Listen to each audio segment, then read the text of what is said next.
7 years ago, on the day of the disaster, the city lived its own life. Noticing the red light, the girl turned around. Then the horror called the dungeon breakthrough began, after which monsters began to emerge from their portals, and as a result of the incident, many people died. Trying to escape from the monsters, they zealously called for help. Looking at the bloody photo of his family, the protagonist noted that his parents were also gone then, and that day he lost everything in an instant. The protagonist clenched his teeth tightly while bloody tears flowed from his eyes. He swore that he would definitely become a hunter and tear all the monsters to shreds. 7 years later, the memorial park of the disaster. A guy was sitting on a bench with a travel bag, mentally noting that he was kicked out of the hunter training center. Looking with blue eyes, he asked what kind of hunter he was. A male voice addressed the member Han Sunjun, noting that he wanted to tell him directly. Looking at the brunette in front of him, the man told him not to come to the hunter training center anymore. Frowning, the protagonist asked what was wrong and why he was being kicked out. The tall man ran his hand through his hair and said that he knew that a normal awakened only needed a few months to complete the training at the training center to become a hunter. Looking down at the guy, he noted that however, the problem was that he had been here for 7 years. The brunette looked at him from under his brows with displeasure. The coach frowned and said that since it had come to this, he wanted to be honest, noting that he had no talent at all and, in a word, was just trash. Sunjun listened with shock in his eyes to his words about how if they allowed him to stay here, the image of their center would also become shitty. The other participants gathered behind him, and someone said that when they saw him coming and training every morning, his tenacity was amazing and they even felt sorry for him. His comrade noted that there was no need to feel sorry for him, because he was a fool who did not know his place. Standing aside, the guy listened to his question about how it was even possible that after 7 years of training, his stats had not increased. The brunette sharply squeezed the tin can with the drink. Biting his lower lip, he mentally asked that if we do not even talk about opening unique characteristics and acquiring skills, why did not even the stats increase? Sitting on a bench, the main character heard a question from the side. Did she remember how Dad died? A woman with a child was standing aside, who said that he knew and remembered everything. The girl with a helmet on her head smiled and said that when the monsters attacked, Dad fearlessly died, saving people until the very end. Her mother sat on her knees, saying that everything was right, and then asked what to do if difficulties arise in life in the future. The child replied that she needed to gather her courage and Sunjun's eyes widened as the girl exclaimed that she should never give up. The mother hugged her child and praised her. Suddenly, they perked up, looking to the side. A boy stood next to them, bowing. A moment later, he took off as soon as the woman tried to find out who he was. Rushing forward, the brunette thought that it was true that 7 years had passed. As a drop of sweat ran down his cheek, he noted that he couldn't just give up like that. Running across the square, he mentally exclaimed that he would never give up. After a while, it began to rain. The protagonist knocked on the front door. A few moments later, it opened. A large man appeared, asking the participant to leave. Standing in front of him, Sunjun asked him to help him pass the hunter exam one last time because he couldn't give up like this. The man fell silent. Frowning and baring his teeth, he called the guy a piece of shit and asked why he still couldn't understand. The brunette opened his mouth in shock. The curator poked his finger at his shoulder, asking if he had come to forcefully return the money he had wasted, and then asked if he would calm down if he simply returned half of it. The protagonist muttered that it wasn't so. Opening his mouth wide, he shouted that it wasn't about the money at all. Receiving a sharp blow to the face, he began to fall backwards. Sunjun landed on garbage bags and bins. Turning to the door, the man smirked and asked him not to lie at least to him. Looking at the guy, he called him scum. The brunette wilted, sitting in the rain in the garbage bags. Looking down with a gloomy gaze, he thought that if only he had a unique characteristic too. Without getting up from his seat, the protagonist thought that if he had even a little talent, then a small drop fell into the water. A blue sign appeared with the words that the trial tower praised him for his iron will. Sunjun, who found himself in the water, opened his eyes wide, wondering who was praising him. He began to be pulled into a puddle of rainwater. Looking with frightened eyes, the guy indignantly asked what was happening now. A loud scream was heard throughout the area. The curator ran out of the house, ordering him to shut up. However, there was no one near the garbage bags anymore. He looked around, picking up the brunette's cap. Throwing it into the trash can, the scythe called him a weakling. Meanwhile, the protagonist fell into the abyss of water. Puffing out his cheeks, he tried to hold his breath. Suddenly, the water threw him out and he began to fall down. A blue screen appeared in front of the protagonist, which said that the test tower had selected all suitable candidates from Earth. Reading the text, Sunjun wondered if this was the second disaster. His eyes widened when he was asked to choose a difficulty level, noting that the reward he would receive would depend on it. Biting his lip, the guy thought that he did not understand what was happening now, but looking at the 3 difficulty levels, he mentally noted that his intuition told him to use this chance. The brunette pressed the button. Suddenly, his cool bright light. The system noted that it hoped that he would receive a satisfactory result from the suffering he received, and then it was said that he would soon go down to the first floor of the test tower. The protagonist looked with surprised eyes. The system noted that all the statuses of taxes and injuries of the candidate were currently being healed, after which the loading of the first floor of the test tower began, for which he needed to prepare. Sun Ji-yoon found himself in the desert. His eyes widened. A notification about issuing a weapon appeared on the blue screen, after which a sword appeared. It pierced the sand in front of the guy. The system noted that the theme of this trial was survival, the reward for which was unlocked unique characteristics. After reading this, the brunette froze in shock. Remembering how he trained in the center, he thought that he would receive what he had worked so hard to obtain for the past 7 years. Smiling like a madman, the protagonist thought that this was just madness. He walked towards the sword. Suddenly, the sand under his feet shook. Falling forward, Sun Ji-yoon loudly asked what was happening right now. Horror froze in his eyes when the system noted that the training trial was about to begin, and the selected difficulty in the Tower of Trials was hard. A huge sand golem appeared above the brunette. Looking up at it, he noted that he could not believe it. The notification said that he needed to survive for a limited time, and his remaining time was 9 minutes 58 seconds. Sun Ji-yoon began to run away from the golem. A blue screen appeared in front of his face. Horror froze on his face. It was noted that the punishment for failing the test was death. Loudly, the boy ran along the sand. Looking back sideways, he wondered if he could really escape from it like this. Looking at the running monster, he thought that it was faster than he thought. Stepping on the sand, the brunette mentally noted that it was because of him that it was impossible to run for 9 minutes without rest with his endurance. The protagonist continued to rush forward. Squeezing the hilt of the sword, he mentally noted that the system even gave him a weapon ordered him to survive, so he did not have a rich choice. Without slowing down, Sun Ji-yoon thought that either he would die here trying to escape or die in battle. Dedication. Looking back, he wondered how he could defeat this creature. Suddenly, he remembered the gloomy faces that called him a fool who does not know his place. Opening his mouth, the guy thought that this was enough. It was as if the curator was slapping him with a cone, saying that he was just a worthless person. Gritting his teeth tightly, the protagonist wondered what would happen if he tried to run away now. Jumping to the side, he thought that he could not allow this to happen. The brunette, tightly clutching his sword, thought that he had been trying to become a hunter for 7 years, and when it came to theory, he could say that he knew more about his feat than other hunters. He thought that running away was not an option, and he needed another way. Thinking about the monster that was still rushing after him, the protagonist mentally noted that usually, monsters like him would stop moving if they destroyed the core. Climbing the mountain of sand, he thought that however, the core was usually in hard to reach places. Heading to the top, Sun Ji-yoon thought that if so, he pressed himself into the sand again. Jumping forward, the guy thought he would just make it easy. He did a somersault with his sword catching on the sand. The brunette slowly went down. The golem jumped after him and fell. It started to roll down the slope. The protagonist lowered it to him. Jumping up, he realized that now was the time. Finding himself on the golem, Sun Ji-yoon spun that he could reach it. He smiled smugly. After that, he hit the core on his chest. The sword slightly cut the stone. The guy's mouth opened in shock as the sword was thrown back in his hands. There was a small crack on the core. When the monster smiled, he thought that this core was much stronger than it looked. Gritting his teeth tightly, the brunette cursed with a frightened face. He swung again, thinking that if he could hit again. A huge hand grabbed him. Opening his mouth, the protagonist screamed loudly, thinking that he knew it. The golem brought it close to his face and he began to hear words about how he was worthless, pathetic, and just a fool who did not understand his place. Sun Ji-yoon tightly gripped the hilt of his sword with a bloody hand. Fury flashed in his eyes as he ordered all the voices to be silent.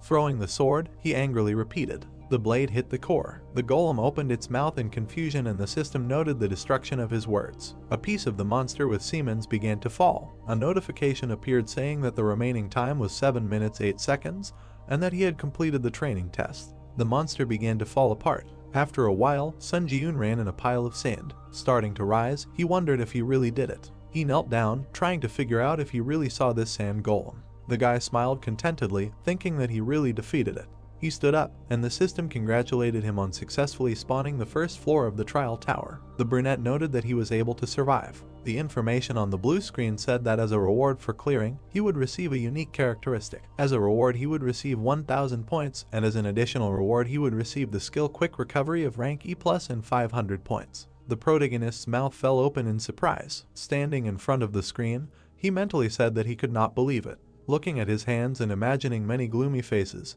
he thought that he had put in a lot of effort over the past 7 years, and the only thing he received in return was disdain and ridicule. he was notified of the unlocking of the unique characteristic necromancy rank F. Sun Ji-eun froze, mentally noting that now he could become a hunter. However, sadly lowering his eyes, he thought that all this would only happen if he survived. Suddenly, his eyes widened. Seeing the red and black clot of energy in front of him, the brunette wondered what it was. Holding his injured shoulder, he asked if it was true that a black fog had appeared where the golem had died. He touched it. Tablets appeared with words stating that his unique characteristic had been activated, and then he was asked if he wanted to absorb the soul of the sealed golem. Looking with shocked eyes, Sun Ji-eun wondered if this black fog was his unique characteristic. He pressed the button with a positive answer. Shreds of energy began to emerge from the core, heading towards the guy. His eyes widened in surprise. A blue tablet appeared with words stating that he had absorbed the soul of the sand golem, and that his skill had increased by 7%.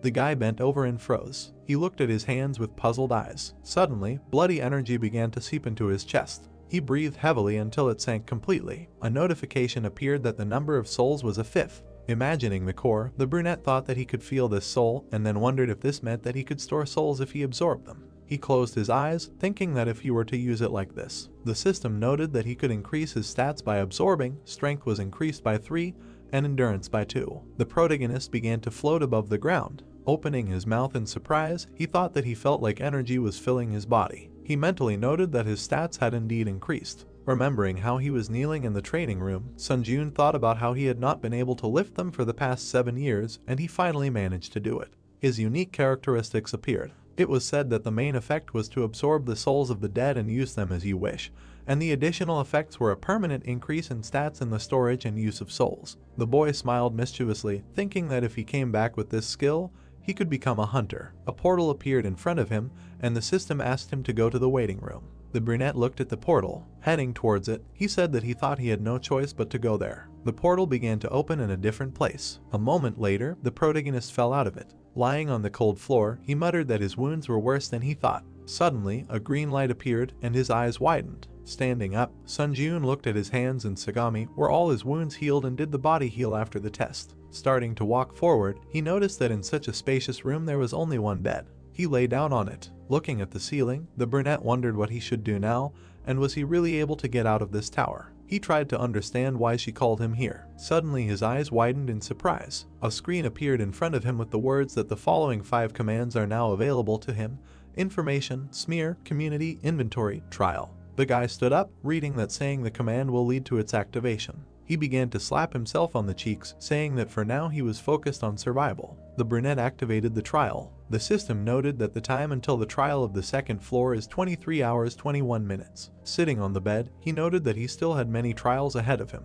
Then he activated the community. A notification appeared that he entered a community of difficulty. A chat opened in which people asked to explain what was happening here, asking for their stats back, and someone wrote that 2 had not been a hunter before. The main character mentally noted that now he understood what was meant by the community. Frowning, he thought that everyone in the chat was confused, and besides, it seemed like people who weren't hunters were also dragged here. Suddenly, an admin entered the community and locked the chat. Sun Ji-eun perked up. The admin wrote that he had important information to share with those who had passed the tutorial trial. Sitting on the bed, the guy thought that maybe he would tell them how to return and that he found it difficult to remember everything. The admin wrote that he would teach them how to use the points they earned during the tutorial trial. That points were a currency used in the trial tower to buy from the store, and that points could be given out or received from others through the community. The brunette read the messages with fear in his eyes, that they couldn't get even a drop of water in the trial tower without points, and points could only be obtained through trials. Imagining himself dying of thirst and hunger, the protagonist thought that, in other words, he needed to do his best to get used to the rules of the tower. And the fact that he couldn't even get water without points meant that he needed to pass the challenges to earn points to survive.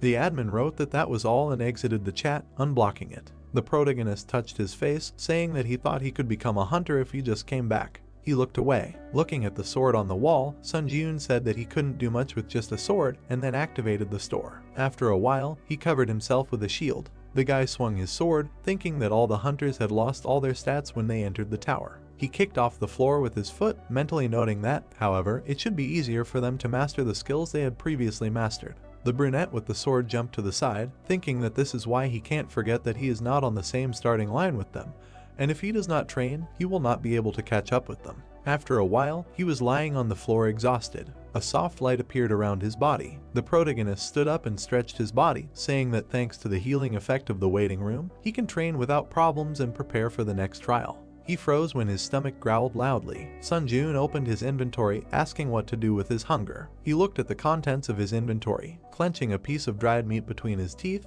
the guy thought that he only had 40 points left after purchasing, and if not for the additional reward, he could not even dream of a shield. The system said that the remaining time until the second trial was 17 minutes and 17 seconds. Looking at the blue screen, the brunette mentally noted that time flew by unnoticed, and even the restless chat fell silent when it was almost time for the second test. Frozen, he wondered if he could survive again. The protagonist frowned, telling himself that he would definitely survive. There were 10 seconds left until the second test. The countdown continued. The waiting time was up. The system asked Sunjun if he was ready for the second floor test, and he answered positively. After that, he began to dive into the portal. A moment later, the guy found himself in the forest, and notifications began to arrive that he had entered the second floor of the hard difficulty test tower. His eyes widened in surprise. The brunette muttered that this time he found himself in the forest. The system noted that the goal of this test was assassination, and that he needed to kill the chieftain of the orc tribe in the allotted time. They showed the chieftain with staffs in his hands, who was directing his army. The protagonist found himself at the edge of a cliff. He saw a small camp below. With his mouth wide open, he asked if the orc tribe was there. Looking closer, Sunjun saw many green monsters below. With fear in his eyes, he asked if they really wanted him to go to a place teeming with orcs and kill their leader. The sun was shining on the camp. There were 2 guards at the entrance. A guy was watching him from the bushes. Frowning, he thought that in normal dungeons, if the orc tribe had a guard, then he should consider that they also had a huntsman. Looking at the large muscular monster with glowing eyes, he thought that he was not sure that he could defeat even the orc hero, let alone this entire crowd of monsters. Imagining the team of hunters, the brunette mentally noted that in order to defeat the orcs, at least an E-rank hunter would have to form a group, so his chances of winning were close to 0. Looking at him with a gloomy gaze, he wondered what he should do now. The protagonist sank completely to the ground, thinking that first of all, he should retreat and think about a strategy, and then he smiled, thinking that there was one way he could pass this test. In his hands was a torch. Sitting on the ground, Sunjun noted that he had collected enough logs. He stared at the fire. Opening a blue screen, the guy stuck the torch in it. It appeared in his inventory. Smiling contentedly, the brunette noted that it really worked. Birds flew over the green forest. Watching the orcs, the protagonist noted that they looked like lazy pigs, but in fact, they were a very conscientious race. Hiding behind a tree trunk, he thought that the huntsman should go hunting in the morning and return by sunset, so there was plenty of time. Imagining the crowd of green warriors, Sunjun thought that he had only one means to break through the numerical superiority, which was the biggest obstacle to the goal of this trial, and that was fire. He furrowed his brows confidently. The boy watched the entrance to the camp. Sitting by the trunk of a tree, he mentally noted that according to the Hunter Association, the orc sentry did not stand guard all the time, but returned to the village during meals or rest breaks. Rushing forward, he threw the torch. Running through the forest, he threw fire into the trees. After a while, the forest along with the camp began to burst into flames. The orcs began to run with buckets of water, trying to put it out. Looking at the thick smoke rising from the camp, the protagonist thought that when the fire completely engulfed the village, he would no longer have to worry about running into the orc rangers returning from hunting. Watching the monsters running through the forest, he made a mental note that he needed to catch at least 2 orc workers before the flames consumed the population. One of them broke away from the majority. The monster began to collect water from the river and turned around when he heard the sound. Suddenly, Sunjun plunged his sword into his back. A red and black outline of a soul began to appear around him, and the system asked if he wanted to absorb the orc's spirit, to which the guy answered positively. Smiling, he said that this was exactly what he was waiting for. As the energy passed into his chest, a notification appeared saying that he had absorbed the orc's spirit and his mastery increased to 9%. Then another tall orc approached him from behind. The brunette, gritting his teeth, began to turn around, recognizing the sentry in him. A moment later, he blocked his blow with his sword. Frowning his dark brows, he activated absorption. A blue light appeared, and the system noted that he could increase his stats using the spirits he owned, and his strength was increased by 4 and his agility by 2. The protagonist swung his sword furiously. Meanwhile, the fire was spreading. After a while, Sunjun absorbed the orc's soul, activating the accelerated regeneration skill, and that he could again increase his stats using the spirits he owned. The guy clenched his fist, seeing that his stamina was increased by 4, strength by 2, and agility by 3. He thought that now he did not risk dying when meeting another sentry. After a while, the sick man came out of the fire. Some orcs looked at him with frightened eyes. Frowning, he mentally noted that there were 3 orc hunters and 1 sentry in front of him. Looking inside the camp, the protagonist thought that he needed to add the barely old chieftain, a total of 5. Looking towards the chieftain, he thought that if he carefully went around the sentry, he could easily reach the chieftain. Running forward, Sun Ji-yoon attacked 3 monsters in a row, thinking that thanks to the absorption of the sentry's spirit, the workers did not pose any threat to him. Confidently looking forward, he perked up. He saw another one behind the orc. The guy put up a shield, blocking its blow. Gritting his teeth tightly, he held the shield. Trying to get to the chieftain through the monster, the brunette mentally noted that the sentry had moved away from the chieftain, and apparently, he decided to refuse to perform the duties of a bodyguard next to him, and in fact, this sentry was the last obstacle. The protagonist swung his sword furiously. With a sharp blade, he pierced the sentry. Fire began to gather above the chieftain's staff. Sun Ji-yoon climbed onto the body of the dead monster. At that moment, the chieftain pointed the flame at him. His eyes widened. A beam of fire hit him. The old chieftain laughed harshly. Ahead, in the thick smoke, a silhouette of a man was emerging. Shock appeared in the monster's eyes. The guy was clenching his teeth tightly, holding a shield in his hands, and above his head hung a sign that he had received the achievement He Who Withstood the Flames and that he had acquired the skill Burn Resistance rank F. The brunette,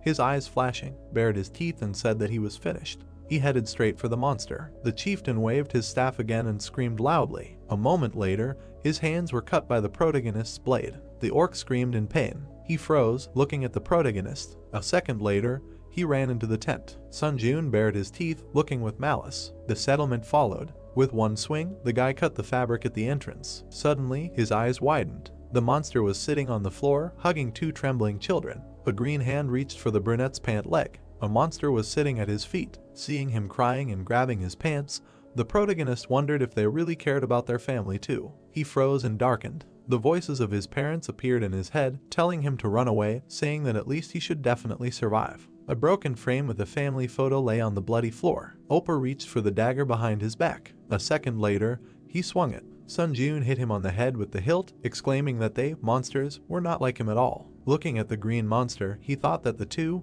even if there was a chance that they would become ghosts, following in his footsteps, he would still exterminate them all. The chieftain ran towards him with another orc. The guy swung his sword. A moment later, the system congratulated him on overcoming the 2nd floor of the test tower. Looking at the battered shield, the brunette noted that it had become unusable, but it was thanks to it that he was able to survive. Opening the blue screens, he said that this time he was again on the verge of failure. The protagonist opened his mouth and said that the number of applicants had been reduced by almost half. His eyes widened. A certain person wrote in the community that he had figured out how to return to Earth by sending a letter with a question. Sun Ji-yoon imagined many people walking in the sun in the park. He mentally noted that information was one of the 5 commands used in the test tower. The guy opened the tab with the question and read that he could write a question that the administrator would answer after processing was complete, and that each time he entered a new floor, 1 question ticket would be added. The brunette frowned, thinking that it turned out that he could use the right to send a letter with the question he was interested in here. It was noted that the chat naturally formed an atmosphere for exchanging information obtained during the sending of questions to the administrator. He collected the key points minus some small details. It was also said that after overcoming the 5th floor, temporary return stones will go on sale, with the help of which it will be possible to return to Earth for several days. And after the 8th floor, as it was said, a large-scale expansion of the system will be carried out and items will go on sale that allow you to finally return to Earth. The protagonist pursed his lips, thinking that if he returned to Earth with only the skills that he had now, then, having improved his characteristics, he could become a rank hunter. A blue screen appeared with his unique characteristic Necromancer F rank, mastery 65%. Sun Ji-yoon ruffled his hair, saying that on Earth, his abilities would be called Jack Flood. He bit his sad look, saying that he could hardly overcome the 2nd floor, and he was very far from the 8th. He said that in any case, you need to think positively, and that the stats that I always had at 0 were enduring, approaching the average of 20 points. Then his status window appeared, which said that his strength was 18, endurance 15, personality 14 plus 5, and mana 7. The guy dropped his Olympian on the floor. As a blood-black aura flared in his chest, he mentally noted that he needed to absorb the 5 spirits that he had obtained by risking his life. When he absorbed them, his strength became 27, endurance 25, agility 28 plus 5, and mana 13. The brunette opened his eyes in shock, thinking that the strength was simply overflowing him. He abruptly ran forward. Starting to run on the ceiling, the main character thought that he was beyond human capabilities, which he could only read about in a book before. He jumped off the stream. A moment later, his face distorted in surprise. A loud crash was heard. The protagonist was lying on the floor, slammed into the wall. Wiping the blood from his nose, he said that due to his rapid growth, his body had not yet gotten used to the new sensations and then activated the store. Sun Ji-eun took the dead giant shield for 21 points. Activating the inventory, the guy noted that now was the perfect time to use the rewards from the previous trials. He looked at the E+ rank Black Iron Sword, which added 5 reaction speed, 10 attack speed. He also had a D rank Assassin's Cloak, which reduced sensitivity by 10% and which increased movement speed by 15% for 1 minute when agility is below 50. The brunette put the items on himself. He sighed, thinking that he could get used to this equipment before the next trial.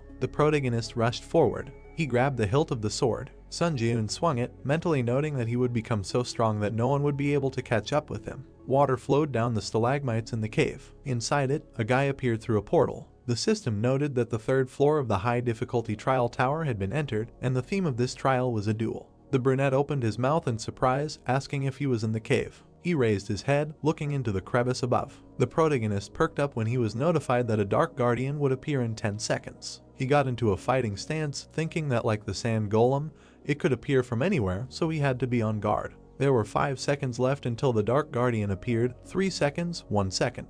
The system notified of the guardian's appearance. A human shadow appeared behind the protagonist. His eyes widened. The shadow guardian attacked him with a weapon. After that, he smiled contentedly. Sun Ji-eun bared his teeth in anger. The system notification said that he needed to defeat the shadow guard, his double. Gritting his teeth, he turned back. Sun Ji-eun kicked his opponent. They stood opposite each other. The triplet licked his sharp fangs with a grin, and the guy was breathing heavily. When the accelerated regeneration skill was activated, he mentally noted that if he had not reacted in time, his spine would have been broken. The brunette pursed his lips, thinking about the shadow pose. Equipment clanked in the cave. Looking at the exact same fighting stance of the enemy, the protagonist wondered if this creature was imitating his movements. He ran forward, thinking that he needed to clash with him in battle to test his guess. Sun Ji-eun abruptly rushed past the enemy. He looked back in confusion. Suddenly, blood splashed to the sides. The guy stopped some distance from the shadow guard. He frowned. The brunette saw how the monster's wound began to heal. He angrily clenched his teeth. The protagonist grinned, noting that he also had a recovery skill. The enemy ran at him. The monster just as unexpectedly rushed past. Sun Ji-eun put his foot forward, thinking that he was right that this monster was repeating all his attacks. He hit the guard, not allowing himself to be attacked. The guy ran forward, mentally noting that in this case, he could use the weaknesses of his swordsmanship to crush this creature. A fierce fight began between them. The protagonist swung his sword. Suddenly, the tip of the sword appeared in front of his face. The sound of a blow was heard. The opponents jumped in different directions. The brunette opened his mouth in surprise, mentally asking what just happened. The sword flew up in the air. The monster began to powerfully attack him. Sun Ji-eun clenched his teeth, wondering if he was imagining things, and then wondered if this one had really managed to become so strong in such a short period of time. The monster and the guy jumped back. The monster perplexedly shook itself. Black and blue energy began to blaze from the brunette's body, and the system noted the activation of the exclusive effect of the killer's cloak, which increased movement speed by 15%. The protagonist frowned, thinking that if this fight dragged on, he would be in danger, so he needed to deal with it within 1 minute while the timer was active. The guard bared his teeth and growled. Sun Ji-eun rushed forward at great speed. He rushed straight at his opponent. A second later, he dodged the blow. Grouping himself, the guy hit the monster again. Then he put his sword to its throat. Then the enemy pierced it. The brunette smiled contentedly, thinking that he had succeeded. The guardian screamed in pain and began to fall backwards. Extending his arm, he cut off the protagonist's arm that held the sword. Sun Ji-eun looked at the splashes of blood in shock. A moment later, he screamed loudly. Squinting his eyes, the guy told himself to pull himself together since this was not the end. Looking at the monster, a question arose in his mind. The brunette frowned, wondering why he was not moving. He mentally noted that even though that creature had a good healing skill, it still took some time to recover. While his bloody hand with the sword lay to the side, the protagonist thought that he should kill the Dark Guardian right now, but it was unclear how he could do it without a sword. He breathed heavily, seeing that the remaining time of the skill was 11 seconds. Sun Ji-eun put a shield in front of himself, mentally noting that perhaps he was going to real madness now. Putting his leg back, he rested his foot on the ground, thinking that it would be better to pull off such a crazy trick than to die. The guy rushed forward. His opponent perplexedly shook himself. The brunette approached him. The monster bared his teeth and swung his shoulder. Meanwhile, the protagonist ran at him with a sword. A moment later, he hit him. The monster flew away from him a huge distance. Dust rose in the air. The wounded monster, twisted, lay on the ground. Blood flowed down his face. Sun Jun stood next to him with a shield and swung. Baring his teeth, he wished death to his opponent. A moment later, he hit the monster. His head flew to the side. The system congratulated him on passing the 3rd floor of the testing tower. Then he entered the waiting room of the 4th floor, and all of the guy's wounds were healed. He looked at his hand, which was previously cut off. He touched the wall with it and looked at it. Then the brunette punched him. The wall was covered with huge cracks from the impact. The protagonist smiled widely, noting that this was a flawless healing. A notification appeared saying that the number of souls in his possession was a 5th. Remembering how he sucked in the Dark Guardian, Sun Jun mentally noted that this was the spirit of the double that he had lost his mind in the cave after passing the trial of the 3rd floor. Looking with surprised eyes at the bright light from his chest, the guy thought that the consistency of the spirit was so dense that it could not be compared with the monsters that he had absorbed earlier. A notification appeared saying that the mastery of the unique characteristic necromancy had reached 100%, and the rank of the unique characteristic necromancy was raised by 1 level to E rank. A 3rd additional effect appeared, which, when absorbing the spirit of a skillful person, gave a certain probability that one of the skills imprinted in the soul could be given. After reading about it, the brunette's mouth dropped open in shock, wondering if he could really absorb skills. Thinking back to himself in the orc camp, he mentally noted that just like how he was able to obtain accelerated regeneration only after being on the brink of death several times, skills could never be obtained with a snap of a finger. The protagonist smiled widely, saying that in his entire life, the thought of being given such a mind-blowing unique characteristic had never crossed his mind. And of course, it shouldn't be overlooked that the description said likelihood of acquisition. He said that he thought he just needed to check how lucky he was, that's all. Blue screens appeared in front of him, indicating the entrance to the high-difficulty 4th floor community. Sun Jun said that this was his 3rd time returning to the waiting room, so the environment already seemed so familiar to him, as if he was at home.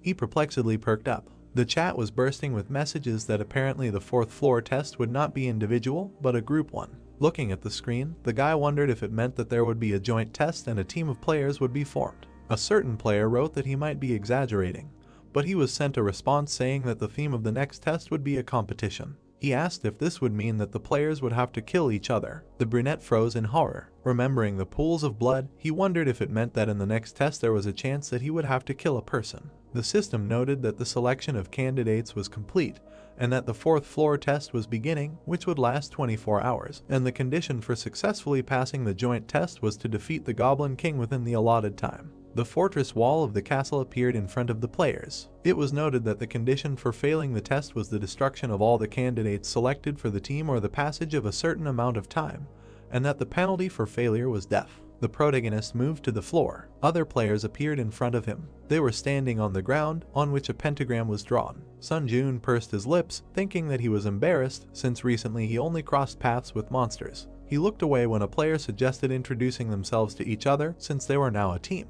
The brunette with a staff in her hand said that her name was Lee Heian. She smiled and added that she specializes in providing support to the team and was also an E-rank hunter on the outside. The girl turned around when another player noted that in that case, he thought that their team was not a complete bunch of scum. Lee Sung-hoon threw a large two-handed sword over his shoulder and introduced himself, saying that he specializes in close combat and was a D-rank hunter on the outside. Sun Jun frowned, thinking that unlike this, hunters of this rank always behave politely on Earth. Looking at them, he said his name and that he also specialized in close combat, but was not a hunter on the outside and was only undergoing training. The brown-haired man gritted his teeth and asked if that meant he was just a cadet. The guy perked up and darkened when he was ordered not to get underfoot. He looked up. Looking at the man, the brunette said that he nevertheless believed that he was a good fighter and could handle the role assigned to him. Sung-hoon frowned and replied that if he decided that he was only causing harm, he would immediately eliminate him. Imagining the dark, mocking silhouettes, the brunette thought that he had long been accustomed to such looks. Frowning, he handed over his weapon, thinking that for a moment he had managed to forget about his past. The brown-haired man turned around and looked back, calling out to the cadet and telling him to stay behind and take care of the small mobs. The protagonist mentally noted that not only was he annoying him, but he could also confidently say that his abilities were more than enough to return his words in kind. Looking at the large gates of the fortress, he concluded that the Tower of Trials was all about skills. System notifications began to appear with words about how to cooperate with his team members and complete the trial before the other team, and then they noted the opening of the main gate of the Citadel. The gates began to lower. Goblins immediately burst out of them. Sung-hoon took the blow of 3 of them. Covering himself with his sword, he loudly asked how the goblins could move in such a battle formation, and then began to demand Sun-joon to fight. The guy looked at him with a gloomy look. Standing by the corpse of the slain goblin, he noticed that the 2 mulattoes did not look in his direction. Heian exclaimed behind him that her spell would be completed any minute. The brown-haired man holding back the monsters shouted, telling her to stop chatting and make some kind of buff as soon as possible. The girl replied that she had already used all her support spells. The brunette approached her and addressed her, saying that it seemed that he needed help, and he left her for a while. Heian, with a worried look, told him to stop. A moment later, the protagonist rushed forward. The huntress frowned, asking who would cover her from behind if he left. Suddenly, her eyes widened. She saw many goblin corpses to the side. The brunette, frozen in place, said that she could not believe her eyes. The remaining goblins attacked. Sung-hoon, blocking the blows, cursed loudly. One of the monsters was spinning a mace on a chain. Then he threw it at the man. The blow sent the sword flying out of his hands. He landed on the ground. The goblin jumped on the unarmed brown-haired man. Looking at him with frightened eyes, he indignantly asked why he was so unlucky to be on the same team as a cadet. At that moment, the main character attacked the monster. The man froze with surprise in his eyes. The monster perked up, seeing the corpse of his comrade. Sun-joon stood in front of his teammate. Without turning his head, he told Sung-hoon to stand aside. The hunter opened his mouth in confusion. Flashing an evil look, the guy told him not to get under his feet. With lightning-fast movements, he began to kill his opponents. When the corpses flew in different directions, a notification appeared that he had received the title of Goblin Hunter. Watching, the man opened his mouth wide in horror. The hero walked between the goblin corpses, absorbing dark energy. He frowned and noticed that the black haze of his unique characteristic remained invisible to their gaze, so he could absorb souls as much as he wanted without any problems. Notification: increased stats using spirits you have. Strength increased by 3, agility increased by 4, endurance increased by 2, toughness increased by 7. Absorbed one of the Goblin Guardian skills. The brunette shuddered in surprise and read about the new skill. Skill: Guardian Sensitivity F Mastery 0%. Effect: the overall field of view expands, making it easier to notice approaching subjects. Sun-joon's eyes widened and he looked to the side. Now he understood what it was like to see the world from a wider angle. The guy grinned, happy about another jackpot. He came closer to his teammates. Sung-hoon smiled tensely and said that luck was on the cadet's side since he was only up against weak goblins. The man added that, be that as it may, the young man had tried hard. The protagonist and Heian looked at their comrade in silence. The brunette pulled up his hood and said that from now on he would be leading the operation himself, moving in the vanguard. He suggested that this formation would bring the greatest benefit to the team. Sun-joon looked closely at the man and asked if he had any objections. The knight frowned, then looked away and replied that so be it. The hunter asked if there were any other instructions. The hero said that he should simply protect Heian, nothing more was required of him. He turned to the girl with a request to provide support and provide orientation on the terrain. In a word, to do the same as before. The sorceress smiled and agreed to work productively in the remaining time. She extended her glowing hand forward and resumed searching for her target.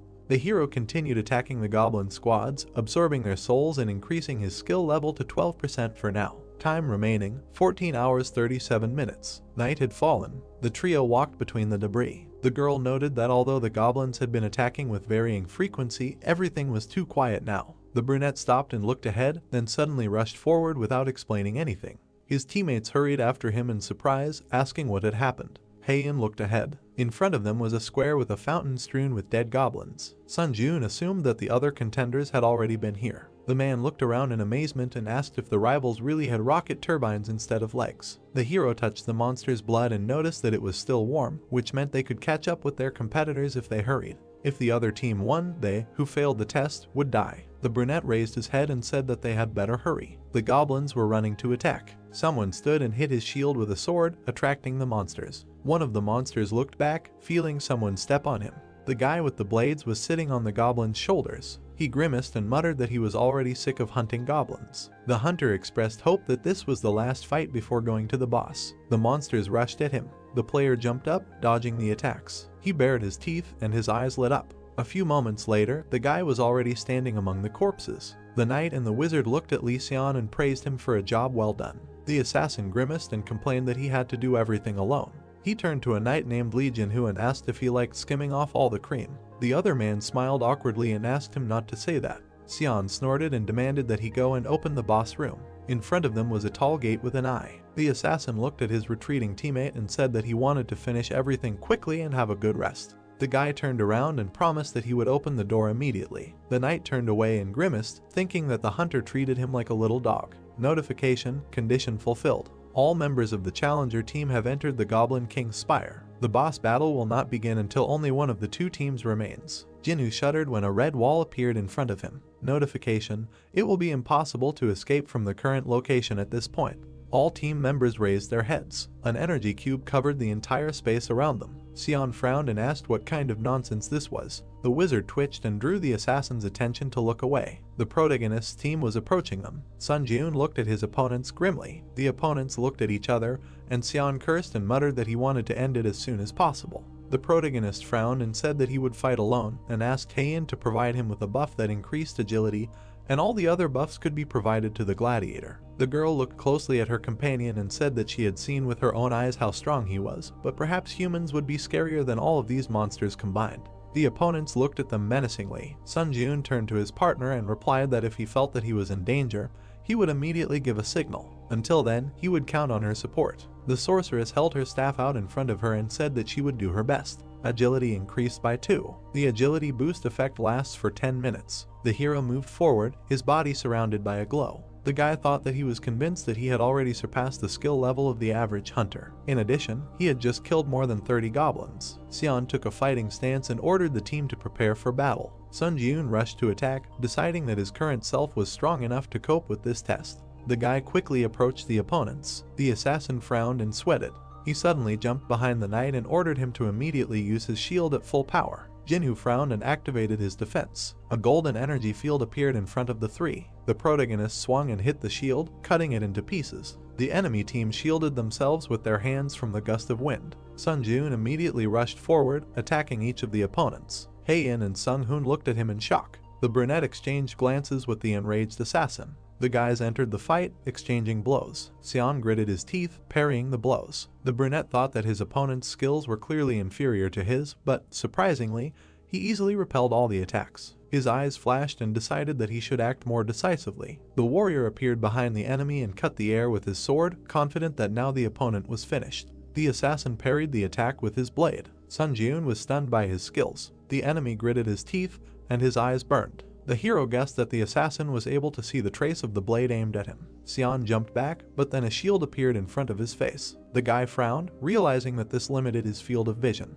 The brunette appeared from under the shield and pierced the enemy in the chest. Sion coughed and was indignant. What bad luck. Notification: congratulations, you have completed the special task. Bonuses will be added to the reward for completing the 4th floor. The teammates approached the hero. The girl noticed that his hands were shaking. She looked at him worriedly and asked if everything was okay. The guy's face looked detached, but he answered that everything was fine. Heian looked closely at her comrade, guessing that he was in shock because of the murder he had just committed. It seemed to her that the hero was a strong and cold-blooded person. Sun Jiun turned to them and asked if they were ready to go to the boss right now. The partners confidently agreed. Blood spurted from the Goblin King's mouth. The brunette pierced him with his sword, jumping from behind. Notification: the test target, the Goblin King, has been destroyed. The boy jumped to the floor and the body of a monster fell behind him. Sung Hoon looked at the hero in shock and thought that he must be a monster. Notification: congratulations, you have passed the 4th floor of the trial tower. As a reward for breaking through, all stats have been increased by 4. As a bonus reward, the skill instant acceleration was received.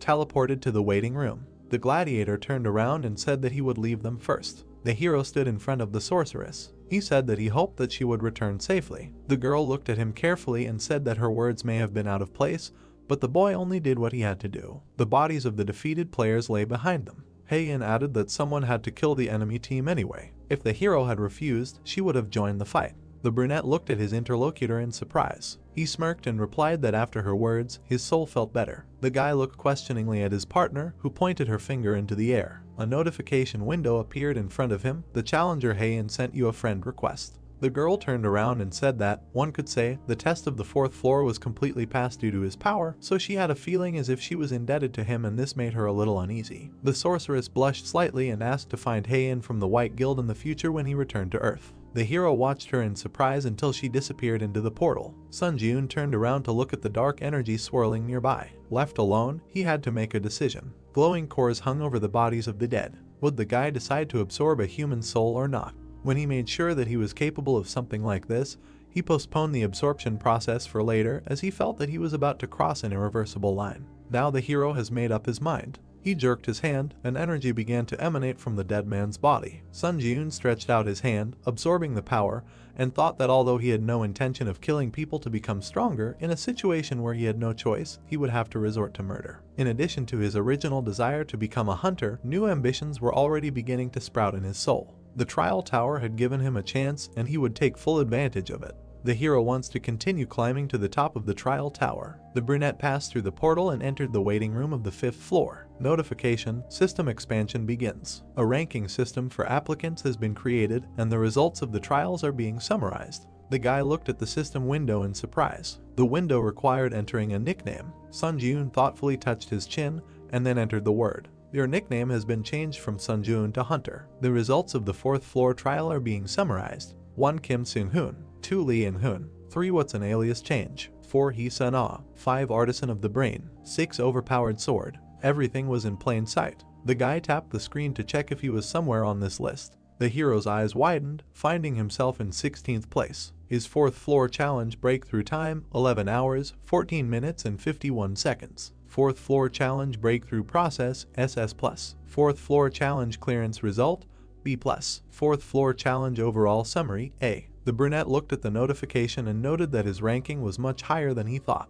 Applicants who made it into the top 50 would be designated as pioneers. Those who received pioneer status would receive an advantage on the 8th floor. Notice, if you maintain the pioneer status until the 8th floor, you will receive the Yahello privilege. The hero wondered what that could mean. He swiped the system menu, deciding that he would figure it out when the time came. Notice, please select a spirit to absorb from your existing souls. Number of souls in possession: 4/15.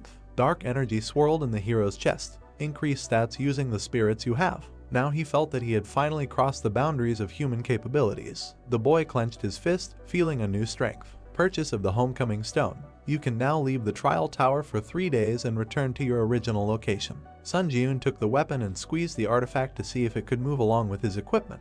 Absorbing the Homecoming Stone, destination: Earth. The brunette smiled and thought that he was finally returning to Earth. The challenger Sun Ji-eun confirmed his intention to return. The young man began to fall down. The absorption process began. The final destination is Earth. The boy screamed when he saw his body being sucked into the funnel. Notification: you have safely returned to your original place of residence. In 3 days, you will be moved again to the trial tower. The curtains fluttered in the wind. The hero opened his eyes while lying on the bed. He stood up and looked around. The guy had indeed returned to his home. Sun Ji-eun leaned back on the pillow, deciding that he could get a good night's sleep, because compared to the bed in the waiting room, his sleeping place was a real heavenly bed. The brunette grimaced, feeling an unpleasant smell. The hero sat up, realizing that he had better wash himself first. He looked down and found a shield and sword on the floor. The hunter picked them up and was glad that he could take items from the trial tower with him to the ground. This meant that other challengers could do so too. The guy frowned and muttered that he needed to act as quickly as possible. Soon the number of those returning to the ground would increase, which would lead to a sharp increase in the number of items and a drop in the prices of hunter equipment on the market. Sun Ji-eun looked at the equipment, deciding that he needed to get rid of it as soon as possible. The problem is that only those with the hunter qualification can sell items on the market.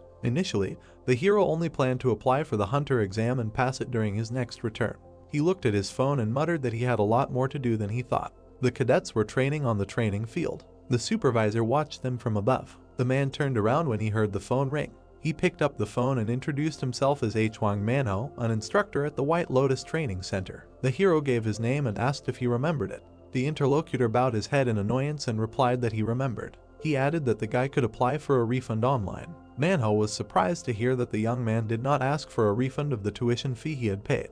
The supervisor looked out the window and asked if he would regret his decision. The brunette answered in the negative and added that he would have one request. The man sighed tiredly and said that if he was going to ask for permission to resume training at the center again, he would be refused. Sun Ji-eun asked for help in passing the hunter exam. The instructor frowned and reminded him of how his midterm assessment went. He was given an F rank, and that was a stretch. The man began to say what would happen if a person without unique characteristics and skills took the exam, but the guy interrupted him.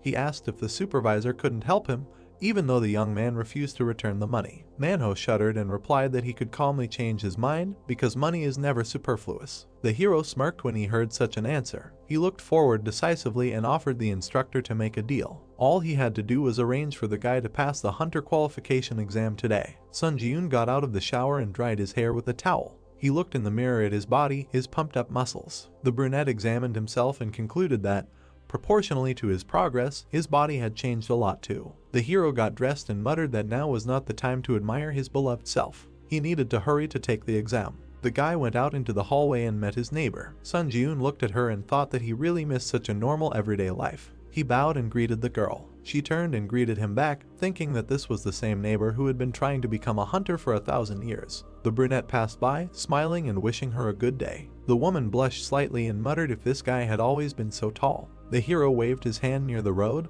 but no taxi stopped. He thoughtfully looked away. A few minutes later, the guy was already racing forward, jumping between the roofs of houses. Sun Ji-yoon grinned and muttered that running to the destination was also a good option. The guy pushed off and thought he would soon be there. Hunters Association. The brunette entered a tall building and stood in front of two men. The young man smiled and said that he had not seen the instructor for a long time. Manhwa chuckled and replied that not much time had passed since their last meeting. The hero looked at him confidently and said that he had been through so much in the last few days that it felt like 100 years had passed. The man looked at him in surprise and asked again. The young man confirmed that the days had not been easy. A man in a suit approached them and introduced himself as Kim In-hoo, the examiner who would be evaluating the test. He looked at the hero and said that he probably knew that, at the instructor's request, he would not have to take the theory test and interview. The examiner asked if the cadet had any questions about the exam. The brunette answered negatively, and the interlocutor invited him to follow him. Sun Ji-yoon stood in a large pavilion, holding a sword in his hand, and the man watched from above. Manhwa looked at the interlocutor and reminded him of his request to expel the guy as soon as possible. In-hoo replied that there was no need to worry because the monsters with the worst compatibility with the examinee were prepared for testing. The examiner looked at the guy and said loudly that he could choose the difficulty of the exam from 1 to 10 as soon as he was ready. The hero frowned and thought that he had always chosen the first difficulty level in this exam before and lost to the goblin every time. All because he was weak. The supervisor grinned and muttered that he would definitely choose the first difficulty level. He was interrupted by Sun Ji-yoon's voice, who chose the 10th difficulty level. The man shuddered in surprise and asked again. The brunette looked at him with a smirk. The instructor grimaced and said that he was a sick bastard. Notification, exam begins. Firebird hunt. A flaming monster appeared in front of the guy and screamed. The hero twitched. The notification said that the movement was slowed down by 25% due to the skill predator's roar. The blade of the sword cracked. The instructor grinned and thought that the boy would never pass the exam because he had slightly adjusted his weapon. Manhwa looked down at the hero, expecting his humiliation. The firebird flew up, blowing heat on the boy. Sun Ji-yoon's eyes sparkled, looking at the approaching enemy. The instructor remembered the day he passed his exam. Having finally become a hunter, he thought that he was the best. However, gradually the gap with his peers began to widen, and in the end, the man gave up trying to fill this gap. The world of hunters is based on innate talent. He accepted this fact and stopped trying to change anything. People are forced to give up when they feel a wall in front of them that they cannot overcome. The man was sure that everyone did this, not just him. Therefore, the instructor believed that it was time for the main character to give up too. Sun Ji-yoon put out his sword to parry the blow, but suddenly the blade cracked. The brunette looked at the blade in surprise and jumped back. The boy thought that even if it was a low-level weapon, there was no way it could crack so easily. The hero frowned and glanced sideways at Manhwa, guessing his plan. The curator smiled ominously and wondered what the boy would do with the broken sword now. The monster rose higher with a scream and attacked with a fireball. Sun Ji-yoon frowned and decided that he was even glad that things turned out this way. The perfect situation to test the skills he managed to get on the 4th floor of the test tower. Instant acceleration. The brunette crouched, then pushed off and landed on the ceiling above the bird. The hero smiled slyly and thought that this was much better than the increase in movement speed when using the buff of the assassin's cloak. The monster growled and began to prepare for another attack. Sun Ji-yoon pushed off and plunged the broken blade into the enemy's eye. The bird howled in pain. The guy landed on the floor and muttered that the sword was, as expected, too short. He picked up one of the slabs from the floor and swung it at the guy, managing to slice his head in half. The slab smashed into the wall, breaking through the crossbars of the balcony where the men were standing. The curator turned around, dumbfounded, and asked what the hell this bastard was doing. The exam was over. Congratulations. The monster fell down. Sunjun waved his hand and asked if the audience was okay because he didn't expect the tile to fly to them. The brunette smiled decisively. The woman smiled widely and handed the hero a hunter's card, congratulating him on successfully passing the exam. The guy accepted it with gratitude. The interlocutor said that since he was registered with the Hunters Association, he could now officially engage in hunting activities. He looked at her and clarified whether she meant entering the dungeon and selling items. The woman answered in the affirmative. Manhwa slammed the table and asked the man sitting opposite how this could even happen. The examiner promised that the guy would fail within 10 seconds, but in the end, he passed the test in that time. Manhwa straightened his tie and muttered that the interlocutor really knew how to joke. The man looked at the instructor and declared that he had done everything in his power. Based on the stated data, Cadet Sunjun would never be able to pass this test. Manhwa frowned and asked if it was possible to assign the youth a lower rank. The examiner was surprised. Where else could it be lower? He killed a monster in 10 seconds, which is aimed at cadets who received rank D at the midterm assessment. If the hero was assigned rank D, he could appeal. Sunjun entered the conference room and said that he received a hunter's certificate. Manhwa coughed and congratulated him. The guy came closer and looked at the curator, noticing that he did not look very well. Manhwa smiled tensely and congratulated the interlocutor on his status as a hunter. The hero looked at him and said that, if his memory serves him correctly, the man reached rank C before retiring. The man tensely asked him what he meant. The brunette tilted his head and said that the instructor said that he considered him scum, but perhaps he really was that scum. Manhwa's face was distorted with hatred. The instructor swung at the young man, shouting that he had completely lost his fear. The examiner tried to calm him down. The hero smiled and thought that, contrary to expectations, the man had easily fallen for his provocation. He deftly dodged the fist and hit his opponent in the stomach. The brunette frowned and said that he had just acted in self-defense. Sunjun slapped the curator and added that this was his response to aggressive actions. The man recoiled, not understanding where such strength came from for a C rank. The guy stood in front of the examiner. He looked at him carefully and asked if he was really offering him a job as a direct employee of the Hunters Association.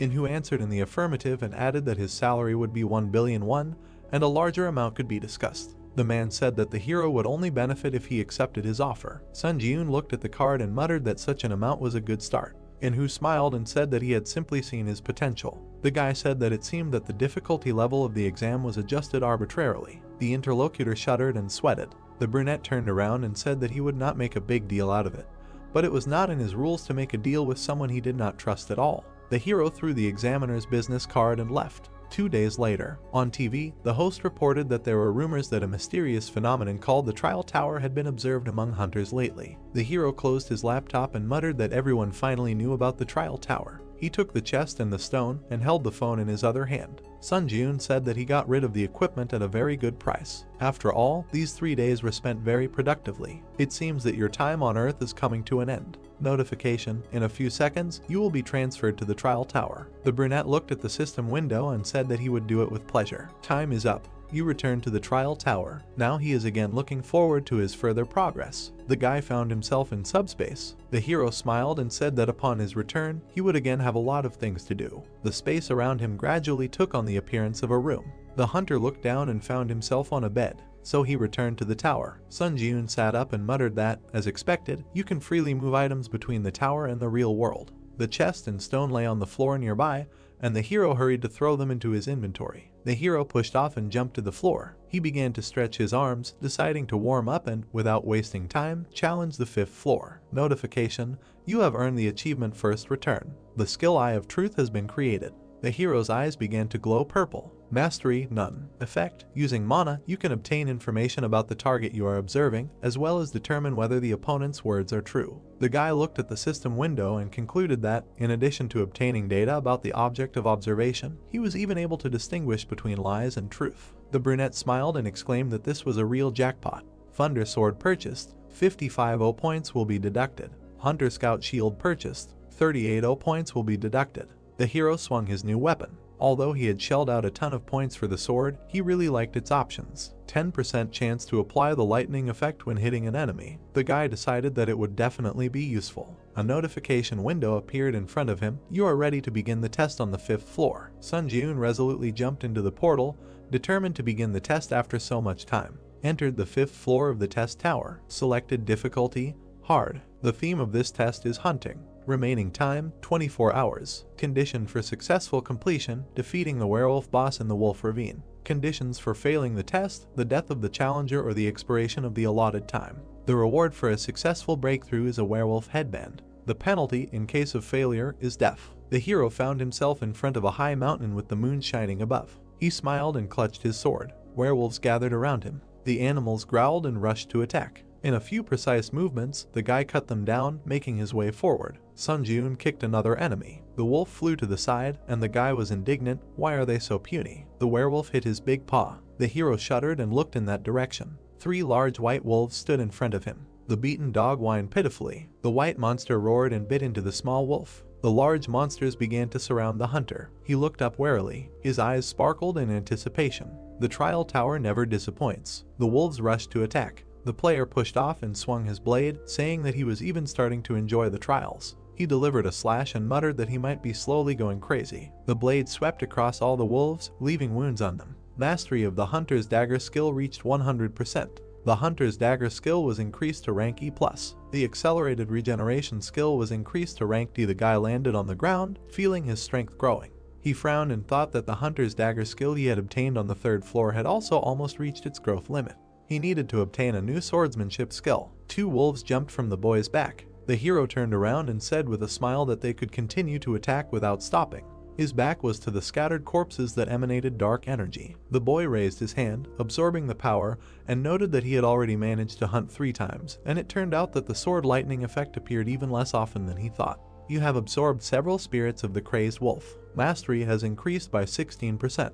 The brunette looked at the system window and noticed that the mastery of the unique characteristic was also steadily increasing. If he gave it his all, he would be able to achieve an increase in the rank of his unique characteristic. He moved on, reaching almost the middle of the wolf ravine. Sun Jun stopped. There were corpses of wolves lying around. The hero assumed that there was a conflict in the pack. The boy crouched down to the body and realized that the cut was too clear, which meant it was made by a sword. He looked at the rock and thought that the marks left nearby only confirmed his assumption. Hunters used the eye of truth, and his eyes turned purple. He looked at the wall. A trace of aura, rank D. A trace left after a rather skillful aura neatly split the wall. The boy stood among the defeated monsters, wondering if aura was also one of the skills. Sun Jun frowned and thought that there were too many nuances that did not fit in his head.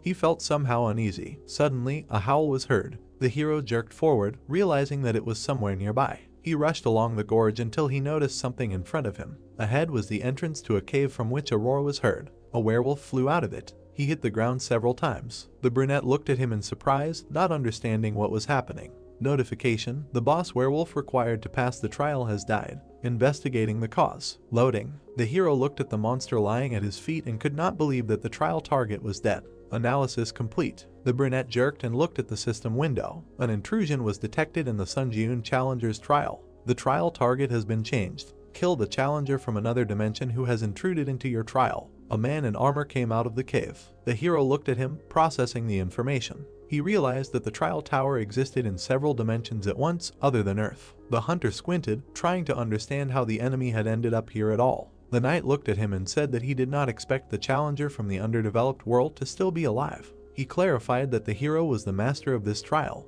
The man pointed his sword at the boy and decided that he was silent because he was paralyzed by fear of his impending death. The brunette smiled nervously and thought that this bastard was also cuckoo. They stood opposite each other. The hero looked ahead and thought that he did not expect a situation where the target of his test would be killed by an intruder from another dimension. However, he was very lucky that the test did not fail. The brunette frowned. The enemy assumed a fighting stance, and his sword began to shine.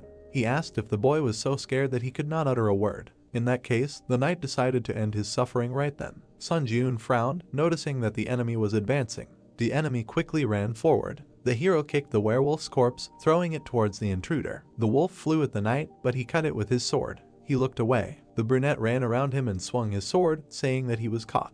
The guy jabbed his sword at the armor, but then his eyes widened in surprise. The blade slipped, although the hero was going to cut the enemy in half. The enemy swung his sword and said that the young man was caught here. He brought down a blow on the hunter, who barely managed to cover himself with a shield. The defense split into pieces. The guy was thrown back and slammed into a rock. Sun Jun coughed in pain. The brunette grabbed his broken arm and clenched his teeth. The enemy came closer and was surprised that the young man blocked the aura. If he allowed himself to be cut in half, he would have met a quick and painless death. The hero frowned and shouted that he had never heard of any invaders. The knight came closer and replied that the barbarian had no way of knowing what a floor infiltration was. The boy sweated and muttered in horror why something like this had happened in his trial. The enemy looked at him menacingly, radiating an aura, and told him not to hold a grudge since the tower was originally such an unpredictable place. He would rather leave long conversations and end everything.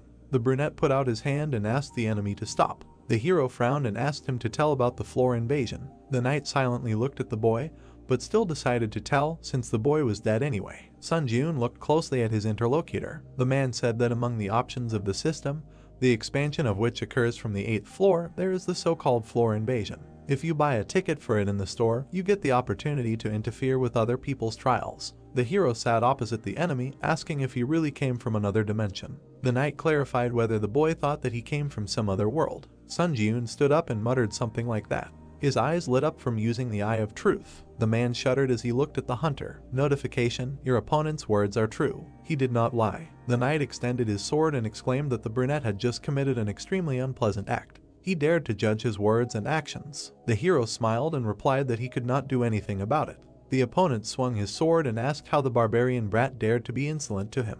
The brunette straightened up and said that he had obtained information, so he could also share one funny fact. The interlocutor stopped and looked at him questioningly. The young man was holding his injured hand and said that due to his pain tolerance, the injured limb was practically in his way. In other words, he was holding it not because it was unbearably painful. The hero let go of his hand and the accelerated regeneration skill was immediately activated. The boy healed himself and said that he thought the enemy would only share information if the boy looked pathetic. The knight's eyes widened in surprise. He swung his sword and asked if the hunter was testing his healing skills. The man added that if his strength was only what he had demonstrated earlier, then he would not escape death. Sun Jun threw the sword from the ground and smiled. The boy grabbed the handle and said that his strength continued to grow rapidly. Notification: increase stats using the spirits you have. Strength increased by 2, agility increased by 3, endurance increased by 3, mana increased by 5, durability increased by 7. Blue energy emanated from the hero. The enemy shuddered and was surprised that the boy had a unique characteristic in addition to the healing skill.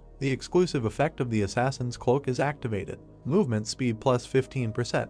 Remaining time, 59 seconds. The brunette crouched, pushing off the ground and, with a flash of his eyes, used instant acceleration. The man stared in shock at the challenger from the 5th floor, who for some reason had so many skills. The hero rushed to attack. The opponents began to exchange blows. The knight recoiled and muttered that it was only the 5th floor, so why did the hunter have such outrageous stats? He touched the sword, accumulating aura, and called the young man a damn barbarian. The brunette frowned, noticing the attack. He dodged, and the sword pierced the rock. The opponent turned and swung the blade towards the young man, cutting the stone. The hero was surprised and jumped. Aura is a high-level skill, so such a blow can cause serious damage. However, the guy was definitely ahead of his opponent in terms of stats, so he easily manages to avoid critical hits. Sun Jun frowned and thought that the real problem was that armor. The man grabbed the sword with both hands. His equipment was high level, and it couldn't be destroyed by the protagonist's current abilities. The youth jumped up, continuing to strike from different directions. If he continued to strike again and again, there would be a chance. With another swing, the blade of the sword sparked.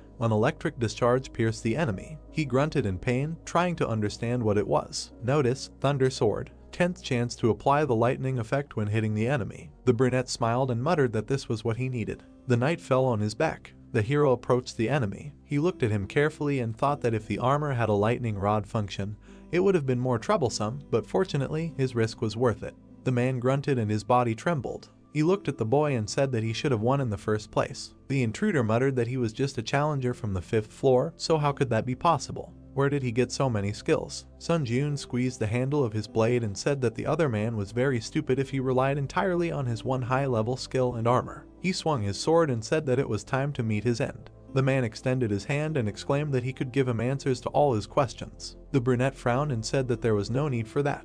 The hero pierced the enemy with his sword. Blood spurted. The knight's hand trembled and went limp. The hunter straightened up and thought that it was getting easier and easier to kill each time. He stepped back and swung the blade. If the boy felt awkward piercing someone else's flesh, it would have been a much more serious problem. Notification: congratulations, you have passed the 5th floor of the testing tower. A purple aura emanated from the invader's body. The brunette shuddered and extended his hand, hastening to use absorption. You have absorbed the spirit of the challenger Kata Drax. Mastery increased to 15%.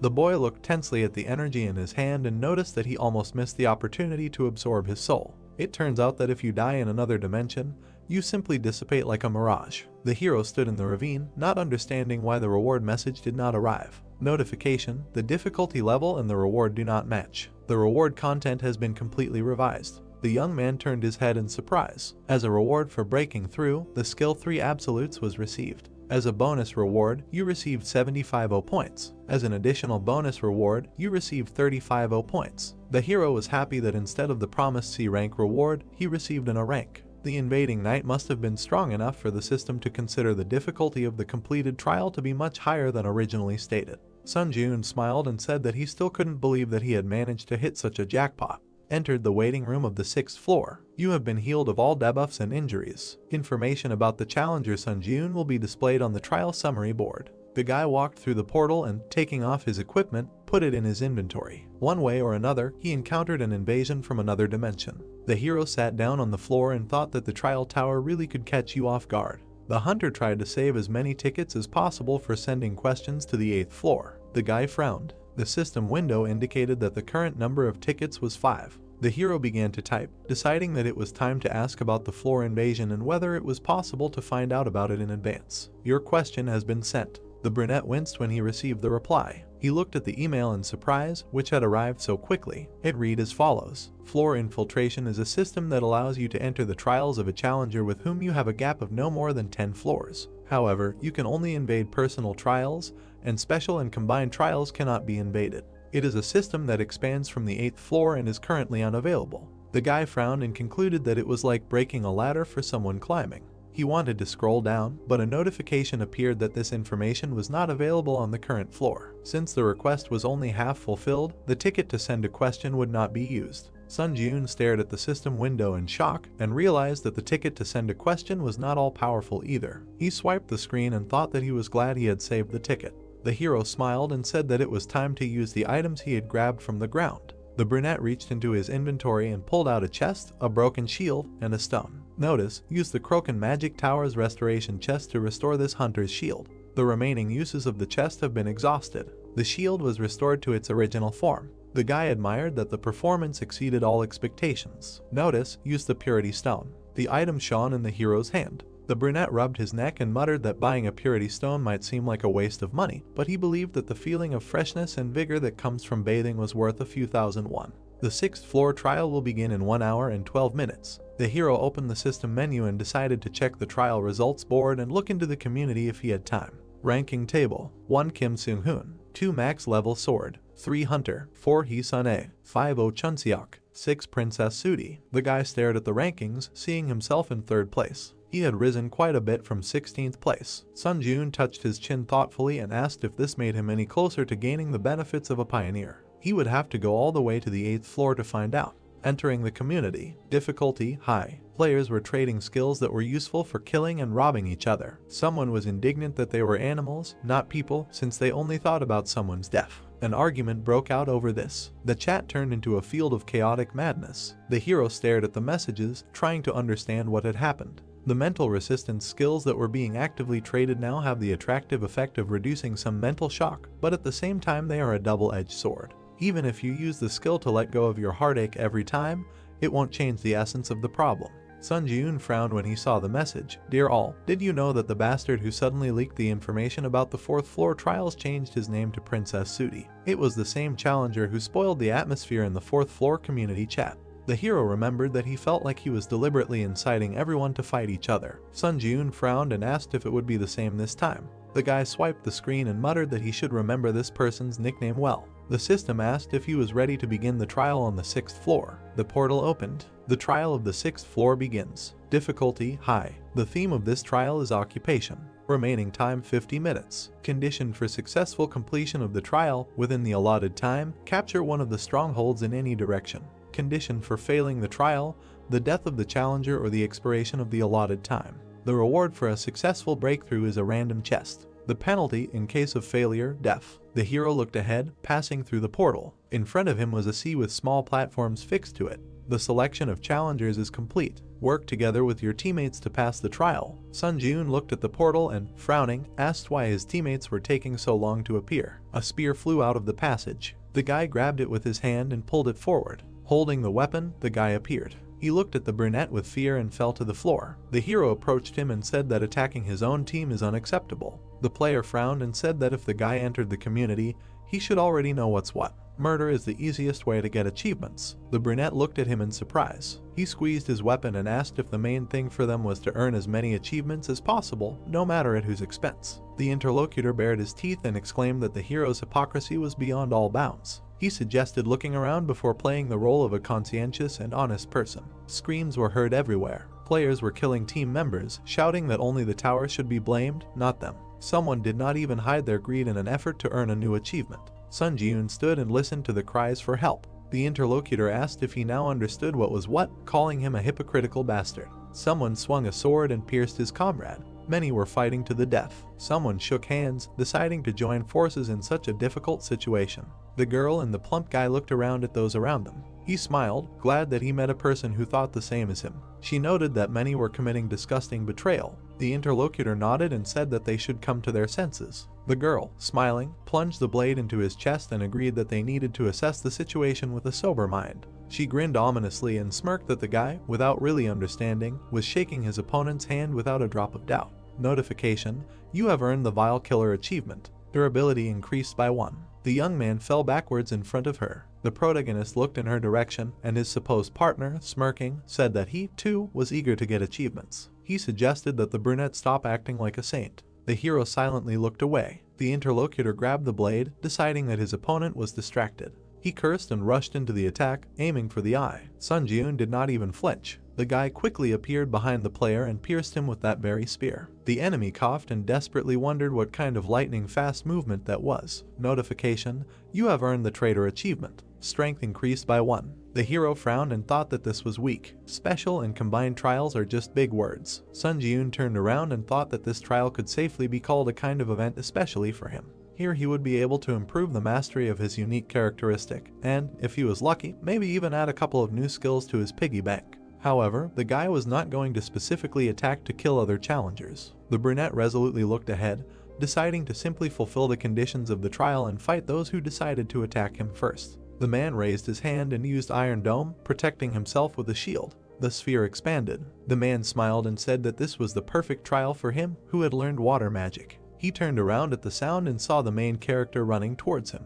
The guy jumped up and looked carefully at the other player. The man looked up in confusion, wondering who was in front of him. Sun Ji-eun kicked the dome. The magician laughed and exclaimed that it couldn't be penetrated. However, the defense didn't want to confirm his words, breaking under the hero's blow. The guy flew into the candidate's face with his foot. The magician was thrown to the side and fell on his back. The brunette landed in front of him and thought that although his actions were a little cruel, the main thing was the end result. The other candidates glanced at Sun Ji-eun in fear, assuming that he was a ranker who looked like a monster and ran in other directions. The hero sat down on the platform and thought that with his actions he could instill fear in his opponents. The other players ran away from him. To be honest, even though he wanted to earn achievements, he didn't want to make unnecessary kills. Notification: stronghold captured. The capture will be interrupted if someone from the other team enters your territory. Don't let the opponent capture your stronghold. Remaining time: 9 minutes 59 seconds. The brunette crossed his legs and concluded that he only needed to hold out for 10 minutes. He put his hands on his knees and thought that the high-ranked challengers who had immediately confirmed their participation in the next trial without using hearthstones on the 5th floor should already be outside the 6th floor. Most of the people around him were low-ranked challengers, so maybe breaking through the trial would be easier than he thought. The trial on the 6th floor makes you think about a lot of things. Mistrust of others. This is the reality of a low-ranked challenger. The darkness and gloom that the trial tower has nurtured. The guy frowned and thought that the fake sympathy was the real hypocrisy. Even if he managed to distract the opponents by switching their attention to another stronghold, eventually someone would die. Notification: an enemy has entered your stronghold, capture has been suspended.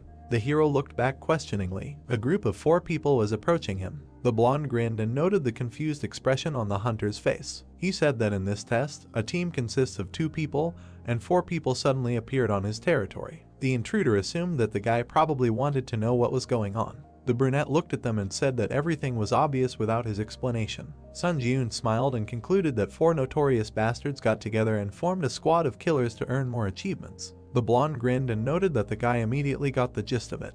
The challenger added that his sentence would now be carried out. The man bared his teeth and kindly offered the hero to go to the next world. The 2 knights moved to attack. The young man grabbed the sword and assumed a fighting stance. The enemy wizard folded his arms and used heart fusion. The hero shuddered in surprise. By using the unique attribute heart fusion, the challenger Sun Ji-yoon now shares the pain of the challenger Kim Jin-han.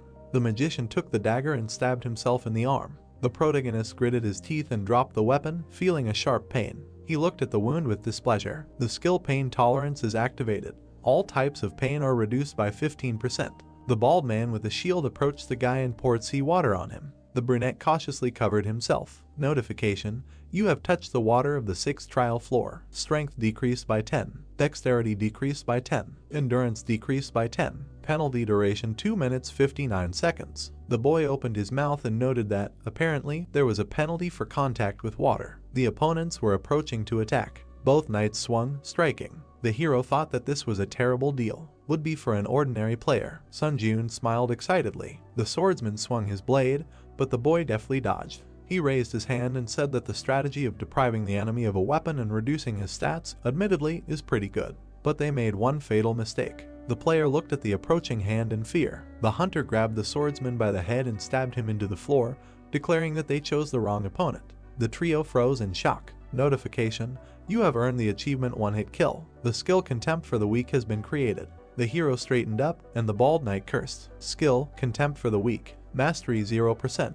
Effect: if the enemy cannot surpass any of the user's stats, strength increases according to the difference in stats. The bald man swung to strike from behind. Notification: all enemy stats are lower than the user's. Contempt for the Weak is activated. Strength increased by 1. The man struck, then looked up in shock. At that very second, the protagonist kneed him in the face. The brunette turned around in the air and kicked the enemy in the head. You have earned the achievement Merciless Killer. Sun Ji-yoon smiled. Agility increased by 1. The knight fell to the ground. The blonde gritted his teeth and frowned. The hero moved towards them. The mage looked at his teammate in fear and asked what to do now and whether they should attack at the same time. The swordsman silently slashed his comrade's leg with his sword. The wizard's face distorted in pain, and he fell to the floor with a scream. The protagonist flinched, feeling a pulsation in his leg. The brunette dropped to one knee. Sun Ji-yoon breathed heavily, thinking that they only shared one pain between the two of them, but fortunately, there was no real damage. The only problem was that this pain limited his actions. The mage grabbed his leg and shouted,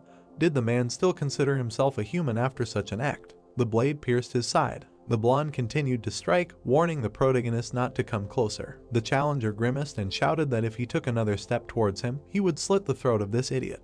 The brunette straightened up. Thanks to the skill pain tolerance, he was able to move somehow. But the catch was that at such a speed, it was difficult to properly react to the enemy's attack. As expected, there was only one answer. The hunter gritted his teeth and realized that he needed to kill the challenger, who activated heart fusion as soon as possible. The mage screamed in pain from his wounds. The protagonist threw the shield in his direction, cutting off the wizard's head. The guy jerked, feeling pain in his neck, and fell to his knees, trying to breathe. The blonde swung, deciding that there might not be another chance. He jumped, cutting the air with his blade. Sun Ji-yoon caught his blade with both hands. The guy looked at his opponent and asked if he was curious about what it was like when the feeling of having your throat literally cut penetrates your entire being. The enemy smiled tensely and muttered that the guy was frostbitten. The brunette broke off part of the blade, grabbed it in one hand and cut off the enemy's head. The blonde, or rather the flying upper part of it, whispered that the hero was crazy. Sun Ji-yoon frowned, and drops of blood flew nearby. You have received the Cold-Blooded Slasher achievement.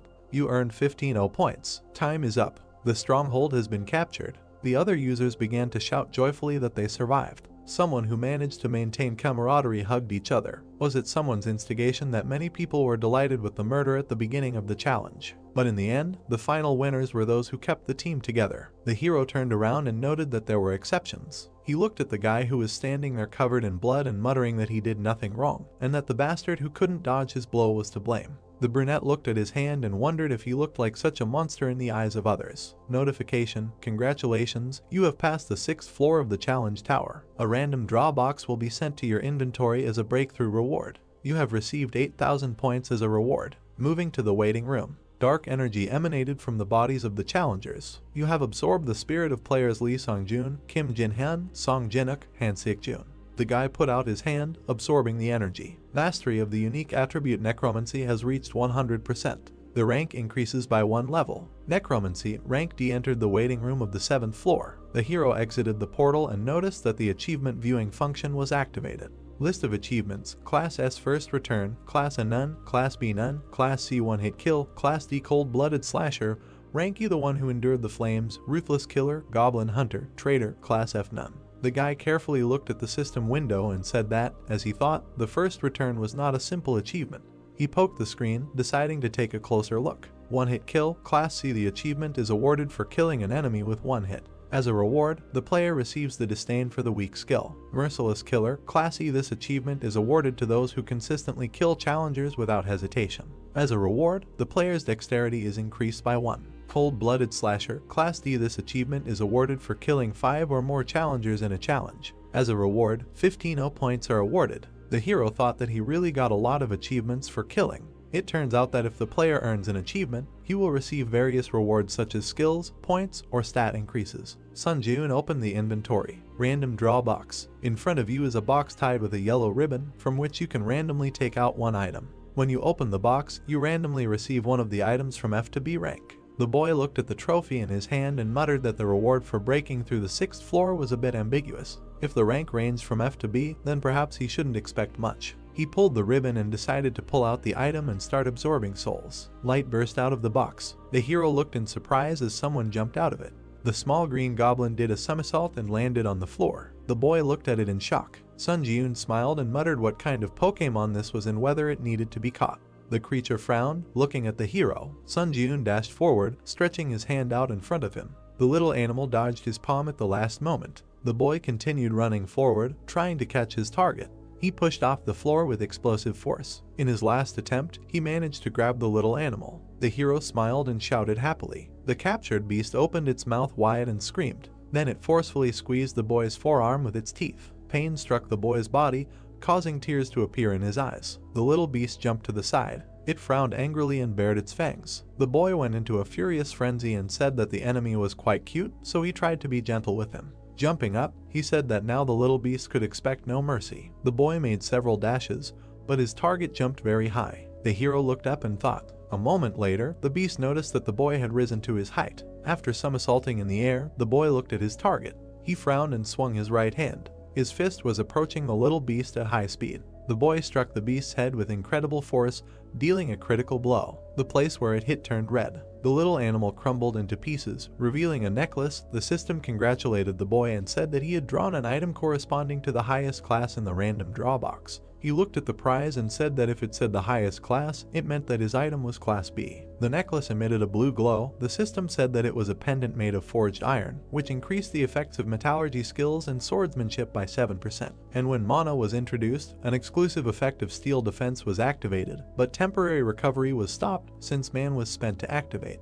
The young man took the pendant in his hand. He looked at it and thought about its description. He poured energy into it and decided to check the effects. The next second, energy enveloped him. The system reported that the pendant activated an exclusive effect, as a result of which the skin began to absorb 10% of all physical damage. He exclaimed in surprise. The beams of light glinted on the surface of the pendant. The guy thought that this pendant had much better parameters than most class items, because it was equipped with both attack and defense, so it was truly a scam item. Putting it on his neck, he happily said that he did not expect anything from this prank, but ended up hitting the jackpot. Suddenly, he froze in place, noticing the messages there that all his mana was depleted, as a result of which the exclusive effect was disabled. He was confused but frowned and said that this exclusive skill absorbs mana at the speed of light. He tucked the pendant under his shirt and thought that he should save mana to use the pendant at a critical moment. He looked back at the system window and decided to check the status window of the unique characteristic that was recently assigned to rank D.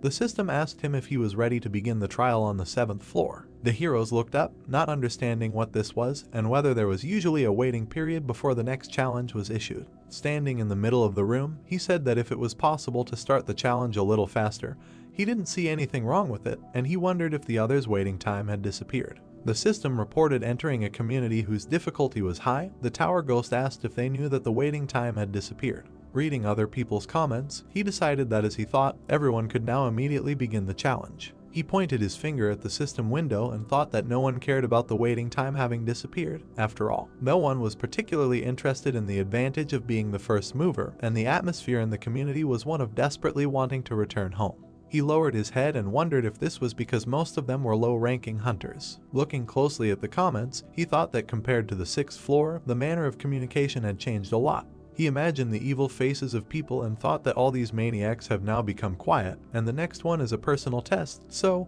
by entering into a dialogue, no one will gain anything. With a calm expression on his face, he decided that he should also be wary of the murderous maniacs who use the lives of their comrades as simple tools for gaining profit, and most importantly, he hit his fist into his palm and said that he needed to develop skills that would not be shaken by any variables. Opening the system window, he looked at the description of the unique characteristic and looked at it in surprise. Raising his eyebrows, he noticed that even more specifics were added to the description of the basic effect. Schematically imagining how souls turn into enhancement, magical power, and a protective shell, he thought that before, the main emphasis was on enhancing skills, but now souls can be used both as magical power and as a protective shell. He waved his hand, opening another window, and said that he hoped that something like an increase in the probability of obtaining a skill would appear, because anything can happen, so the ability to protect the body will never be superfluous. He pulled the sword out of the inventory. Throwing it into the air, he decided to check how effective the spiritual shield was. The hero put his hand to the side and said that he should risk it, because even if he cut off his hand, the waiting room was equipped with a healing buff anyway. The sword quickly spun, approaching him. At high speed, it approached the guy's wrist. The next second, a bright red flash lit up the space.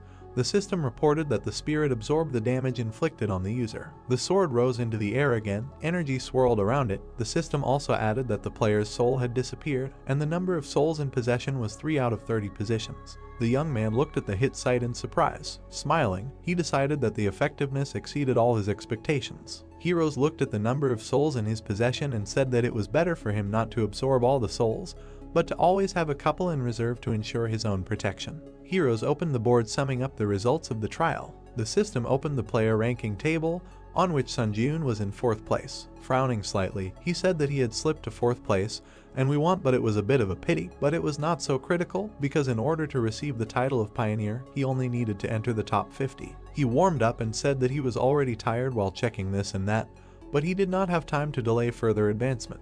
A portal opened in space. Heroes decided that it was time for him to challenge the next trial. In the darkness in front of him, system windows began to appear, informing him that the 7th floor high difficulty test was beginning, the theme of which would be proof, and 40 minutes were given for completion. The condition of the test was to pass 3 tests within the allotted time, and the conditions for failure, the death of the applicant or the expiration of the allotted time. As a reward for a successful breakthrough, he was guaranteed the skill of Grace of the Wind, and the penalty for failure was equal to death. The young man found himself in the middle of a dark corridor. He raised his eyebrows in surprise, not understanding what kind of place this was, because the atmosphere was completely different from the previous tests. Walking straight, he thought there that he literally did not feel anyone's presence, and this irritated him greatly. His hair began to flutter in the wind. A bright light flashed at the end of the corridor. A wave of glow quickly overtook the young man, transferring him to the first test zone. The hero found himself in the middle of the desert. The system demanded that he prove that he had overcome all his fears. Looking around, he recognized the surroundings. An endless sand landscape stretched out before him. Suddenly, the ground beneath his feet shook violently. The young man thought that everything was as he expected.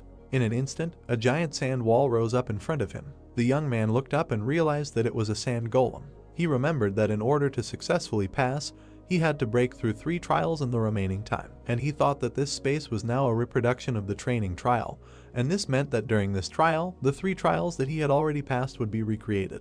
He frowned angrily, thinking that he could defeat the sand golem with his eyes closed, and wondered if that meant he would be on the 8th floor very soon.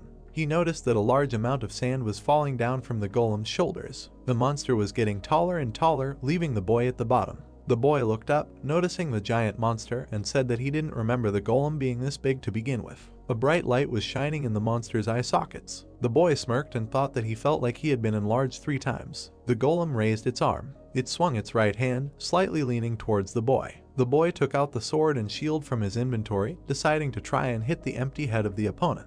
He rushed straight towards the golem's strike. Deviating from the trajectory, it ran up the arm. The hero frowned confidently. He quickly climbed up the sand, straight towards the monster's head. Finally, he made a dash and jumped away from the enemy's head. He thought that this was all very strange while he was upside down. Nu looked down at the golem and thought that the sand golem's weak point was the core, but he couldn't find it anywhere, and perhaps the more massive the golem, the deeper the core was hidden in its body. Shin quickly turned around and looked at him. The hero frowned tensely. The next second, the monster's hand was quickly approaching him. The golem grabbed him in mid-air. Sand continued to fall from his hand. Suddenly, a blue light appeared from his palm. The sand exploded, freeing the youth. The boy looked up and said that since he couldn't deal with the enemy in one blow, he should just cut him into pieces. He rushed into battle, delivering sweeping blows to the golem's body. He landed and slid across the sand. Sun Jiun looked at the wounds inflicted. He smirked slightly and thought that as expected, he was just cutting him over and over again, and he needed that you did not find and destroy the core. The monster raised his hands and screamed loudly. The boy said that with his tactics he only attracted his anger. The monster sank to the ground, resting his feet on it. His ankles sank into the sand. The hero opened his mouth in surprise, looking ahead. Quickly straightening up, the monster raised his foot to trample the hero. The boy rushed from the spot, surprised at what was happening. He looked back in fear and said that dodging the blow is not a problem, but if that sand wave falls. The monster's foot quickly approached the sand. The boy quickly ran away from the resulting sand wave. He lost his balance when the shock wave caught up with him. A huge sand explosion thundered in the middle of the desert. Dust and sand began to settle. A golem appeared from behind the curtain. The young man was half buried in the sand. He smiled evilly and said that he was furious. Rising from the ground, he looked at the golem. The young man held his sword in front of him. The golem walked towards him, holding his hands in front of him. The young man began to emit streams of aura using 3 absolutes. The system opened the description of the skill. The hero flew past the golem at incredible speed, cutting off its arm. The monster looked back at the lost limb in surprise. Landing, the guy dealt a few more blows. He cut off its arm with just one attack. He immediately remembered the Dark Knight and thought that when he encountered the so-called floor implantation, he was very angry. Smiling, he also added that now he should probably thank that knight for intruding on that trial. The monster's arm began to recover. The hero thought that although this golem was recovering with the help of sand, he should still continue to cut with his sword until his core was found. The monster bowed down. Heading towards the guy, the boy challenged him and said that he should try to recover after the next one. With a deft movement, he cut the sand body. A moment later, another cut appeared. The boy ran past the golem, cutting off all of its limbs. The monster began to recover again.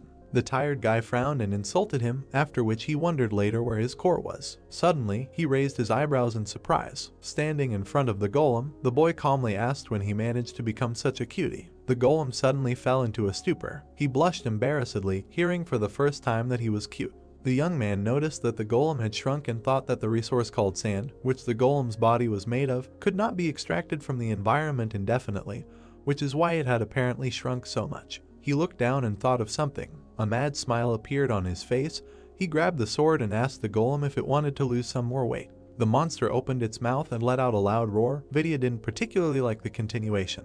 The opponents headed towards each other. The young man turned in the air, approaching the fist. He did a roundhouse kick, destroying the monster's right arm. The hero clenched his teeth hard, quickly moving forward. He rushed past the monster at incredible speed, cutting it into several pieces. The golem's fragments fell onto the sand. He moved his head and wheezed quietly. Having shrunk even more, he restored his body. The golem growled and looked up. The boy frowned slightly when he found the core. He looked at the crystal on the monster's back and thought that the body was covered in a thick layer of sand, so it was extremely difficult to reach forward, and added that he thought about 10 minutes had passed, and there were only 40 minutes to complete the 7th floor trial, and it would probably be better to speed up. Suddenly, he noticed a blow approaching quickly. At the last moment, the boy dodged its trajectory. He continued to dodge the golem's attacks, saying that after the crash diet, he had become much more agile. He rushed behind the monster and said that although he wanted to play with it longer, he did not have time for this. A moment later, the boy pierced the monster's core. The golem opened its mouth and let out a scream. The core shattered into several pieces. The guy frowned. The system reported that he had proven that he had overcome his fear, and the first test had been successfully completed. The golem's body began to crumble to the ground. A bright flash appeared in the air. The young man looked around in surprise, noticing the disappearance of the surrounding space. Frowning, he thought that this was excellent. He stretched out his hand and pulled the golem's spirit along with him. The flow of the soul was attracted to his palm.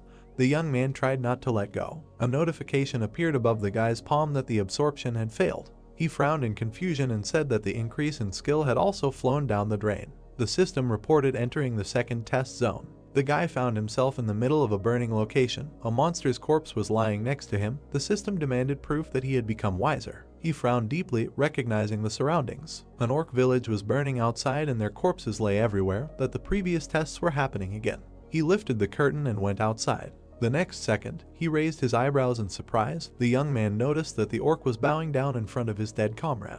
And watching what was happening, he thought that these were orc rangers, and that during the test on the second floor, he destroyed the orc village, so now the subsequent events were unfolding in front of him. Monster touched the artery on the neck of his dead comrade. He sternly looked up at the young man. The orc shook with anger and let out a dull squeak. His eyes were bloodshot. He rose to his feet and let out a loud roar. The young man realized that he was going berserk again, a phenomenon often observed in monsters overcome by anger. He lowered his hands and added that an orc in a berserk state is no longer a hot monster like Irango, so he was very unlucky. The orcs rushed to attack with a battle cry. They were quickly approaching the young man. He frowned sternly and said that they, monsters, should not show the pain of losing a family member. The system reported the activation of the instant acceleration skill and the triple absolute skill. The hero jumped up with explosive force and said that they should not do this, at least in front of him. The orc fell to his knees. The commander of this squad was kneeling in front of the youth, quietly squeaking. The monster was breathing heavily, keeping its head down. Its comrades were lying everywhere next to it. The boy looked at him with disdain and asked the monster there if it felt disgusting, because he was standing there and just watching his family die, unable to do anything. The monster went berserk again. He rose to his feet and swung his right hand. The hero dodged his attack. Energy flashed in his pupils. With a quick dash, the boy decapitated his opponent. He exhaled heavily. The system reported that he had proven that he had become wiser, thus completing the second test. Looking back, the boy thought that this time he could not hesitate. He extended his hand and began to collect souls. He was pulled into the portal again. The system reported the successful absorption of all the orc spirits, as a result of which the mastery was increased by 6% and the number of souls rose to 19 units. The hero clenched his fist with a smile. The system issued a notification that the mastery of the hunter's dagger skill had reached 100%, so the skill had increased to the next rank. Also, the instant acceleration skill had risen one sub-rank higher. The system notified him of entering the third test zone, where he must prove that he had overcome his doubts. The guy looked ahead and said that this time his brain would definitely be blown away. He found himself on a long path in the middle of the water. Greatly surprised, he realized that this was the battle platform of the 6th floor. She looked back and said that since the previous zones were reconstructions of the 1st and 2nd floors, he thought there would be a double from the 3rd floor. He remembered the previous test and said that he was not surprised if such an ignorant test was labeled as wisdom, and he was really going if he hoped to see at least some common sense in the test tower. The young man opened his inventory and took a life potion from there. With a slight movement, he opened the bottle. The guy tipped the bottle over and drank the contents. The potion worked instantly, healing him. He looked at the bottle in his hand. Throwing it into the ocean, he said that he was littering a little in the test tower. A moment later, a giant wave rose behind him. Powerful splashes of water threw up the concrete slabs of the path. The heroes frowned in surprise and said that he only threw a tiny bottle. The system reported the activation of the killer's cloak, increasing movement speed by 15 points. He rushed away from the approaching danger. The boy frowned and thought that the tests that had been played so far were repeating the existing rules, which meant that in order to pass this test, he needed to find and occupy the red tile of the stronghold. The water waves rose up, creating different shapes. The boy also added that until he found the tile, he should not touch this water under any circumstances. Running further and further, he decided that his speed was higher because the wave could not catch up with him. Frowning in surprise, he decided that this was great, because he had to move in the same direction. A powerful splash of water threw the tile under the boy's feet. Falling down, he touched the water, as a result of which his strength, agility, endurance were reduced by 10 points, and the duration of the penalty was equal to 2 minutes and 59 seconds. The water continued to throw up concrete slabs. The guy thought that he even had an idea that the tiles would remain in the same order. Being in the air, he added that it was a kind of hope that there was at least some common sense in the testing tower. He gritted his teeth and used instant acceleration. Leaning against the slab, he made a powerful jerk. With quick movements, he bounced off the next 2 slabs. The guy gritted his teeth and said that he never expected that he could die in such a place. He continued to push off the slabs on his way, running further and further. Noticing a red pad, he headed towards it. Looking at his target, he thought it was the red slab of the stronghold. The guy gritted his teeth and thought that soon, finally, this annoying test would end. The introductory surface swirled into a whirlpool. Several streams of liquid rose into the air at once in order to hinder him. The water spun like a corkscrew and flew over him, The boy said that now the testing tower decided to go completely crazy. He made 2 jerks and headed towards the red plate. Smiling slightly, he realized that there was very little left. The spinning liquid was quickly heading after him. The hero noticed the danger from behind. A powerful blow of the liquid hit him right on the back. The boy's vision clouded over as the water absorbed him. Scarlet energy flared behind him. Streams of dark aura spread through the air. The system reported that the spirit absorbed the damage done to the user, as a result of which one of the orc souls disappeared. More and more energy was growing. It stopped the flow of water. Another orc soul disappeared. The boy looked back and thought that he clearly felt the shockwave, but right before the blow could cause him any damage, the shield blocked it. The hero did a somersault in the air and flew to the side. Having landed, he quickly ran away. The streams of water went after him, when suddenly the remaining time was over. The water froze. The exclusive effect of the killer cloak was turned off. The guy frowned in confusion and thought that now he already had no mana, and if the instant acceleration failed, then it would be the end for him. He gathered scarlet energy in his palm. The hero threw the ball into his mouth. Having pushed it into his mouth, he frowned slightly. An aura began to emanate from his chest into the dark. The system reported that he needed to replenish his mana using the spirit of the orc. The guy thought that this was great, and that his strength had returned. The streams of water, swirling, continued to move. The guy quickly ran away from them. He looked at the red tile and thought that there was very little left. Suddenly, a column of water appeared in front of his face. He opened his mouth in surprise and cursed. The streams of water quickly caught up with him. While he stood in a stupor with his arms crossed, he made a dash forward, wanting to take a risk. The guy entered the liquid. His silhouette began to blur under the streams of water. He broke free from the other side, exhaling heavily. The system reported that the orc spirit had disappeared. The guy was in the air right above the waves of water. Flying down upside down, he bent down heavily. The guy tried to group himself and screamed loudly. He looked at the floor in fear, screaming shrilly. The floor was quickly approaching him. After a little while, the guy hit the concrete with incredible force. 2 orc souls disappeared. He had 12 units left. A large amount of dust rose in the air. The dust cleared. The young man lay in a mark on the surface. He opened his eyes in surprise, noticing something. Swirling waves hung right above him. Their tips twitched, confusing the guy. The system reported that he had proven that he had overcome his doubts. As a result of something, these tests were successfully completed. The water appendage began to lose its shape. A huge amount of water fell on the guy. Being wet, he squinted his eyes and thought that this was a damn test and that it was completed, but for some reason he had to suffer until the last second. Suddenly, system notifications appeared, reporting that he had overcome the 7th floor of the test tower, and as a reward for breaking through, the skill of the Grace of the Wind was received. 15,000 points were awarded and speed boots were sent to his inventory, after which the system reported that he was going to the waiting room. The hero headed into the portal. The spatial gate emitted a light blue light.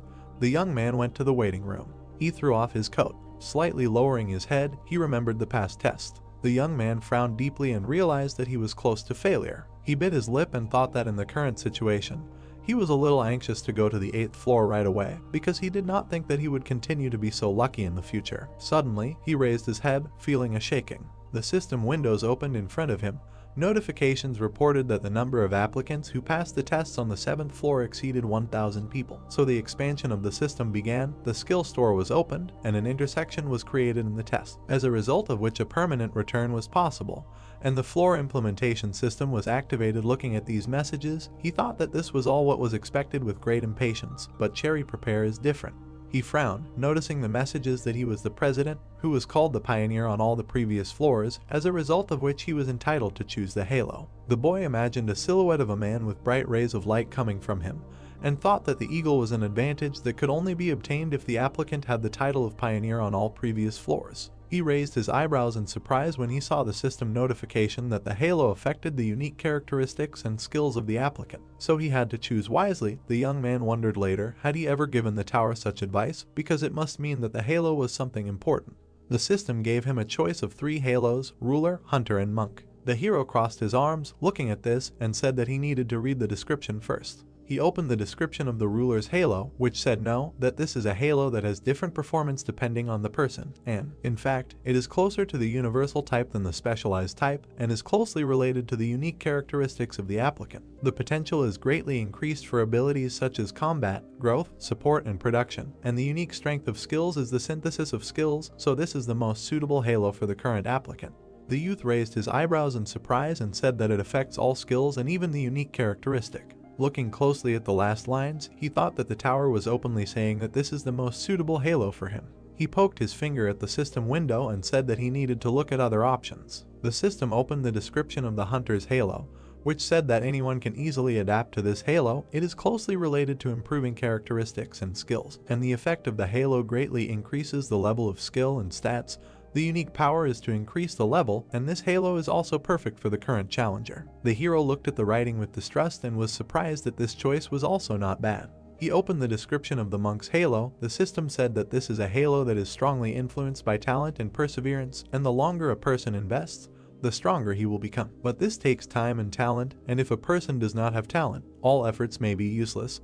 The unique power of the halo is the path of practice, and this halo is not recommended for the current challenger. He waved his hands, dividing the system window into 3, and said that this halo is definitely not for him, so he needs to make a choice in favor of one of the remaining 2. So he lowered his hand and decided to choose it. He pointed his finger at the system window. Shining rays appeared behind him. The system reported that he had chosen the ruler's eagle, and the special effect of the ruler's halo launched the evolution of unique characteristics. She showed him the possibility of developing into the field of necromancy, and said that he could begin to summon or, as a result, be able to use absorbed spirits to revive powerful skeletons. Then she showed him in the form of a magic swordsman and said that his talent for the sword and magic would increase, and the ability to acquire the corresponding skills would increase 3-fold. Then the system showed him in the form of a blacksmith and said that he could also go the way of the creator, and in this case, the talent for creating items would increase, and the ability to acquire skills related to production would increase 3-fold.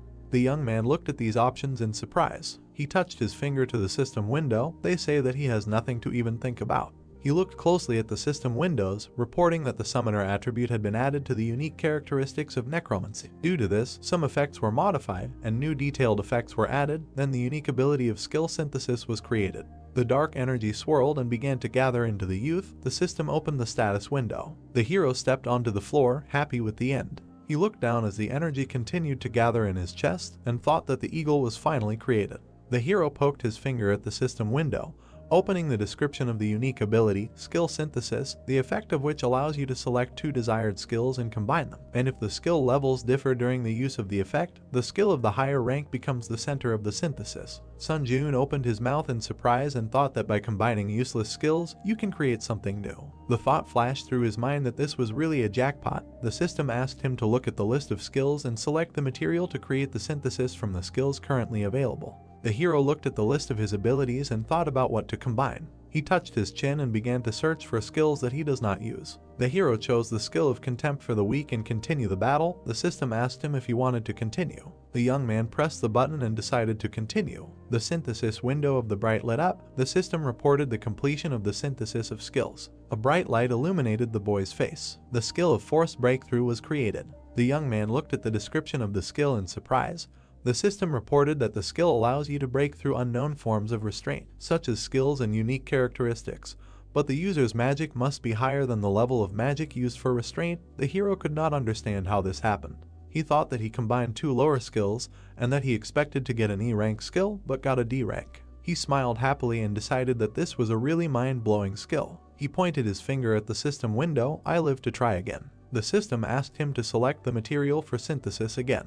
The hero chose Ranger Training and Burn Resistance. The next second, he again agreed to continue the synthesis. The system window lit up brightly again. The guy smiled impatiently, expecting a new result. A strong eye skill of rank E was created, which allowed one to provide oneself with some visibility even in bad conditions. The guy fell into a stupor and said that, it turns out, the skill created now was only 1 step higher than those chosen for synthesis. He looked up and thought about what the reason for this was. He mentally imagined the 2 previous skills and thought that they went well together. Then he imagined the 2 skills crossed with each other this time and thought that their combination was not the best. From a first glance it was clear that they were completely incompatible with each other. He fell heavily onto the bed. Looking at the ceiling, he said that he had come a long way from holding the status of a pioneer to receiving the reward of the areola, but for some reason he felt a little strange. Lying on the bed, he wondered if he had really achieved everything through his own efforts, or if he had just been lucky with a unique characteristic. The hero was silent for a second. He jumped to his place and decided that he couldn't lie around doing nothing,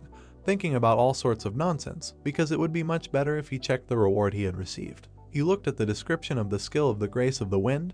the effect of which allowed him to increase all speeds by 10%. The system reported that this skill could be stacked, reproducing up to 7 times. However, when the limit was reached, a 24-hour cooldown would automatically be activated. Looking at the description, he said that increasing all speeds, this is amazing, and he will also be able to stack this skill 7 times, which means, lost in his thoughts, he thought that he would be able to increase any speed by 70%. The hero imagined himself running forward at incredible speed. The young man imagined a bright glow and thought that this skill does not consume mana at all. Sitting on the bed, he said with a smile that the grace of the wind is essentially a skill that has no downsides. He opened the inventory and looked at the boots. He put on new shoes. The guy looked at the new thing with a smile. The system reported that these are speed boots that increase attack speed by 3% and movement speed by 5%. The young man said that all the rewards on the 7th floor are related to speed, and he is incredibly happy with this arrangement. Suddenly, the system reported that the skill store was entered and that it displays a list of skills available for purchase. Sun Ji-yoon looked at the list and said that, contrary to his expectations, the quality of the store leaves much to be desired, after which he thought that in addition to this, the prices are also incredibly high. He shook his head and was indignant at being asked to pay 8,000 for an instant boost. He pressed the buy button and said that he needed a skill related to magic. The hero imagined coins falling while looking at the messages that he had purchased the magic circuit skill, as a result of which 15,000 points were debited from his account, and he also bought magic resistance for 12,000 points. The system reported that the magic resistance skill grants an effect due to which resistance to magic is created throughout the body. Resistance to other people's magic is increased, but if he does not have the magic circuit skill, the effect is significantly reduced. He recalled the past battle and thought that now that he has the resilience skill, he will not be caught off guard by something like the unique characteristic of heart fusion, which had caused him a hard time in the past. He opened the description of the magic chain skill.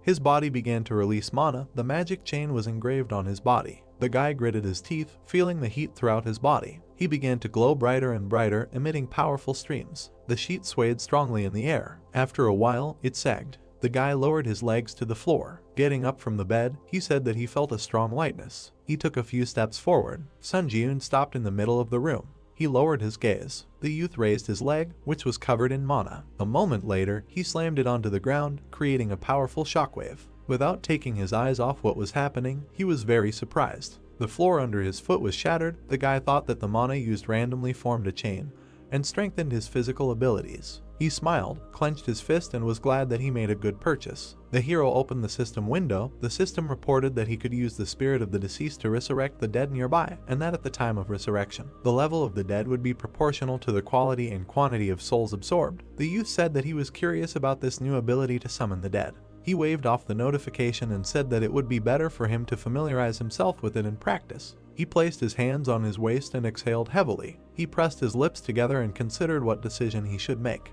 The hero frowned sternly and said that he should think about whether to challenge the next floor right now or return to the ground. The dark-haired man was looking at his phone, nervously shaking his leg, and was indignant at the fact that there was no response. Suddenly, he noticed that someone had approached him. A plump man with his team approached him and asked the guy if he was able to gather a team. They were sitting next to a giant gate. The man also said that he should hand over the permission to enter the portal to them. He smiled evilly and added that if the raid in the dungeon did not begin after the specified time, the right to enter would be automatically revoked, so he could just take the appropriate fee and hand the pass over to them. The guy frowned tensely, recognizing the guys who had approached him. He raised his head excitedly and said that he had no intention of handing over his pass to anyone. The men immediately insulted him. The interlocutor grabbed his head and said with a smile that there were a lot of hunters in the park, but no one was eager to join his team. Smiling widely, he mockingly said that he was only an E-rank hunter. The young man was stunned when he heard the question of whether he thought anyone would want to be on the same team with trash like him.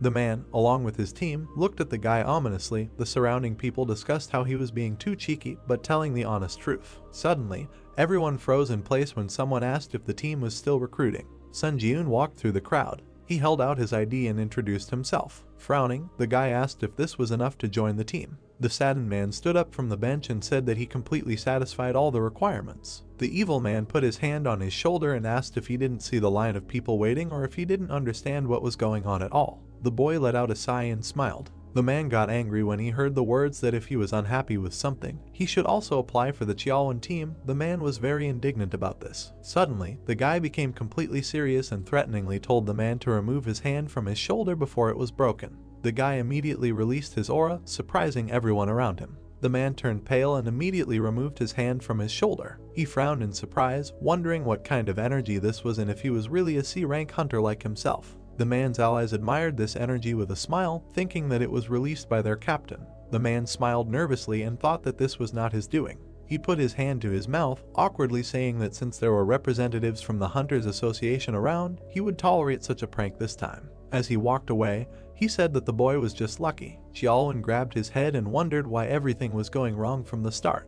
He looked up at the boy in surprise. The boy called him by name. The boys were standing opposite each other. The hero said that judging by the situation, he felt like he wouldn't be able to find anyone else to join his team, so they shouldn't drag it out and just enter the portal. Xiaolin pointed at himself and the boy with a shocked face and asked if he wanted to go in a two-man team. The boys entered. Xiaolin grabbed the sword and quickly looked back, saying that they actually entered. The hero looked back at him and said that he didn't need to worry about anything so much, since he could deal with most of the D-rank monsters. The other man looked at him in surprise. He raised his hand, looked at the boy and asked if the boy had said before that it was his first time in a dungeon. The boy confirmed this and thought that in essence, the trial tower and dungeons were the same thing.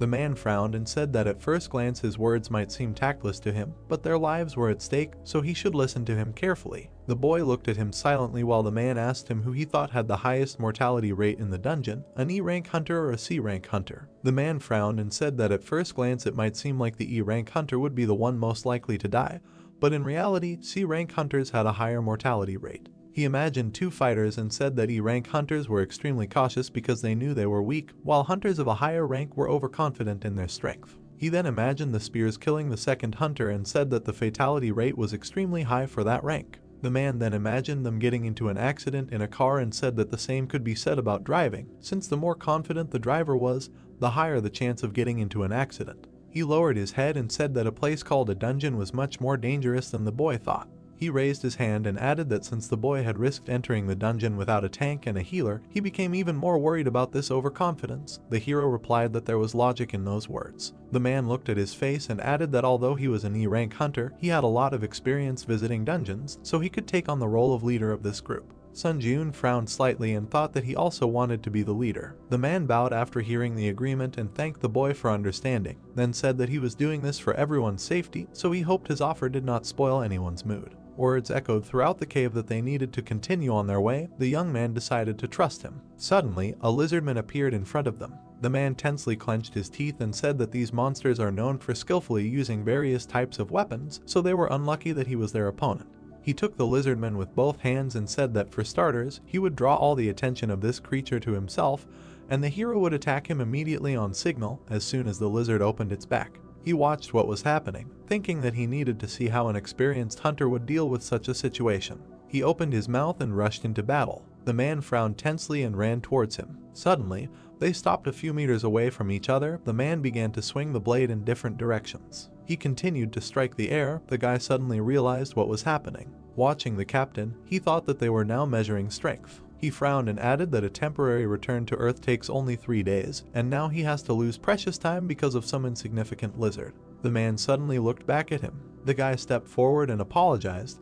Because he was forced to intervene, the man tried to stop him, saying that it could be dangerous. The hero jumped up, using instant acceleration. A moment later, he cut the lizard into many pieces. Xiao and Balshok, seeing what happened. The young man looked at the parts of the monster and said that he intervened because he was in a hurry. The man looked down at the corpse and said that he understood everything perfectly, because he could have his own reasons for this. The hero also said that he would like to make one suggestion, after which he asked if he could voice his thought. The man immediately nodded and asked to tell everything as it is. The boy pointed at himself and asked him to take the lead. The crowd of lizardmen rushed forward, shouting loudly. The boy rushed past them, cutting down several. The monsters looked back, noticing this. They rushed to attack, but the boy rose into the air, dodging it. Sun Jiun pierced one of them from behind. The man watched in surprise. He looked at the concentrated face of the boy and thought that this was just a one-sided massacre. The lizardman struck again, but missed and cut off the head of his comrade. The hero struck again. With a deft movement of his hand, he decapitated the lizard.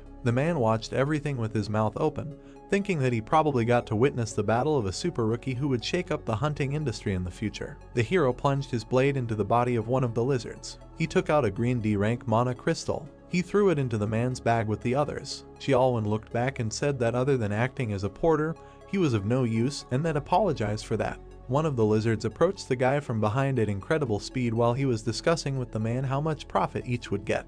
The hero slightly tilted his head, letting the sword pass by. He turned around and swung his left hand. With a single blow, he threw the beast up. He smashed its head against the ceiling of the cave. Rock fragments fell next to the guy. The man grabbed his head, watching in horror. The entire cave was covered in blood. The young man said that they needed to discuss this outside, because if they let their guard down, they could end up in a dangerous situation. He brushed the blood away. The man apologized to him. He began to absorb the souls of the lizards, and thought that he needed to pretend to yawn and absorb all the souls at this time. There was an increase of 0.07%, and that with D-class monsters, he would be increasing the mastery of his unique characteristic for a very long time. Suddenly, a scarlet portal opened. The guys looked back at it. The man thought that being only the two of them, they were able to reach the portal leading to the boss room. He smiled and thought that he did not even have a thought about completing the raid on the boss, or to be more precise, from the very beginning he thought that it would be a great success if they overcome at least half of the dungeon. He looked at the guy from behind and added that he thought the man in front of him was quite capable of clearing the dungeon completely. The hero looked back and asked if the man was okay with this arrangement if they were to invade the boss's room now. The man answered in the affirmative and said that the guy should take a break for a while. The young man reassured him, saying that there was no need for that because he was perfectly fine. A man's voice was heard near the portal and he agreed to enter the portal. They found themselves in front of a giant lizard sitting on a throne. The monster rested his hands on the throne. The young man said that as he had predicted, the king of the lizards was waiting for them in this place. The ally looked at him and asked what he was going to do. The hero asked for some time to think. The man frowned anxiously and asked if the guy wanted to say that he had no clear plan of action. The monster immediately jumped up from his place. The guy smiled and said that it happened just in time. The lizard was approaching them at an incredible speed. The guy frowned in surprise. He made a few dashes back, dodging the spear strikes. Dodging another blow, he thought that the monster was very fast and, surprisingly, considering his size. He frowned and looked up at his opponent. The next second the young man found himself behind the lizard. The guy swung his blade and thought that it was not fast enough for him to match the pace of the fight. The monster immediately attacked him with its tail on the body. The lizard threw the guy to the end of the cave. The man grabbed his head and screamed the guy's name in fear. The young man kicked away a block of stone. Dark energy swirled around his body. The system reported that the spirit had absorbed the damage inflicted on the user. The hero smiled and said that this is a good way to test new skills. The man said with tears in his eyes that he thought the guy was dead. The lizard looked at the enemy with an angry expression. Sun Ji-un climbed onto the boulder and asked the enemy what had happened and if he cared that not a single stone was left of his throne. The lizard's throne was heavily damaged. The youth asked if he thought it was an ominous omen. The monster threw a copy into the ground and released an aura. Raising its head, it released a powerful beam from its mouth. The youth's limbs were immediately shackled by chains. He was affected by the skill of a slow wave, as a result of which his speed was reduced by 25%. A green sphere cut off the chain. The youth activated a force breakthrough. A pleasant colored energy swirled around his body. The system announced the removal of the slow. The lizard opened its mouth in surprise, noticing this. The guy exhaled heavily and thought that the skill was the result of synthesis, so he had some doubts about it, but the effectiveness was high. Suddenly, the monster turned his gaze to the side. A quiet groan was heard in the cave. The man, bound with chains, fell to the ground and said that his body did not obey. He was scared, but looked at his ally and asked for help. The monster looked at him and growled. The guy frowned in surprise, realizing what was about to happen. The monster turned around and ran towards the man. The hero gritted his teeth, rushed after him and shouted that he was the lizard's rival. Moving at high speed, he tried to catch up with the lizard. Looking at the monster from behind, he thought that the distance was too great. The guy raised his eyebrows in surprise. His pupils turned scarlet, and he used the summoning of the dead. Two skeletons appeared right in front of the monster. They opened their mouths and rushed to attack. The lizard defeated them without much trouble. The guy watched the bones fall and thought that they were not strong enough to stop such a giant, but nevertheless, he was able to win a second with their help. Having summed up the skill of the Grace of the Wind by 60%, he chopped the monster into several pieces and thought that this second saved a human life. The lizard's face froze with an open mouth. The system announced his death. Streams of dark energy gathered in one point. The system reported that the guy used the absorption of the spirit of the Lizard King to permanently increase stats, as a result of which his strength, agility, endurance, mana and durability were increased by different amounts of points. The hero looked at his chest in surprise. The system also reported the absorption of one of the Lizard King's skills, the Spiritual Eye. The man yawned widely. He looked in front of him and said that except for the fact that all three portals appeared at the same time for power, nothing special happened. He looked back at his subordinate and asked if they noticed anything unusual. The interlocutor answered negatively. The leader, looking at the portal, thought that everything was as usual, because after the hunters of the first squad made a partial raid in the open portal and went outside, the attacking team of the Hunter Association would have to break into the dungeon and finish off the boss. He sat down on the back of the bench and said that it seemed like everyone was in the same Hunter Association, but he did not understand why only their team did not have a commission fee, after which he insulted the members of the attacking team and said that he was very jealous. Suddenly his eyes sparkled with anticipation of monetary payment. The man said that if the advanced squad completely cleared the portals in the first quarter, then their control team would be able to get their share. Suddenly, he sadly lowered his eyebrows. Smiling slightly, he thought that this would only be possible within a rank hunter and wondered if there was even one high-class hunter who would pull off such a crazy stunt. Suddenly, Xiaolwen and Sunjun appeared from the portal. The leader looked back. Hearing the shout that the advance party of the third portal had finished clearing, the leader was surprised that it was so fast. The subordinate tried to accompany the guy.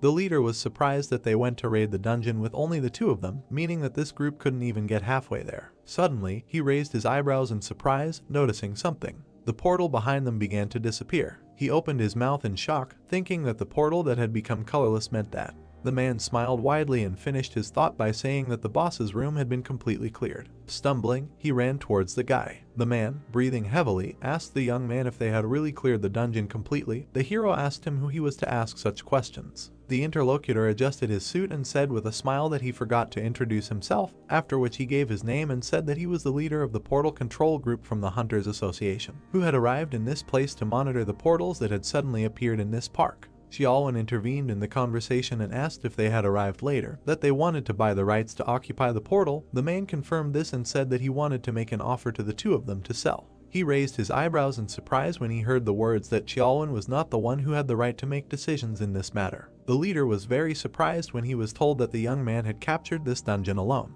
He recoiled and asked in shock if he really did the cleanup alone, since that meant he was a rank hunter. The guy interrupted him and said that he was a C rank hunter, and that he thought that was not the most important thing right now, after which he asked him to get closer to the point. He frowned and asked how much he wanted to buy the right to occupy the portal for, after which he thought that if it became known that he came from the test tower, then it would add unnecessary problems. The leader coughed and said that if we return to the main thread of the conversation, then their team wants to propose something.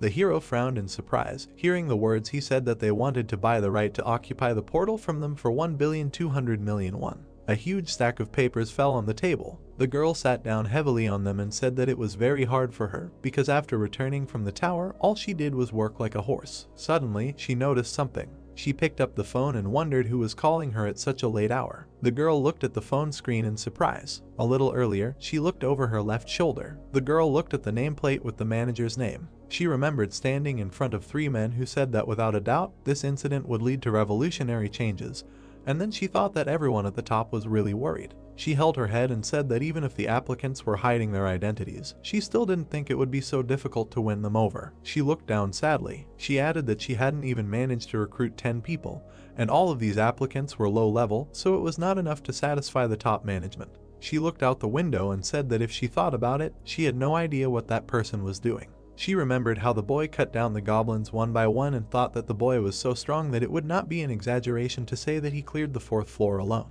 She touched the glass and regretted that she did not propose to him right away. Suddenly, she was distracted by a notification on her phone. She picked it up and wondered who was calling her at such a late hour. The girl raised her eyebrows in surprise, looking at the phone screen. Sunjun had texted her and asked if they could meet up if she had already returned. The boy's balance was 1,291,600,000 won. The boy carefully looked at the phone screen and said that he had earned almost 1,300,000,000 won, and he still could not believe that it was true. He was sitting in a cafe, saying that he felt amazing, when suddenly a golden bell rang. The tired girl flew inside. She noticed her hours waving his hand at her. The girl grabbed her head, approaching the table. The guy thought that she ran with all her might and said that she did not have to hurry so much. Sitting opposite him, she said that he did not even answer her message. The guy blushed, hearing the words that she waited for his answer for a very long time. He sweated nervously and apologized, after which he said that he never read it because he was in a hurry. Smiling, she pointed at him with her fingers and said that then he should treat her to a cup of coffee and cheesecake. The hero replied that she could order whatever she wanted. A little while later, a cup of coffee appeared on the table. The guys sat opposite each other. The girl asked if the guy was going to climb to the top floors of the test tower. The hero replied that he was going to continue his climb in the tower. To be honest, he contacted her because he had a request. He looked her in the eye and said that he needed to join a guild so that he could attack a dungeon during his short return from the trial tower, but he had some conditions. He imagined various hunters and said that the first condition was the right to refuse a summons to the guild. He then imagined the trial tower and added that the second condition was not to interfere with his personal affairs related to the tower, and the third was permission to use the guild's dungeons at any time. The young man also asked if there was a guild that would be willing to satisfy all of these conditions. The young man frowned slightly and wondered if the atmosphere was strange and if he had overdone it. He suddenly flinched when he heard his name. The girl tilted her head and said that the conditions he proposed were absolutely impossible to fulfill, since from the guild's point of view, they did not get anything. She touched his hand, interrupting his words about how he had probably asked for too much. She stood up at her place and looked him in the eyes. Their fingers intertwined. The girl said that he could join her guild. He raised his eyebrows in surprise, hearing the words that she would make these impossible conditions feasible. The young man was lying on the roof of the bus, recalling the past conversation. His hair was fluttering in the wind. The young man said that from raiding the dungeon to selling the right to occupy, and plus joining the guild, yesterday he lived an extremely productive day. Looking up at the sky, he said that anyway, to join the ranks of the guild, there was one task left to complete. He suddenly plunged into the memories of the past conversation. The girl said that he should clear a C-rank dungeon alone, because he should demonstrate his abilities, so that it would be easier for her to convince the higher management, because the privilege of free use of the guild dungeons is not available to everyone.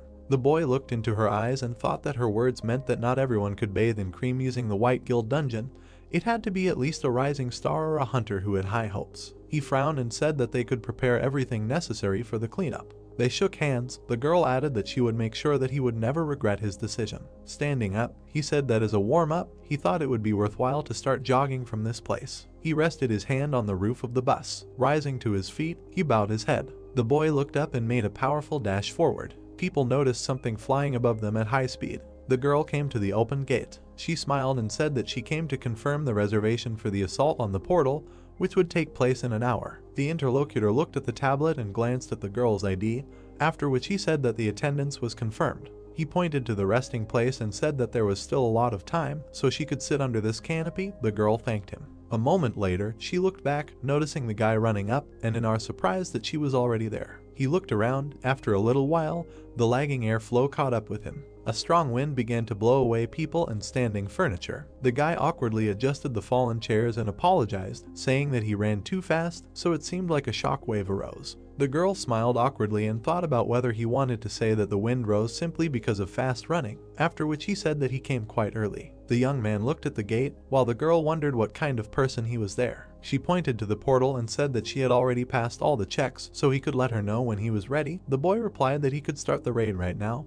because he didn't care. They entered the portal and found themselves in the middle of a wheat field. The guys looked around. The boy was surprised that they were in a field. He turned to the girl and said that if she was in danger, she should immediately let him know this. She replied that she would be completely fine. She touched her chest and presented her necklace, after which she said that she was wearing an artifact that was given to her by the guild because it was an item that had a shield function and a weak invisibility effect. Heian looked at it and said that if she attracted the attention of monsters, she would help him to some extent, so she would try to stay as far away from the battlefield as possible. The hero walked forward, telling her that now he could fight without worrying about anything. He was enveloped in dark energy. The spiritual eye skill was activated. The young man remembered that this was the skill that he received from the Lizard King. He noticed 3 objects approaching. Frowning tensely, he thought that he felt the presence of enemies invisible to the eyes, and added that this is what gives him the spiritual eye. The opponents quickly approached him through the wheat field. The young man watched as they approached very closely. He rose into the air, dodging 3 lizard-like monsters. The monster opened its mouth, looking at him.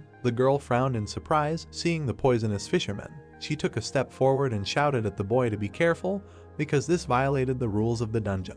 The young man made several dashes, destroying each of the opponents. The monsters' bodies fell next to him. The girl's mouth opened in surprise, thinking about what she had just seen, because it was some kind of madness. She smiled happily and noted that she had always known that she had made the right choice. The young man continued to fight the monsters running out of the portal. He cut one of them, making a dash to the second. His sword began to emit golden energy. The hero looked away and thought that the appearance of the lightning effect was so rare that he had completely forgotten about its existence. One of the monsters was quickly approaching him from behind. The young man dodged at the last moment, noticing the clenched jaws of the enemy. He grabbed the lizard by the tail. Swinging, he sent the monsters to the ground. The young man hit the floor with the lizard. Straightening up, the guy looked at the monster's body. He waved to the girl and said that he had more or less restored order nearby, so she could calmly approach. The girl thought with her mouth open that he had reached the portal leading to the boss room in less than an hour, and alone at that, but the most surprising thing was that they were now in a dungeon that violated the rules. She remembered the appearance of the monsters and thought that the poisonous fisher was a monster that should not be taken lightly. She looked at the corpses of the monsters and added that one of the monsters recommended for group attacks, even for those same C-rank hunters, is the poisonous fisher, so she still can't believe that he dealt with such a monster so playfully, as if there was a helpless baby standing in front of him. She looked at the guy's back and said that this was far from the limit of his growth. The young man headed towards the portal.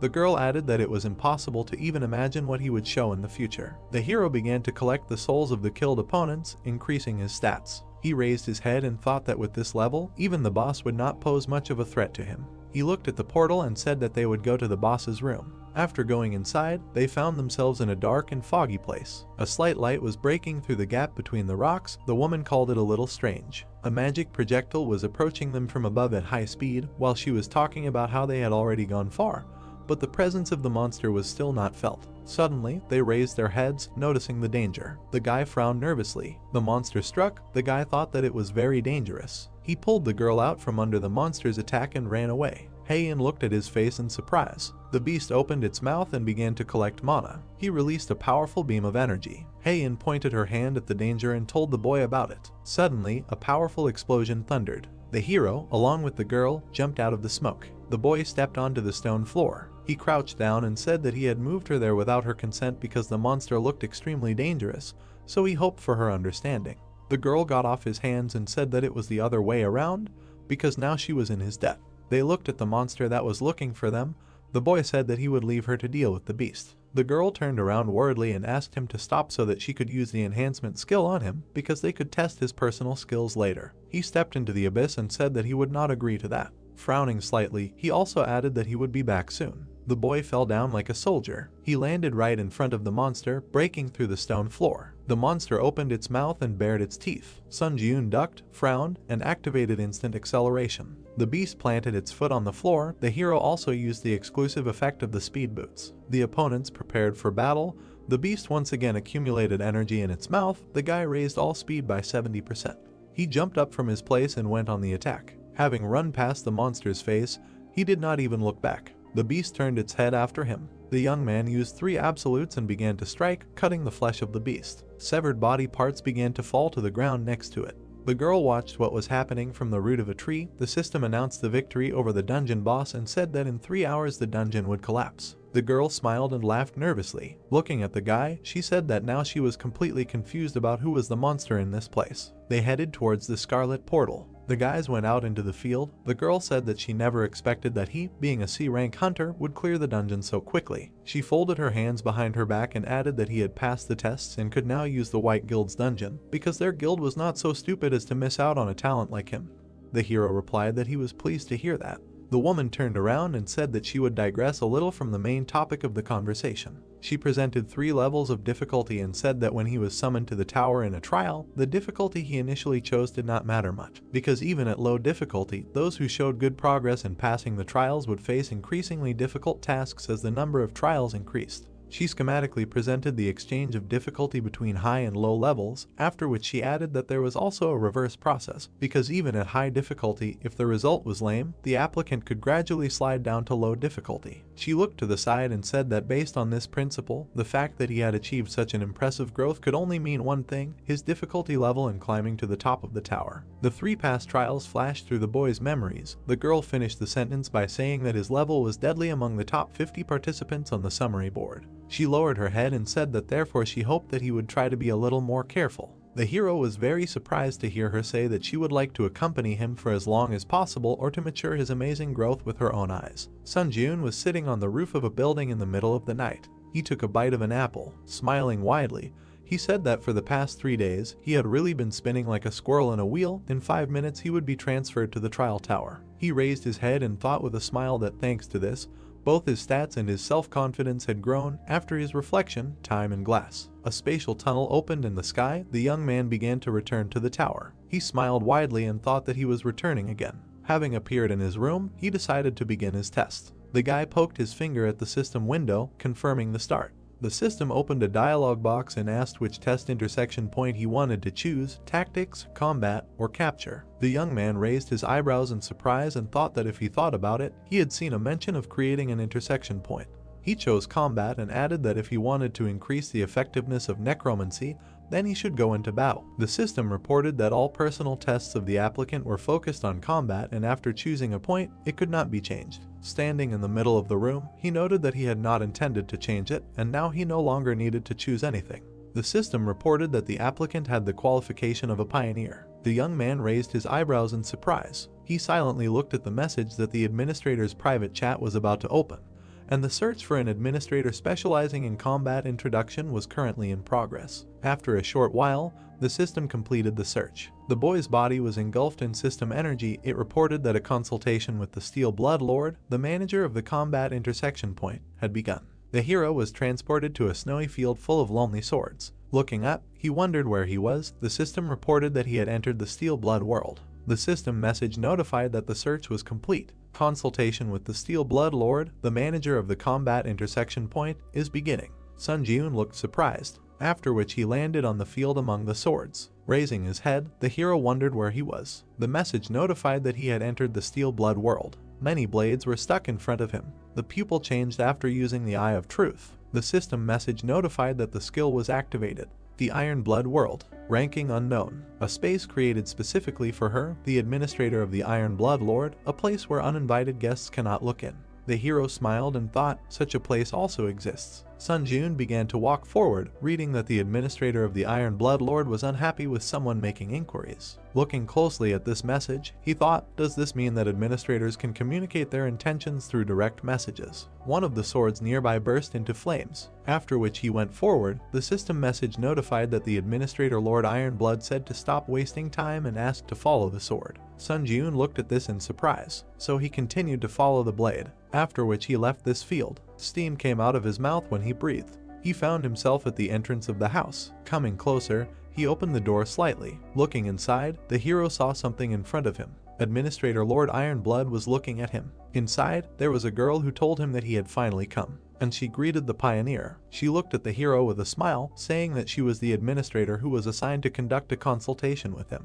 That same Lord Ironblood. She sat with her legs crossed. Sun Jiun looked at her carefully, thinking that in appearance she looked like a foreign beauty. But he saw her bright aura, realizing that in fact, in front of him was the creature that controls the trial tower. Suddenly, the girl appeared in front of his face, after which she reached for the bottle on the shelf, saying that she was curious about what this monster looked like, and she would say that it was pretty good. The hero thought in surprise, when did she manage to get here? He was staring at her non-stop. The hostess of the house went to the fireplace. Sun Jiun asked if she knew him, and she answered of course. The trial on the 4th floor was quite impressive. The drink was filling the glass when the guy asked if she had been watching his trials all this time, to which the girl said that she only knew about what happened from the data of the final report, because it is impossible to watch the trials of candidates below the 8th floor. Sun Jiun's eyes grew bigger from surprise. He thought about the fact that she is an administrator but cannot watch the trial. While stirring the contents of the glass, the girl also said that judging by his expression, she thought he had misunderstood something.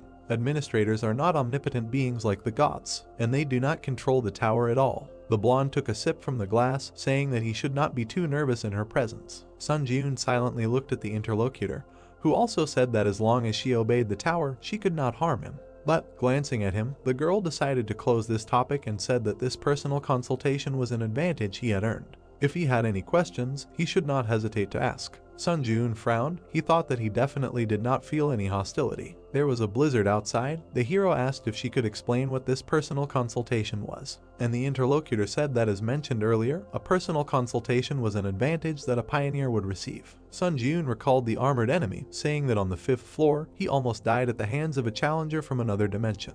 Why did he come to him? Looking at her glass, the girl said with a smile that there was no special reason. Looking at the interlocutor again, she also said that it was because when entering a certain floor in another world, an intruder could not only steal the reward for the challenge of that floor, but also gain more favorable advantages. The fireplace was burning brightly in the room.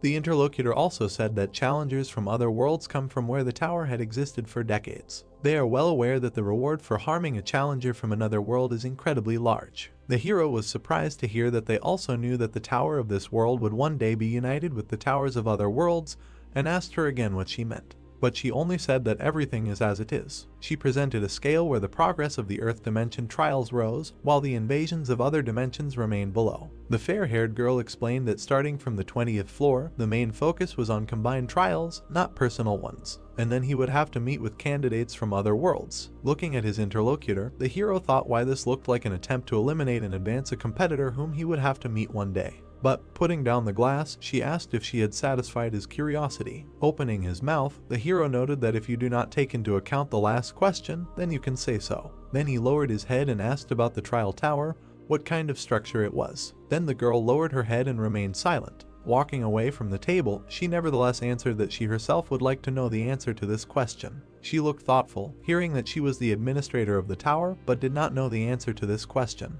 Her own silhouette was visible in her eyes. The girl said that originally, the so-called administrators were just like him. The applicants who died after passing the 40th floor were given the right to be reborn as administrators. She had once climbed the tower to see the end. However, she could not reach the top of the tower. No, she remembered herself covered in blood, saying that it would be more correct to say that all the administrators died before reaching the end. That was how she became an administrator. Sun Ji-eun clenched his fist and asked if she wanted to say that the administrators were just former applicants. He looked at the floor, saying that he hoped that she knew something about the top of the tower after all. Hearing this, the girl frowned and looked at him. Then she grabbed him and lifted him off the floor. Holding him with one hand, she said that the words about the top of the tower were not something that could be said so frivolously and carelessly. Sun Ji-eun looked confused and just kept silent. But she noticed with a smile that he was not particularly puzzled and asked again if he was scared. In response, the hero simply lowered his head, saying that it was because she herself said that a personal consultation was his advantage. In addition, he did not feel hostility from her. After which, his fingers dug into the wall, and the next moment, he broke it and found himself on the street.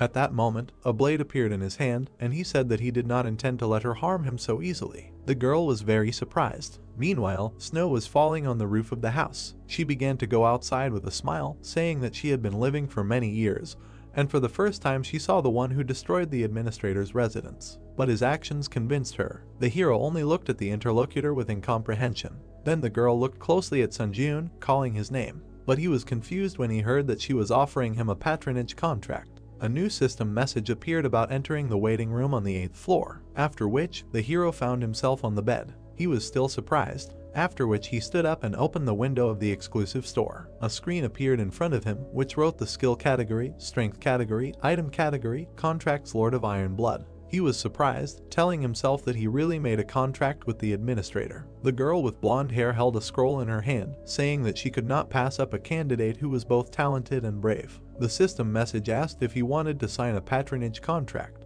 The hero clicked yes, and the contract was concluded. An exclusive contractor store will be opened, where special points will be available to him. As a special benefit provided by the contractor, all stats will be increased by 1. With a wide smile, the girl said that it was fun, and said goodbye until we meet again soon. A finger pressed the strength button, opening the strength category in the exclusive contractor store. A new screen showed the strength category. List power purity of mind, power steel soul, power king of winter. Looking at the screen, the hero thought that there is also a level of this category of the store. Is there a difference between just power and the unique power obtained on the 8th floor? There were page switches at the bottom, and the hero decided to check them. But a new message appeared that he does not have sufficient rights to view the current list of powers. He can view the list of powers in the waiting room on the 10th floor. Looking at the screen, the hero wondered what happens. At the moment, only these 3 powers are available to him. Information about the power of purity of mind appeared in a new window. Price 1000 SP. Description: in any situation, there will be the ability to think rationally. Status anomalies such as anger and confusion are halved during the fight, and combat immersion increases. Power Steel Soul. Price 6500 SP. Description: This is the soul that some lords were born with, who are said to have neither blood nor tears. Increases the mastery of all weapons by 2.32 times. All newly learned combat skills start with 10% mastery. The power of the King of Winter. Price 800 SP. Description: this is the power that the rulers of the North often receive. In cold conditions, stats are temporarily increased. There is no suffering from the cold. Puzzled, Sun Ji-yoon thought about how ambiguous it was. Somehow, perhaps it would be better to save up a little SP. But he still pressed the button, deciding no. New notifications appeared, saying that he had purchased the power of purity of mind. 1000 SP written off. Description: in any situation there will be the ability to think rationally. Status anomalies such as anger and confusion are halved during combat, and combat immersion increases. Sun Ji-yoon remembered climbing a cliff, thinking about the power that allows you to reason sensibly in any situation. Then he clung to the ledges with his fingers. It is better to raise your survivability bar this way than not prepare for anything at all, because there is a chance that he will face a floor invasion right now. A portal appeared in front of him asking if he is ready to begin the test on the 8th floor. After that, new messages appeared. The test on the 8th floor begins. The difficulty is high. The theme of this test is destruction. The condition for successfully completing the test is to defeat the Lick who summons skeletons. The condition for failing the test is the death of the challenger. Failure condition for the test, all stats +2. The penalty for failure is death. Sun Ji-yoon looked down at his feet in surprise. Countless skeletons were visible from the cliff. Why were there so many? Watching this, the hero wondered if this was an attempt to overwhelm the enemy with numbers. An army of skeletons was looking at him below, and Sun Ji-yoon decided it was time to begin. After which he jumped off the cliff. He pushed off with his foot. Upon landing, he created a large shockwave, but other enemies surrounded him. One of the skeletons attacked the hero. The others also tried to strike, but Sun Ji-yoon stood calmly, saying that, as expected, they could not even penetrate his basic defense. After which he struck them. New system messages appeared. Mastery increased by 0.08%. Sun Ji-yoon lowered his eyebrows, only 0.08%. How annoying. Each swing hit multiple skeletons, increasing his proficiency. Holding his fists to his face, he decided that there was no point in increasing his proficiency during this trial. Standing on the battlefield, the hero suddenly heard a voice asking who he was. What kind of bastard dared to cause trouble in the shrine? Sun Ji-yoon turned around. Looking into the distance, he wondered if the voice was coming from there, and, raising 2 fingers, he used Summon Dead. The fallen skeletons rose again. He absorbed the souls to summon skeleton soldiers. In possession, 1/30. One of them took a stone in his hand. Then he struck a similar skeleton. Sun Ji-yoon looked at this in surprise, saying that he did not know before that skeleton soldiers were also quite usable. Rubbing the back of his head, he decided to let them deal with these weaklings, and he will go for the boss's head for now. The skeletons watched as the hero rushed forward. New messages notified that the skill Grace of the Wind had been activated. All speed increased by 60%. Current stacking progress is 6/7. The exclusive effect Speed Boost C+ was applied, instantly increasing speed. Sun Ji-yoon flew over the countless army of the dead. Landing behind them, he continued on his way. A building was visible in the distance. Looking at it, the hero realized that the voice was coming from there, after which he rushed forward again. There stood a skeleton wearing a crown. Having caught up with him, the hero stopped in front of him. Smiling, Sun Ji-yoon was glad that he found him. Eyes glowed from the sockets. The enemy told him that an insignificant human dared to cross the threshold of the sanctuary. Opening his book, he declared that he would make him pay in full for his impudence. Several large monsters appeared near him. Raising his head, the hero thought, is he even capable of commanding sand golems? Looking at the hero, the skeleton asked, did he now realize whose sanctuary he dared to enter? The large monsters were standing near the main enemy, but Sun Ji-yoon asked again, could he not summon someone stronger? Taking out his blade, he also said that if he simply did not have stronger exhibits in his arsenal, he would be disappointed. These words angered the enemy, and pointing at the hero, he said that these guardians would be quite enough to tear him to shreds. After which, the monsters rushed to attack. A new message notified that the instant acceleration skill was activated. The hero suddenly moved forward. With lightning-fast movements, he cut off the giants' heads and appeared near the main enemy. Pulling his hand back, Sun Ji-yoon swung and struck. A new message notified that proficiency had increased by 1.2%. Pleased with this, Sun Ji-yoon placed his hand on his chest, thinking that the undead definitely greatly increased his proficiency. The legless skeleton sat on the floor, wondering where the hell this monster came from.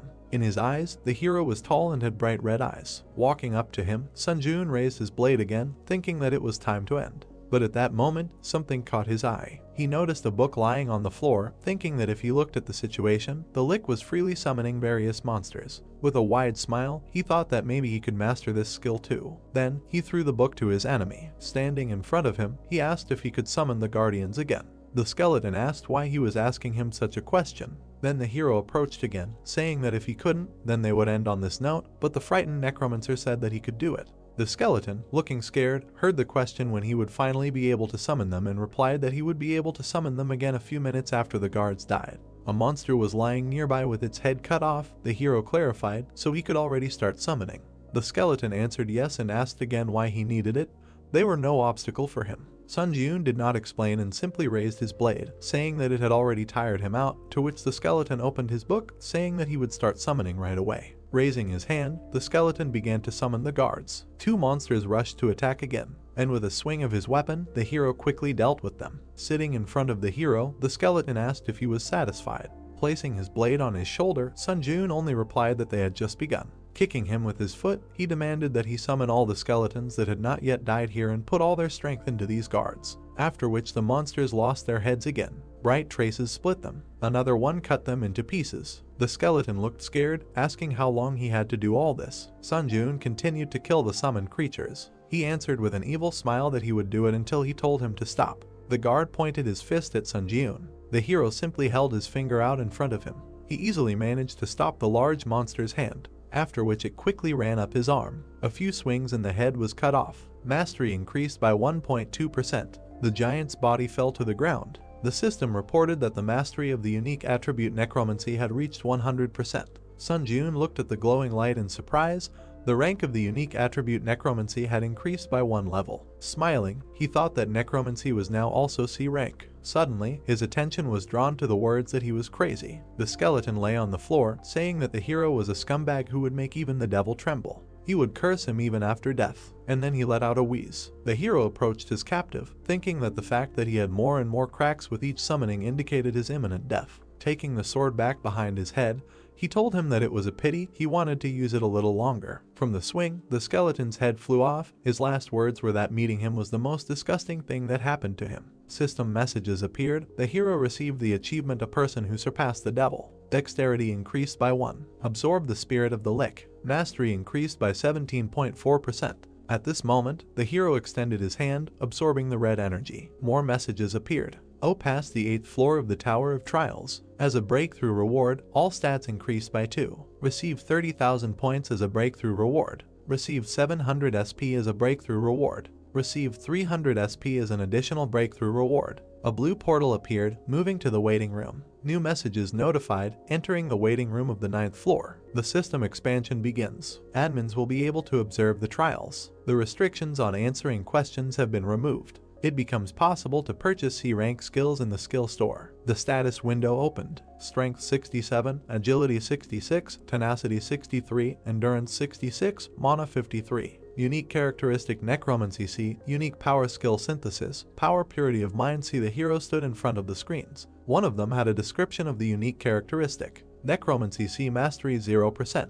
Basic effect is the ability to absorb the souls of the dead to strengthen and supplement either stats or mana. Additional effects 3. When absorbing the spirit of the deceased, there is a 20% chance that one of the skills imprinted in the soul will be acquired. Additional effect 4 is the ability to use the souls of the dead to protect the body. However, at this time, the amount of energy consumed by the protective shell will be proportional to the strength of the blow. Additional effect 5 Skill absorption of the soul of the dead.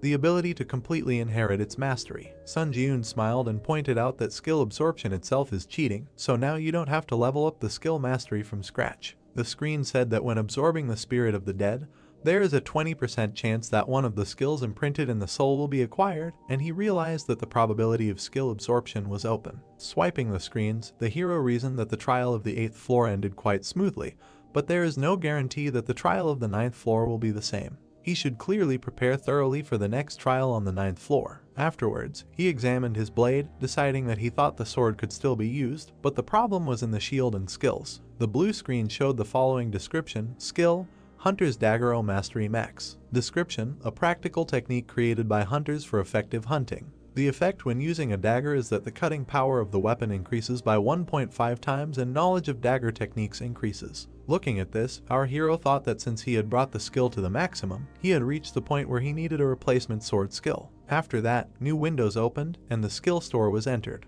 Displays a list of skills available for purchase. Sun Jun ran his finger across the screen. Scrolling through the contents, he realized that his hopes were not justified, there was nothing worthwhile here. After which, frowning, he said that if there was no skill, then he would have to create it. Gold coins rained down when he bought the basic fencing e-skill. 25,000 points would be deducted from his account. A new window reported the skill basic swordsmanship e-mastery 0%. Description general swordsmanship, containing the basic techniques of all swordsmanship. Effect, increases basic knowledge of all swordsmanship and increases cutting power by 1.5 times when using swords. However, this increase in cutting power does not overlap with other effects of weapon techniques. A basic swordsmanship skill that increases the ability of swords, he thought. Manipulating the blue screens, the hero thought that if he was going to increase the rank of the hunter's dagger through skill synthesis, he should predict the combination compatibility as best as possible. Among the current skills he has, the most compatible is basic swordsmanship, right. On the screen was an image of the hunter's dagger and basic swordsmanship skills. He selected two skills. New system notifications reported that the ranks of the synthesis materials do not match each other. The synthesis of the new skill will be carried out around the dagger skill. Hunter, there is currently a 75% chance that a higher level skill will be synthesized. As he wished to continue, the hero pressed his finger on the screen. A bright message appeared and a notification that skill synthesis was complete. A new skill was created. A bright light illuminated Sun Jun, and the skill Demon Slayer C was created. The skill icon and description appeared. Skill Demon Slayer C Mastery 0%. Description: a hunting swordsmanship art designed to kill demons. The main effect increases the basic knowledge of all types of fencing and increases the cutting power by 3 times when using swords. However, the increase in cutting power does not stack with the effects of other weapon techniques. An additional effect: when fighting non-humans, your attack speed is doubled. Looking at this, the hero thought that this adds attack speed when fighting non-human creatures. It seems that this skill is simply made for hunting monsters. He smiled, because, as expected, skill synthesis is a good ability. There were several ability cards in his hand, and he thought about trying to synthesize the remaining skills. Continuing to tap the screen, Sun Jun said that he checked the skill compatibility and the probability of synthesis. Several new windows appeared. Accelerated regeneration plus resistance to the laws of nature gave iron blood regeneration. Iron blood regeneration and pain tolerance gave ash blood. At this moment, the glow became brighter. The hero looked in surprise. A new description of the ash blood skill appeared on the screen. Description: the main racial trait with which a mutant vampire is born. The user's recovery effect increases proportionally to the user's durability. Regeneration increases threefold when dealing physical damage. Depending on the damage dealt, up to 40% of pain is blocked. His eyes grew bigger in surprise. Sun Jun thought that a threefold acceleration of regeneration is already cheating in itself, and the skill also blocks pain. After which he took the weapon in his hands, saying that since the waiting room was equipped with healing, he would not be able to properly test this skill. Also thinking, however, 120 points were not a burden to him at all now. After which the messages appeared again saying that the waiting room's regeneration effect was removed. 50 points would be deducted from the account. Fatigue would accumulate, and he would not recover from physical damage. The guy raised the sword above his head, thinking that since all the spirits had been absorbed, the shield would not activate in any way. The swing left a bright trace. He decided to start the test. Drops of blood flew to the sides, but his hand looked whole. He injured himself again and again, but after raising his hand, it was unharmed. Looking at the green glow, he realized that this was an amazing ability. Even being outside the waiting room, he essentially seemed to be under eternal healing. Adjusting his sleeve, he also thought that in addition to this level of regeneration, he also had a spiritual shield. To be honest, he no longer needed this tin can called a shield. Facing the wall, he still realized that he had to use it until it broke. Then he opened the community tab. Scrolling through the screen, Sun Jun said that it seemed that there was nothing worthy of his attention. Then a portal opened in front of him. The time spent in the waiting room was coming to an end, so there was no point in dragging it out. New system messages appeared. The entrance to the 9th floor of the trial tower was completed. The difficulty is high. The theme of this trial is fighting. The remaining time is 1 day. The condition for successfully completing the trial is to kill all the monsters in the arena within the allotted time. The condition for failing the trial is the death of the challenger or the expiration of the allotted time.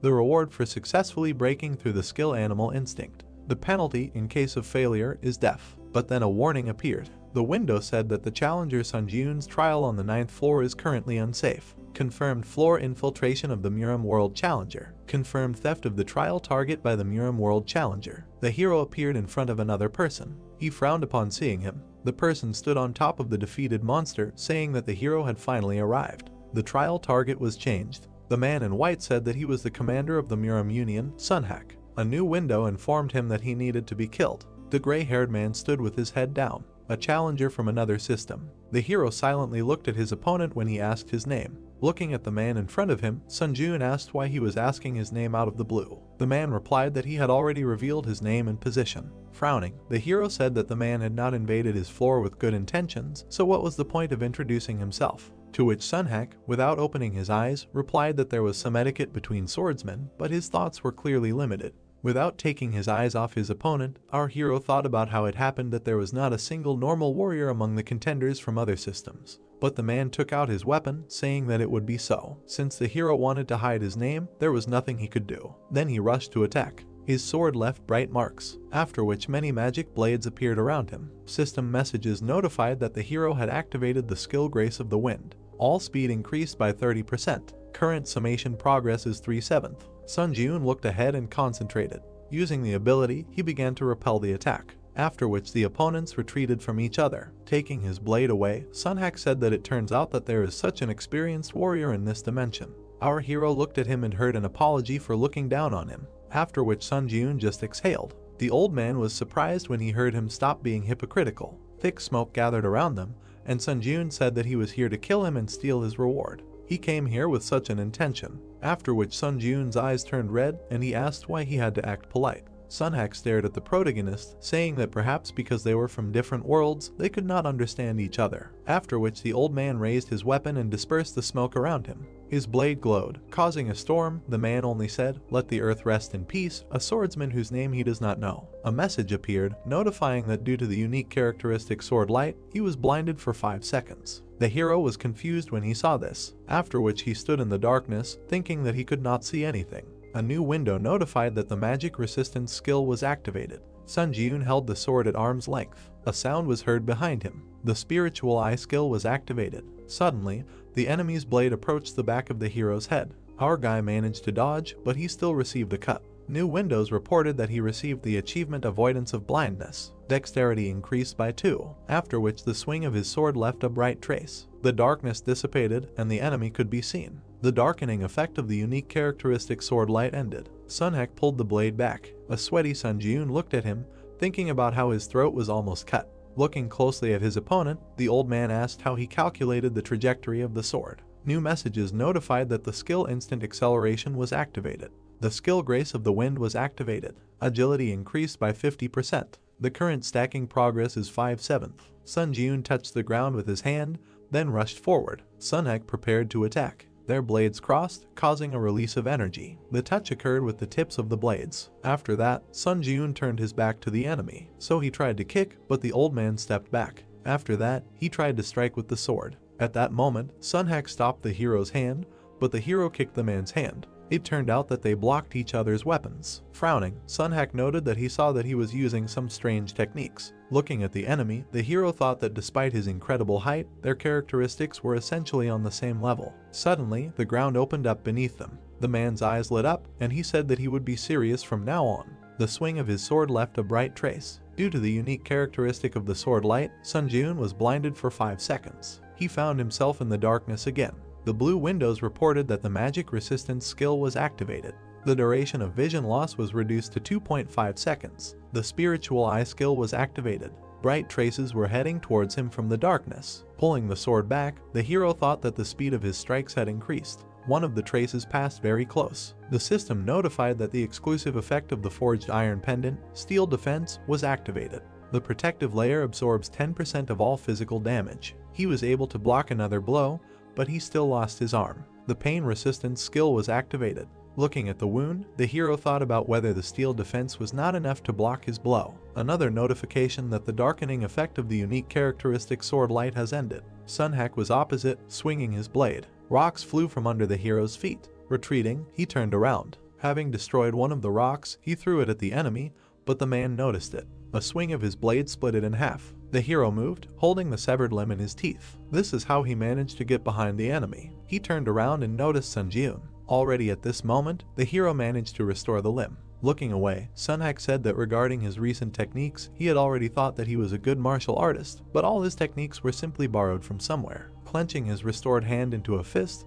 the guy replied that the unique characteristic he used was also an ability obtained from the tower. Afterwards, new messages appeared. The skill Grace of the Wind has been activated. All speed has increased by 70%. The current stacking progress is 7/7. While using the ability, Sun Jiun asked the enemy with a smile, does he criticize others, but does not notice any sins in himself. He held the blade in front of himself, answering that he was using his tricks again. As a swordsman, relying on borrowed techniques is highly unacceptable, but our hero had already rushed to attack. He tried to strike, but the old man managed to block it. Looking at this with surprise, he wondered, then how about dying from a borrowed ability, and pressed his weapon even harder on his. Sunhak recalled the defeated enemies, thinking that until now he had performed a floor insertion dozens of times. Back then, blood was dripping from his sword. With this sword he cut down opponents from different worlds. He imagined how liquid flowed from the planet into the bowl. In particular, the people of the world called Earth were weak in terms of abilities in all respects. It was so bad that this place was called a honey jar. He stood there with his eyes closed. The challengers from Earth couldn't touch even a hair on his head. In addition, when using the unique attribute sword light that obscured the enemy's vision, a single sword in his hand was enough to deal with any of them. Now he dodged Sun Jiun's attacks, thinking that this time too he was sure that history would repeat itself, after which he was able to retreat back. Gritting his teeth, he still received an injury. Ring marks appeared in the sky, so Sunhak retreated even further from Sun Jiun. The hero took a deep breath. The old man was breathing heavily. More messages appeared above his head as he stood with his head down. Administrator White Crane Sword admires the young challenger. Administrator Beast of the North predicts his imminent defeat. Administrator Late Night Lords is interested in the young challenger. Administrator the Hero of the Black Islands was amazed by the skill of the young challenger. He looked up and glared at the boy. As his sword flared up, new messages appeared. The skill 1 strike, 2 skins activated. Attack speed doubles. The skill Lightning Sword Kai is activated. Lightning energy fills the sword. The skill 1 strike is activated. The cutting power of the sword is doubled for the next attack. The skill Nymph Walk is activated. Increases the user's movement speed by 2 times for 1 minute. Sun Jiun smiled widely, noting that just a moment ago, the same one Ankini techniques. The windows that appeared notified that the second floor implementation penalty was applied. All stats were reduced by 8. He cannot use some skills. The old man looked angry about this. The skill 1 strike, 2 skins was forcibly deactivated. The skill Lightning Sword Kai was forcibly deactivated. The cooldown of the unique characteristic Sword Light has ended. Activating the unique characteristic Sword Light. The hero was surrounded by shadows again. He thought that he was starting to get used to his pattern attacks. The spiritual eye skill was activated. Putting his hand behind his back, Sunhak opened his mouth wide, shouting that he would rip out all his insides. A bright beam was directed towards the hero. He prepared to attack, using the 3 absolute skill. 3 attacks are strengthened by the skill effect. Sun Jiun gritted his teeth. After that, he swung his blade, leaving a bright trace. A new message appeared stating that the darkening effect of the unique characteristic sword light was over. The hero stood behind the old man. He was breathing heavily, and the enemy was motionless. After that, Sunhak's sword fell to the ground. The old man began to walk forward, but his body was trembling, and a wound appeared on his belt. His eyes became larger from anger. He screamed that this could not be. And blood gushed out of the wound, and he fell to the ground. The hero smiled as he was congratulated for breaking through the 9th floor of the Tower of Trials. Red lines stretched towards Sun Jiun's hand. He had absorbed the spirit of the challenger Sunhak. Mastery increased by 27%.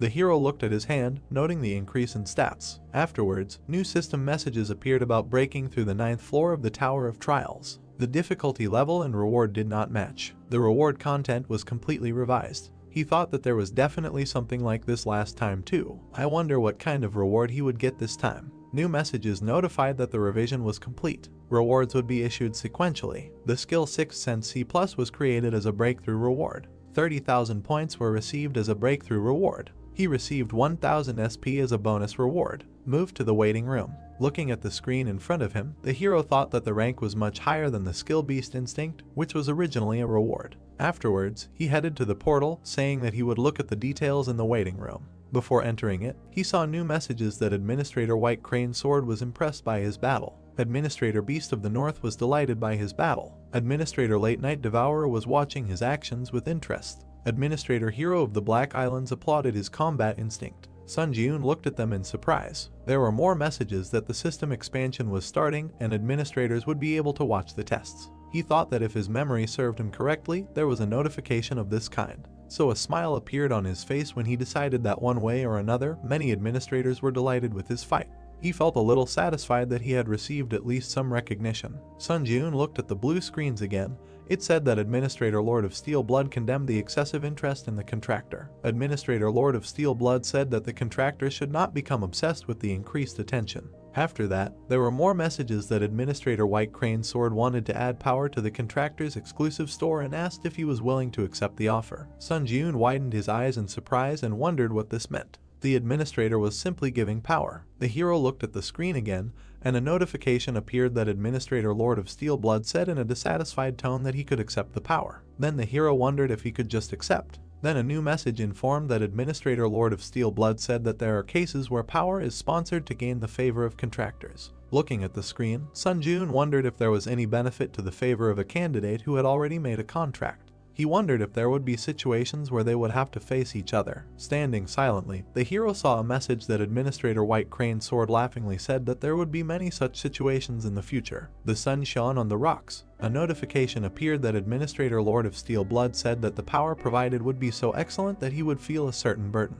Then the hero thought again that the power was not that good, but at the same time they were trying to buy his favor with it. So this power was given to him because they expected something from him. After which, he tapped the screen, deciding that there was no need to doubt, and replied that he gratefully accepted the gift. You have accepted the power added by Administrator White Crane's Sword. Another screen notified that the administrator of the White Crane's Sword asked him to remember this kindness with a smile on his lips, and Sun Jiun replied that yes, of course, he would be happy to use their gift. After exiting the portal, the system messages notified that the waiting room of the 10th floor had been entered. The system expansion is beginning. Access to the common areas is now possible. The light reflected from the hero's eye, he wondered about the common areas. Looking down, he wondered if the administrators could watch him here too. Then he opened his mouth and asked if they were still watching him, but only the walls and silence surrounded him. Then he brought his fist to his mouth and cleared his throat. Blue messages immediately appeared about the opening of the Strength category in the contractor's exclusive store. Strength category. List a third. Strength Purity of Mind C acquired. Strength Steel Sola Plus. Strength King of Winter D Plus. Strength Sword Master Kai C Plus. Our hero was surprised by what he saw, after which he clicked on the screen. Then the description of the power of the Kai Sword Master C Plus opened. Price 1500 SP. Description: the Kai Sword is the result of converting the released Kai energy, which can only be used by first-class warriors, converting it into power. The Kai Sword is slightly more powerful than a normal sword, and when he receives this power, he will be able to strengthen the sword with energy such as mana or internal Kai energy. However, the mana consumption will increase proportionally to the duration of activation. Looking at the screen with interest, he realized that he can pour mana into the weapon and use the Kai Sword, saying that he was told that the power is so-so, but it looks very good. After that, he moved to the second page, saying that now he can check the second page. A new window opened their categories Power. List 2/3. Power Bone Reconstruction C+. Power Steel Blood Sword. A Power Hand of Death B. Looking at the new blue messages, the hero saw the description of the Power Bone Reconstruction C+. Price 1500 forks. Description: bone structure can be reconstructed for any martial art. All stats increase by 2. Strength Blood Steel Sword. Price 5000 forks. Description: able to summon a low mana blood steel sword. The user's mana is not consumed. However, only one blood steel sword can be used. Strength Hand of Death V. Price 2000 forks. Description: the yin and black magic element is activated, causing damage and slight decomposition of the body. He glanced at the information about the funds, noting that he only had 2000 forks. Sun Jiun imagined himself covered in golden light, deciding that the power he could buy now was bone reconstruction. His weapon was surrounded by the blue glow of the Kai Sword Master ability. This was one of the two. Looking at the screen, he wondered what to do. Maybe he should save up a little more forks. After which he raised his hand, thinking that the old man Sunhack he had just met on the 9th floor was also a crazy monster. So, tapping the screen, he thought that in order not to die at the hands of such bastards, it was important to buy more powers first. A new notification appeared, saying that he had bought the power of Sword Master Kai. 1500 forge points would be deducted. The sword in his hand shone brightly. He had obtained the power of Sword Master Kai. After swinging it a few times, the hero said that the triple absolute skill also uses mana, but the feeling was completely different. Waves crashed against the stone. Sun Ji-yoon thought about how if the mana flowing into the sword instantly like a wave was called the triple absolute skill. The river flowed along the riverbed. But perhaps the power of Sword Master Kai should be compared to a stream of water flowing over the sword. Afterwards, the hero looked at his weapon in surprise when notifications appeared that 1 minute had passed since the activation of the Kai Sword Master power. Increases mana consumption by 2%. 2 minutes had passed since the activation of the Kai Sword Master power. Increases mana consumption by 4%. Every minute, mana consumption increases by 2%. In about 50 minutes, mana consumption will increase by 100%. Lowering the sword, the glow began to dissolve. The Kai Sword Master power was deactivated. The hero realized that he must distribute his mana well when using this power. Tapping the screen again, he said that the reward for the 9th floor was the 6th sense skill. The description opened. Skill 6th sense C+.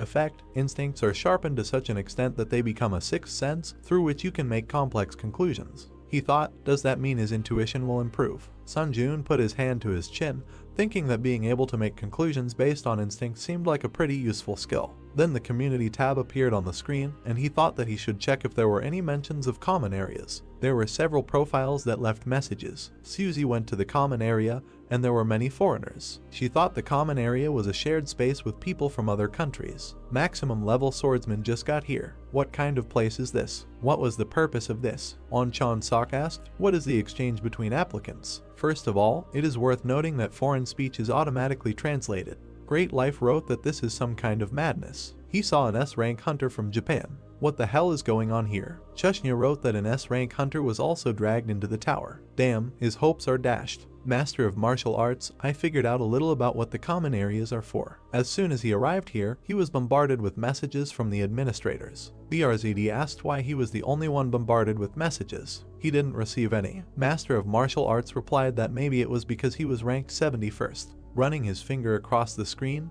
the hero realized that there were a lot of comments about the common areas that had been added to the 10th floor. Suddenly, something caught his attention. The hero opened his mouth in surprise. The message said that just now, in the common area, a foreigner asked him if he wanted to exchange the power of his administrator. Is it possible to exchange powers? Looking at the information on the screen again, the hero reasoned that there was an opportunity to personally see many applicants and also exchange powers. A smile appeared on his face when he wondered if he could go on reconnaissance himself then. A new message appeared about moving to the common area on the 10th floor. A view of the open space opened up in front of the guy with green eyes. Delighted by this, he realized that this was the common area. Looking forward with excitement, he thought about how he even used the question ticket to learn as much as he could about this place, so he was going to make the most of it before heading back. Someone was watching him as he walked along the forest path. Several people were standing in the forest. One of them said that the bastard seemed to be a hunter from Korea. His comrade supported him, saying that right, this was a Korean rank hunter. He remembered seeing his profile. A smile appeared on the bandit's face when he said that he was a strong hunter and he was constantly worried about how his behavior always left much to be desired. Then his eyes filled with a red light from the words, "It was okay to kill outside the common area, right?" Meanwhile, the boy was walking calmly along the forest. Suddenly, red shadows lowered him to the ground, and there were messages that the mana consumption rate increased by 100% due to the effect of the unique characteristic weakening light. Due to the effect of the unique characteristic territory restriction, all stats are reduced by 20%. Under the effect of the unique characteristic Eye of Terror, part of his body is paralyzed. The boy tried to move his finger, then he turned his head behind him. A group of bandits had gathered there, and he asked what they were doing. Their leader licked his blade, telling the boy that the victim was one of the strongest Korean hunters, but he had no idea what was happening now. Gritting his teeth, he cursed and thought about how they were not on a trial, but they were even here robbing. Unable to move in front of them, he heard them stop. The purple-haired girl waved her hand and asked them if they were sure they could handle the consequences. If they didn't stop right now, she would turn on the community function to report their actions to others. The bandit leader was confused. Standing up, he still agreed. Then he smiled evilly and said that if she took off her clothes, he would think about it. Putting the blade on her back, he also said that if she dropped all her items, then so be it, maybe he would have mercy and leave one of them alive. The girl blushed with indignation and asked what this meant. Then the bandit extended his hand, asking if she could help him. But he turned around, hearing something. Sun Ji-yoon was passing by them. Looking at him, the bandit asked, "Who the hell is that bastard?" Sun Ji-yoon was standing with his back to them when they called out to him.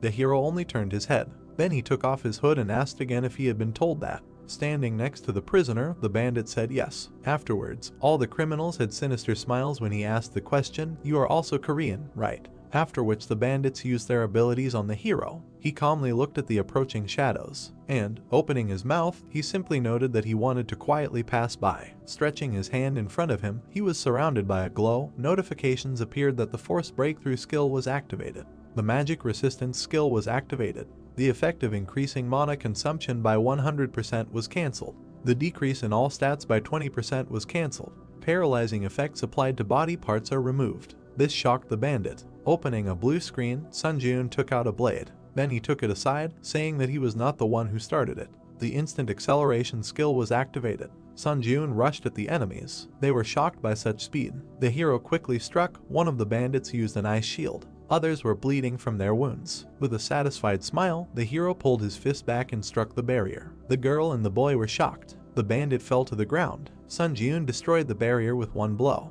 The bandit stretched out his hand and screamed that he was wrong. But Sunjun struck him in the neck when he asked for mercy. New messages appeared on the red background saying that he had absorbed the player's spirit. And then two more. Mastery increased by 6.4%. The boy with green eyes stood up from the ground. Folding her arms, the girl said that she should have helped, but the battle ended faster than she could have thought.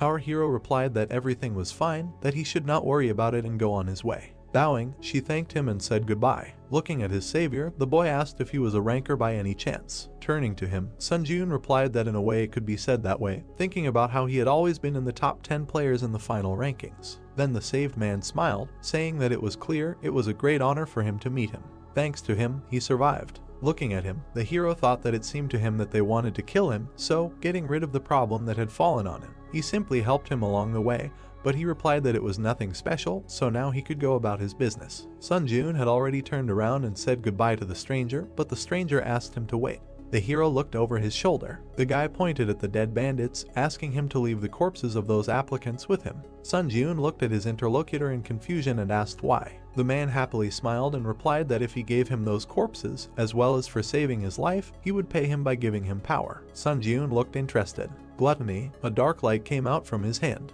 The corpses of the bandits were sucked into his hand. Wiping his forehead, the guy said that it was not bad. Smiling again, the interlocutor said that, so, as promised, he would give him power. A new message appeared that the hero accepted the power added by the administrator. Sunjun looked at the monitor with a smile, reading that the Power Steel Wings was added to the power category of the exclusive contractor store, and thought that he did not expect to get another power. Visualizing the magical wings on his back, the administrator said that this is a power that allows you to create wings on your back with the ability to levitate. If he buys this power with So, he will be able to use it right away. Sunjun smiled happily and thanked the interlocutor, thinking that as soon as he returns to the waiting room, he will immediately try this power in action. But then several new messages appeared in front of the hero, saying that the administrator of the White Crane Sword was saying not to bother the applicant who had been noticed by him. Administrator Gourmet, is he outraged that business ethics are not observed to such an extent? Administrator Steelblood is unhappy with the one hanging around his contractors. Administrator Black Devil is watching the fight between these three with interest. He did not understand what the administrators had started among themselves. Looking at this, the hero thought that seeing how the competition between the administrators flares up, one can confidently say that they clearly want to get something from the applicants. Well, he will just get to the bottom of the truth step by step. The two guys continued on their way through the forest. Turning to his companion, the administrator said that the common area is divided into an arena, an auction zone, and a game zone. And in addition to these well-known facts, he can share much more interesting information.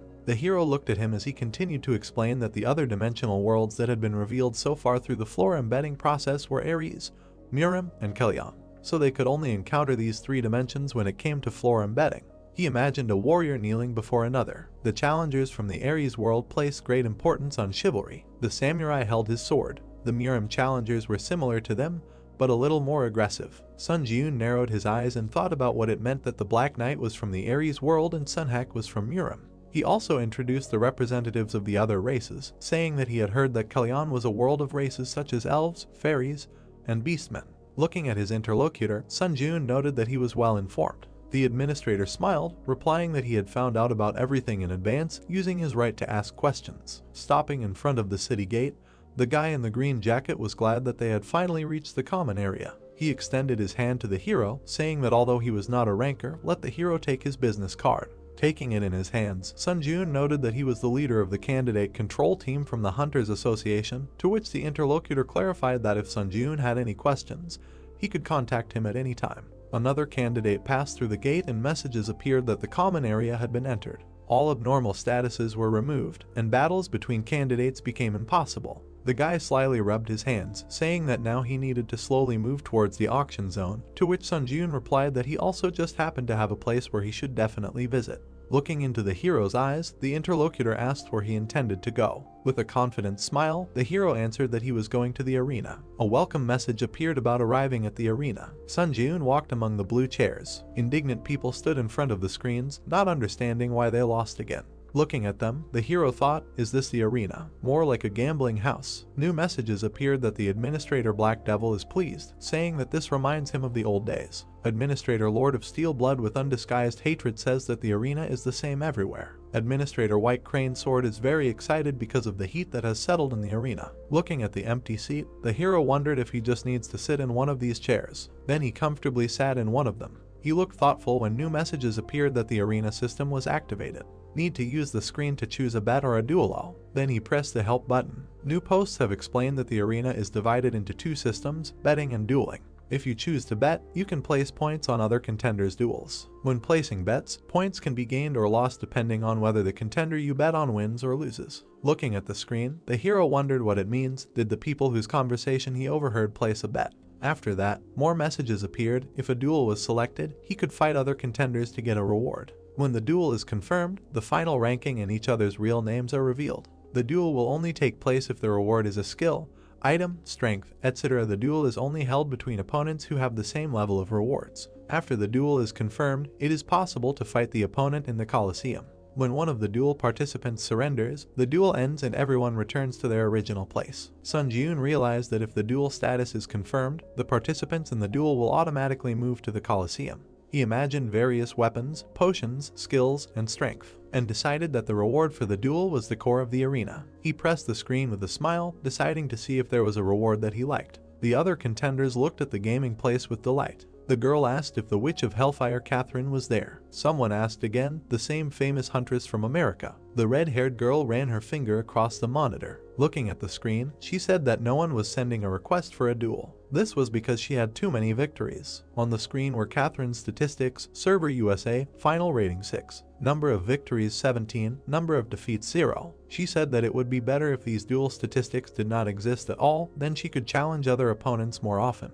A message appeared saying that the administrator of the Lord of Fire laughingly said that these were mere trifles. Continuing to look at the screen, Catherine concluded that it seemed like only cowards had gathered here. After which she was about to get up from her chair, saying that she needed to stop wasting time and leave the arena. Suddenly, something caught her eye. A new message notified that a duel request had arrived. Sunjeon, South Korea server, final rating 3. Reward for victory, Demon Slayer skill. Number of victories, 0. Number of defeats, 0. The hero's name was visible on the screen. The girl was surprised that he had just entered the arena and immediately chose it. A satisfied smile appeared on her face. New windows reported that the duel was confirmed. The transfer to the Colosseum is in progress. The white arena was illuminated by the bright sun. Catherine noted with a smile that she liked his fighting spirit.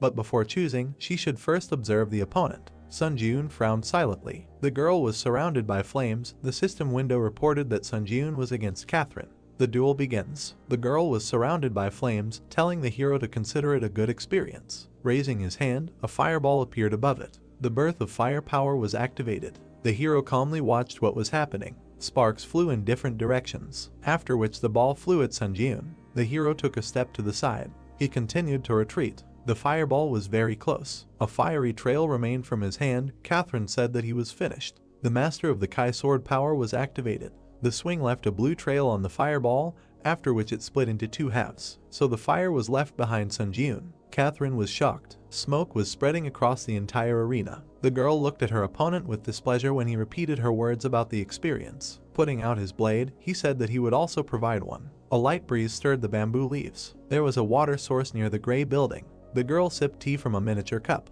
A blue whirlpool appeared in front of the long-haired blonde. An image of Sun Jiun's challenger appeared in its center. The girl sitting in front of the image said that she didn't expect him to already have control over the released Kai energy. She scratched the bird sitting on her shoulder with her finger, saying that she made a great move when she sponsored such a wonderful power. In the future, she would need to gain the favor of this candidate faster than the other administrators. Looking at the bird that took off, she thought that perhaps this candidate could fulfill her long-standing wish that she could not fulfill. The wind blew Sun Jiun's hair. An explosion ball appeared in front of him. The system reported that the instant acceleration skill was activated. The hero jumped up, escaping from the fireballs. The fireballs flew behind him, leaving flaming traces. He moved, cutting the fireballs with sword strikes. With his back to the flames, the guy swung his sword. The fabric of his cloak was burning. Sun Jiun turned around and cursed in his mind upon seeing this. He landed on the arena, raising dust. Looking back, the boy thought that it was a pity to lose the exclusive effect of the plaza due to the inability to use the skill Grace of the Wind. Fireballs were blazing above the girl's outstretched hand.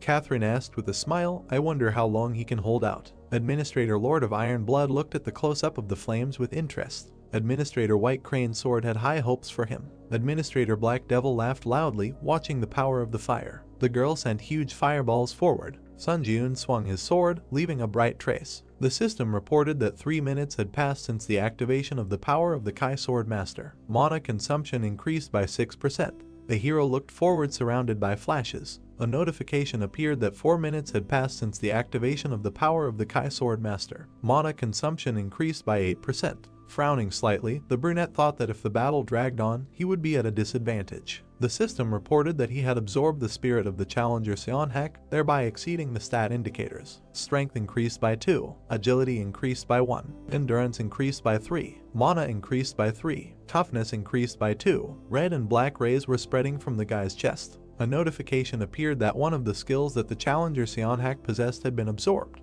He received the skill Lightning Sword Kai, B skill Lightning Sword Kai, proficiency 0%. Description: genuine skill of the Lightning Gate. The main effect when using the released Kai energy, lightning discharges are formed at the tip of the sword, thereby the Kai energy gains the properties of lightning. However, the effect cannot be used when Kai energy is unavailable. Additional effect: when the skill is not activated, the basic statistics of Kai energy are greatly increased, which allows you to perform a slash. Sun Jiun carefully read and thought, Lightning Sword Kai allows you to perform a slash. Does this mean that he can launch Kai energy over long distances? Catherine's palm was ablaze with fire. She said that it seems that he thinks that he has time to be distracted by other things. The guy looked at her carefully. Many fire arrows appeared above his head. They quickly flew down. Sun Jiun ran, dodging their attacks. The guy ran right under 2 fiery flashes, and then with a sharp blow of the sword, he cut them. The system reported that the skill Ash Blood was activated. A blue glow appeared on the hero's fingers. He extended his hand with a sword to the side, thinking that he did not know if he would succeed the first time. The sword in his hand glowed blue. He decided that he needed to practice. A notification about the activation of the power of the Sword Master Kai appeared. The skill Lightning Sword Kai was activated.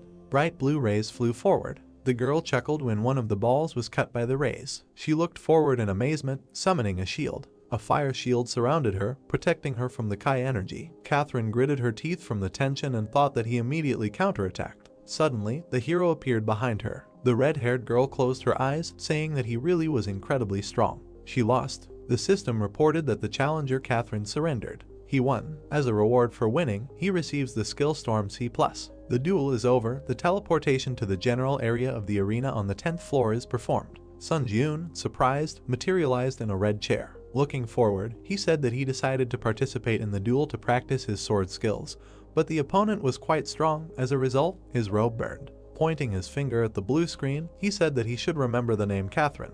The description of the skill Storm appeared on the screen. No mastery. The main effect is activated when attacking with a piercing sword and increases the attack speed by 3 times for piercing strikes. An additional effect when activating the skill is a 30% chance that the wind property will be applied to the piercing blow, and the movement speed will increase significantly. Seeing this, the brunette said in disappointment that he thought it was some kind of fencing art, but it was about the skill of piercing blows. An information window appeared in front of him, which said the server was South Korea, the final rating was 3, the number of victories was 1, the number of losses was 0. He thought, just 1 victory. He needs to start growing actively. The system reported confirmation of the duel. The hero is moving to the Colosseum. The hero saw a semicircular gray structure of the arena. Sunjun versus Owaki Yuji. The duel begins. The opponents stood opposite each other. The hero thought that he was ranked 11th on the Japanese server. The long-haired man with a spear said that he was ranked 3rd on the Korean server, so he was really looking forward to their duel. But the one who appeared before him looked like a beggar, nothing to even look at.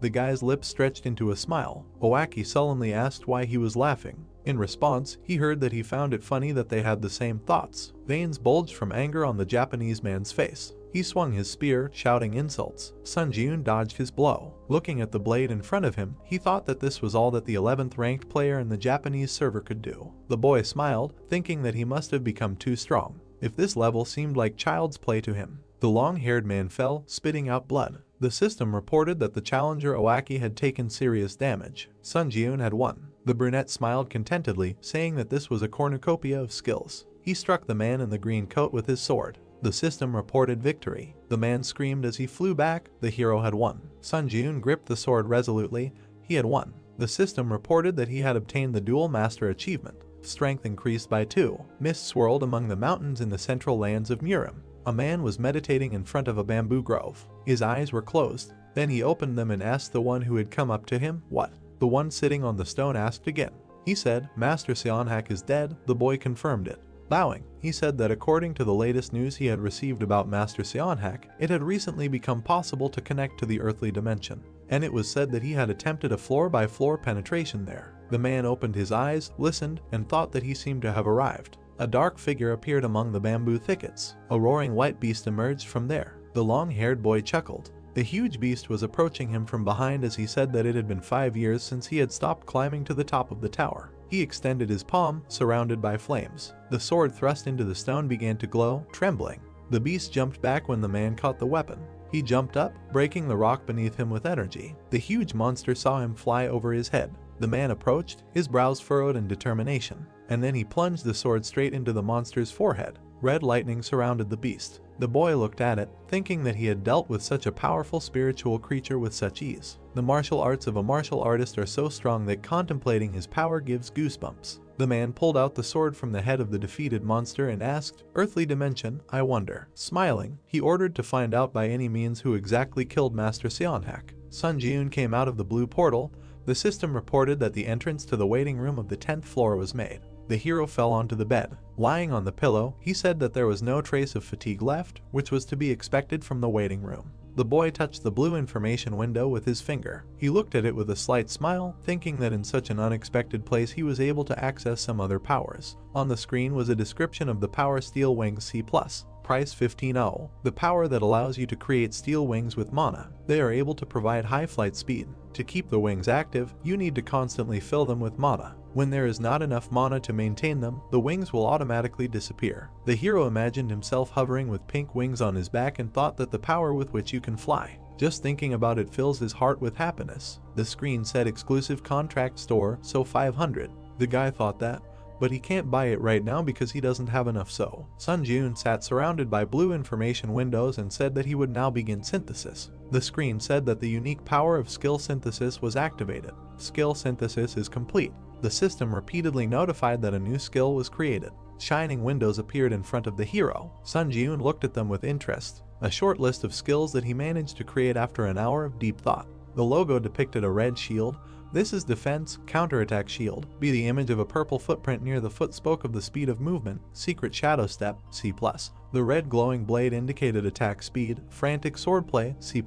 The palm was surrounded by a red glow. The hero thought that there was even a B rank shield skill among them. The system reported that the counterattack shield was activated. A glowing red defense appeared in front of the guy's palm. He looked at the shield with impress. The 10th floor of the test tower has been entered. The difficulty is high. The theme of this test is cooperation. The remaining time is 3 hours. The condition for successfully completing the test is to prevent the resurrection of the Lord devouring the darkness within the allotted time. The condition for failing the test is the death of all team members or the allotted time has expired. The reward for a successful breakthrough is a skill enhancement potion, B+. The penalty for failure is death. Portals appeared at the entrance to the cave. Team members are distributed according to their final ranking. The assignment of team members is complete. A man in an iron mask came out of the portal. This is first place in the final Seunghoon ranking. The pink-haired youth, second place in the final rankings of Chunseok. From the next portal appeared Sunjun, 3rd place in the final rankings. From the next portal appeared the blonde man in a red suit, Sudi, 6th place in the world rankings. The system announced a 30-minute grace period. During the grace period, the remaining time will not be spent. We must try to unite as much as possible during this time to defeat the monster boss. The masked man asked, "Is this a team trial again?" The pink-haired man ran up, asking if he had also climbed the trial tower. Sunjun watched carefully, thinking that the two of them were 1st and 2nd place in the final rankings, and it seemed like they had met before. The red-suited man stood behind them, looking at them. The heroes suddenly looked up, hearing a scream. Sudi pointed angrily, shouting that he was the one he met on the 4th floor. Sunjun looked at him questioningly. Seung-hoon in a mask asked, "Did the two of them cross paths during the trial?" Judging by his reaction, it was not a pleasant meeting. The blonde hugged himself, trembling, and said gloomily that he was absolutely right. They met on the 4th floor during the combined trial in this hunter. Sudi trembled in front of the hero, saying that he was someone who strives to grow by accumulating achievements for killing. The red figure of a man smiled wickedly. Sudi, the blonde, touched his chin. For Seung-jun, deceiving others was an everyday matter. The participants fought in the crowd. He created conflict by turning others against each other and used this time to get a reward. Sudi held the gems with a wild smile. This was a survival tactic he had developed. The smile revealed sharp teeth, which he began to actively use in another place called the trial tower. The administrator, a lying clown, laughs at the contractor's deception, so much so that even the corners of his mouth are torn from laughter. The image of the clown laughed at the wickedly smiling blonde. Sunjun looked at him in surprise. He thought that his expression showed that he was confused. Well, should he add something else? He pointed his finger at the brunette, who tried to say that there was a misunderstanding and exclaimed that he even brutally killed a member of his team. The hero waved his hand, asking what kind of nonsense he was talking about. The hammer materialized and glowed. Seung-hoon extended his hand towards it, saying that instead of the 4, where everyone kept to themselves, he preferred the 3 in good teamwork. The test tower was not a place where one could act frivolously. Looking with glowing eyes, the masked man asked who was telling the truth. They would find out now,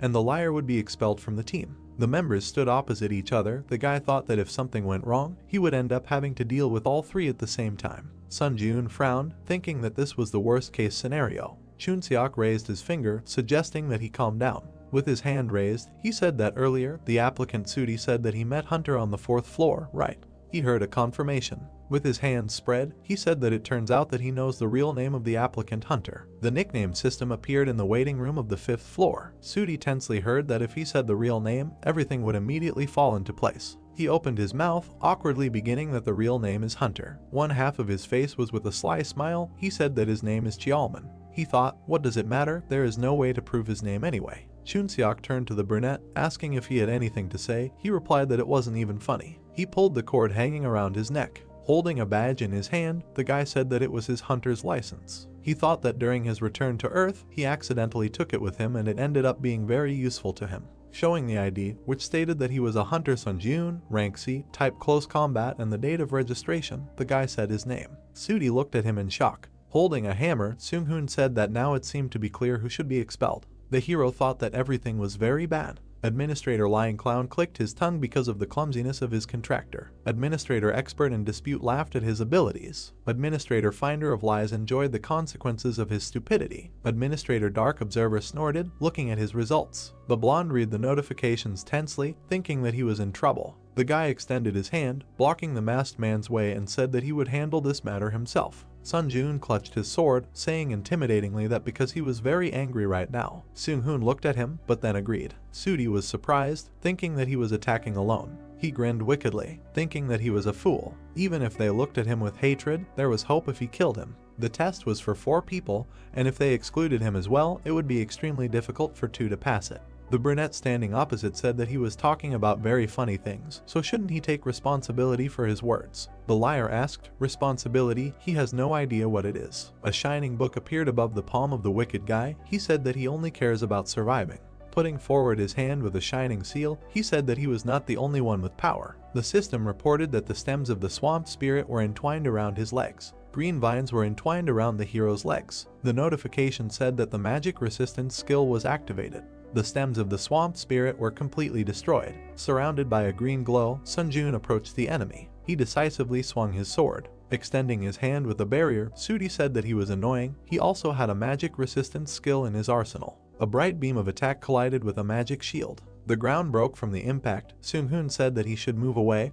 Chunseok replied that he liked it here, so you can fully feel the fight between them. The masked man dragged him by the collar, telling him not to be capricious and there is nothing wrong with caution. The young man whined, saying that he likes to watch everything from special places. Sudi frowned and stretched out his palm and wished for death. Shining balls flew forward. Sun Ji-eun dodged one of them, and then angrily swung his fist. A powerful blow crashed into the enemy's body. The blonde grinned, saying that it seemed that the hunter had become the prey. Sun Ji-eun looked questioningly. Behind him, balls surrounded by lightning glowed. Turning around, the hero thought, are these the spheres that he launched earlier? A bright beam quickly crashed into the hero. Sudi, with a book in his hand, laughed and said that he was in vain pretending to be a tough fighter. Let him look at himself now. Suddenly, his gaze became surprised. He exclaimed in confusion. The system reported that the counterattack shield skill was activated. Sun Ji-eun stood on the broken ground, holding a shield. The system reported information about the counterattack shield skill. Mastery 0%. The main effect after memorizing the name of the skill, he can summon a red shield created from mana. The additional effect absorbs 25% of the damage received by the shield and then immediately releases it.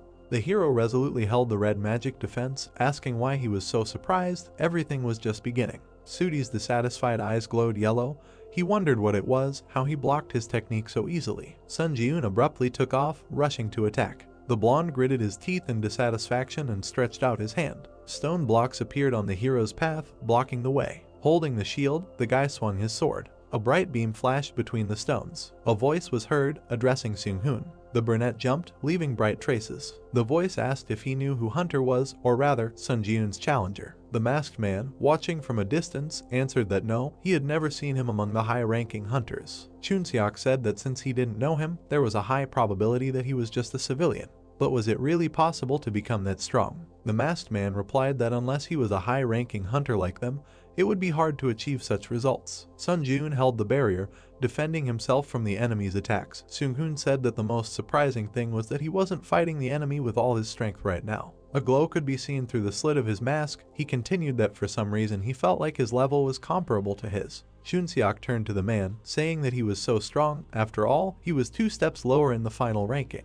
Although this was just a guess. Introducing the orcs who rushed to attack, he said that if the team's luck had passed him by in all the combined tests so far, there was a high probability that he would have been underestimated compared to his original skills. He imagined Sun Ji-eun standing with his back in the blue light. The real Sun Ji-eun swung his sword. It attacked the blonde's hand, cutting the book. Sudi grabbed his injured hand with a scream. Falling to his knees, he saw the tip of the sword. Looking at it carefully, Seung-hoon thought that he was surprised. He did not kill the enemy, but suppressed him with his superiority and did it as if it cost him nothing. Sudi stretched out his hand and begged for him to stop. The hero towering over him heard that if he killed him, then perhaps no one would be able to survive this trial. Let him think carefully. This trial involves the top 4 players, right? With tears on his face, he opened his mouth, saying that in this situation, he was thinking of the trial tower. The guy silently watched, hearing that she was giving such an easy task that it could be easily completed even if one of the team members died. Instead of answering, Sun Ji-eun turned to the others. The man standing on the rock said that they would not interfere. Let him choose what he thought was right. Gritting his teeth, the blonde pulled his hand back, and then extended it with a shining pink sword. Sun Ji-eun swung his own in displeasure, insulting him. A bright trace of his blow cut the head of the surprised blonde. However, instead of his body, a white haze remained, and the blonde himself jumped back. The system reported that the unique characteristic deception was activated. All stats instantly increased by 10. The wounded Sudi stood surrounded by pink swirls, and thought that he wanted to hide his last trump card until the very end. Extending a blade with red inscriptions, he shouted that he would finish him off. Sun Ji-eun calmly extended his palm with a shield. Pink chains brightly collided with the barrier, and then flew apart, but only to attack the guy again. The system reported the activation of the skill Grace of the Wind. All speed increased by 40%. Current summation progress is 4 out of 7. There was a blinding flash. The man stamped his foot. Sudi was surprised to see a brunette approaching him with a shield in his hand. Looking at him, Sun Ji-eun said that he now knew for sure that it was much more dangerous to mess with a scumbag like him or challenge a 3-man trial. The deceiver cursed with a crazy look. The system reported that the counterattack shield skill instantly released the accumulated damage. Waves of energy spread around. They were so powerful that they tore off the blonde's clothes. The system reported information about the old vampire count's tailcoat: a movement speed plus 8%, mana regeneration plus 12%, a special tailcoat favored by a certain count. When attacking, it can randomly consume stamina or blood to create a blood shield. Next came information about the Bloody Heavenly Demon Blade B+, reaction speed plus 7%, attack speed plus 10%. A famous sword that is one of the treasures passed down in the Murim Blood Demon School. The Kai in the blood coats the blade, and the sword becomes one with the mana flowing through the user's veins. Sun Jun stood with his hand outstretched toward the information window, saying that he would make good use of these items. Seung-hoon and Chunseok jumped off the cliff. Looking at the brunette, the pink-haired one said in admiration that Sun Jun was great. His comrade added that he hoped all the misunderstandings had been resolved. The hero confirmed, saying that there were definitely no problems left now. An information window appeared, saying that there were 10 minutes left until the start of the 10th floor trial. All candidates should prepare for the upcoming trial. The three heroes walked toward the building beyond the ravine, deciding to move forward. Under the moon stood a monument of a warrior on horseback. The heroes passed by. Chunseok said that the warrior's statue was so huge, he wouldn't come to life, would he? The man replied that since it was a tower, that could be the case. Sun Jun looked at him carefully. The statue had a golden crown on its head, and instead of eyes, there was darkness. Looking with his blue eyes, the hero was silent. The test participants walked among the gray buildings. Chunseok was surprised, looking ahead. They stopped in the center of the round hall in front of the throne. Next to it was a statue of a warrior surrounded by chains. The same one stood on the other side. Words were heard that there were 3 more statues here, which gave him a bad feeling. Looking ahead, the guy said what it was. He looked at the huge stone monster sitting on the throne and said that it was probably the darkness-devouring overlord. The system reported that the grace period had expired. The 10th floor test was beginning. When the allotted time began to count down, a squad of dark guards would appear. It was necessary to prevent the darkness-devouring overlord from being resurrected. The participants looked ahead in surprise. The chains holding the warriors began to unwind. The eyes of the stone guard lit up with purple fire. He jumped off his pedestal and landed with the others next to the heroes. Looking at the warrior, Seung-hoon said that all his bones were already numb. It was time to stretch. He looked at the brunette, who said that there was a head. Imagining a crossed-out image of a man in a crown, the brunette explained that they must prevent the head, which the squad of dark guards carried on their backs, from reaching the lord. He was glad that everything was so easy. Holding a shining hammer in his hand, the man ordered everyone to take on one target. The armored warrior stamped his foot, and then, like the others, jumped up, raising his sword above his head. The participants of the test looked at them resolutely and asked to wish them luck. Sun Jun put his hand behind his back, thinking that he should deal with him with one attack using the Kai sword. The enemy swung his weapon, leaving a purple trail. The guy jumped towards him. His gaze became surprised. The hero landed, sliding on the ground. He looked at the purple glow around the stone giant's sword and thought that it was Kai energy. Looking carefully, he thought that it was not as simple as it seemed. Are the others okay? At this time, a powerful blow knocked him off his feet. The shockwave smashed the stones on the floor. The warrior with the head behind his back ran quickly. A huge boulder flew forward. He looked at it in surprise. The warrior chopped the stone with an axe, but was still knocked off his feet. Seung-hoon's hand was surrounded by blue glove energy. An eye glowed in the slit of the mask. He said that each of them was of a level that matched the boss. Holding a blue glowing hammer, he told everyone to be careful. A chuckle was heard. He seemed to have let his guard down a moment ago. A pointed hat materialized. Chunseok put the hat on his head, saying that it doesn't suit him, so he can't stand to use it. He stood in front of the warrior running towards him and said that for this, that he made him wear this clown hat. A bow with 3 glowing arrows appeared in the hero's hand. He will have to incarnate his life for this. The arrows, surrounded by lightning, flew forward. Bright flashes appeared from them behind the warrior. Holding a sword in his hand, he quickly attacked the archer. The hat hid his eyes. Clash with magicians, the standard is close combat. A scythe with a red blade appeared. Chunseok stretched out his palm in a fighting stance, saying, "Only if the opponent is an ordinary magician." Looking at him, Sun Jun mentally admired, thinking that after only encountering weak opponents, the sight of these people excites the blood. He jumped back, saving himself from the enemy's bright attack, and thought that the main thing was for him not to fail in such a team. Stones flew around. The brunette kicked them, sending them into the body of a stone monster. The skill Grace of the Wind is activated. All speed is increased by 50%. Current summation progress is 5 out of 7. The hero quickly ran forward with a determined look. The huge warrior thrust his weapon into the ground. The state when he steps on the shadow of a creature. The skill Secret Walk in the Shadow C+ is activated. Strength is temporarily increased by 3. The brunette with a sword ran up to the enemy who was carrying the head. The skill Furious Swordplay is activated. Sword attack speed is increased by 10%. Current summation progress is 5 out of 10. The skill Master of the Kai sword is activated. The hero jumped, cutting the monster's head with his sword. The stone head shattered into pieces along with the crown.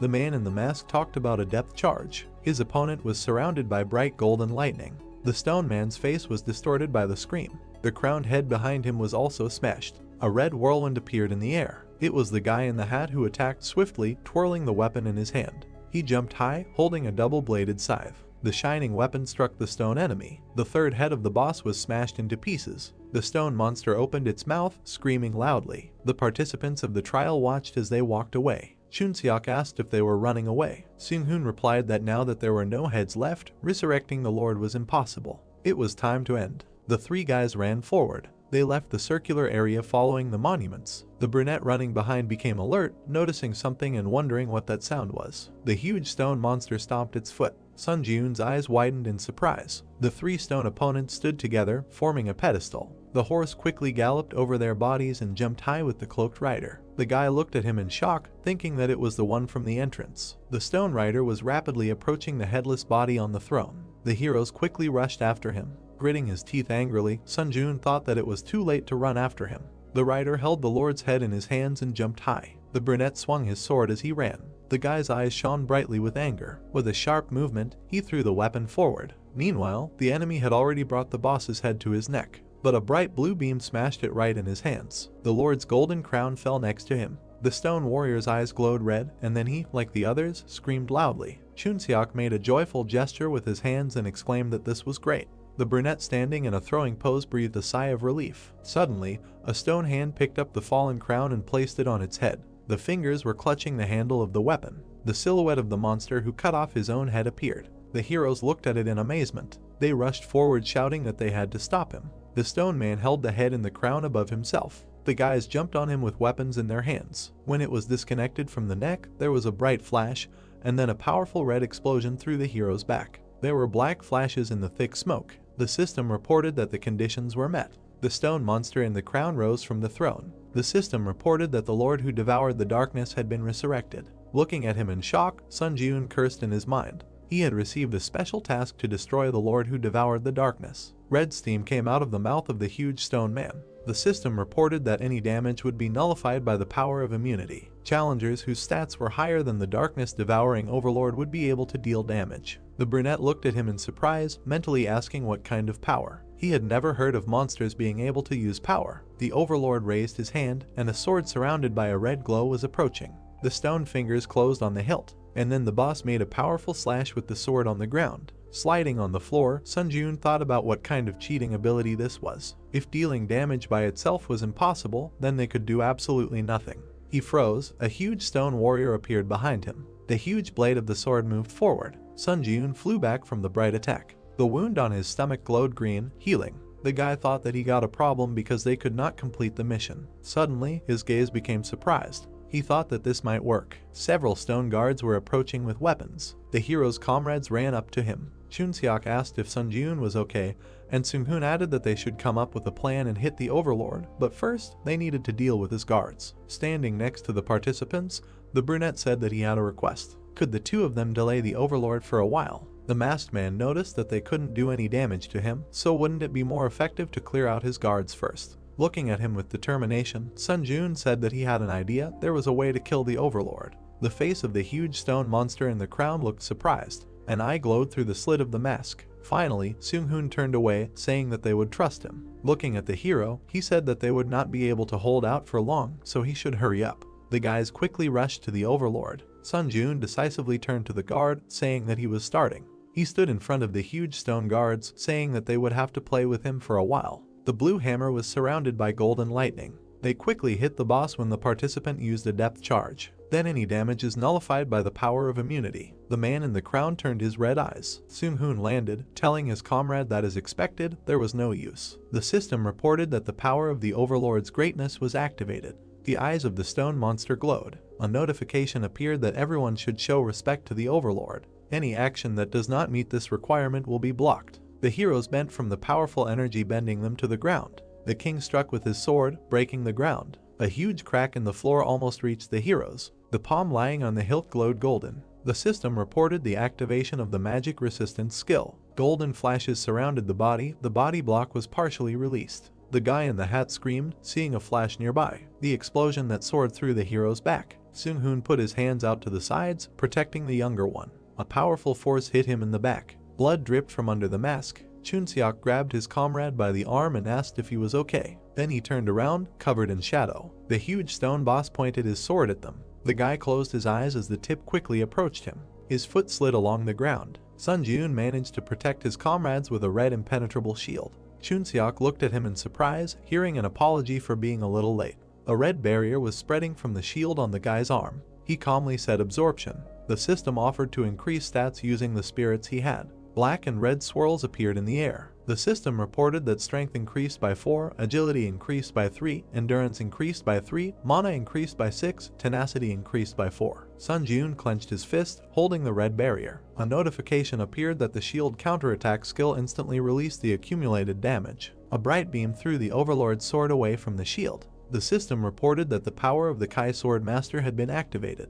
The blade in the boy's hand glowed blue, and a notification appeared about the activation of the Lightning Sword Kai skill. A bright blue beam rushed forward from the sword strike. Sun Jun gritted his teeth resolutely, thinking that the boss would receive it. The bright energy crashed into the stone monster's body. Deep furrows were left on it. The hero thought that it worked. The Overlord with red eyes opened his mouth, screaming. The system reported that the power of the Overlord's greatness had been activated. Everyone should show respect to him.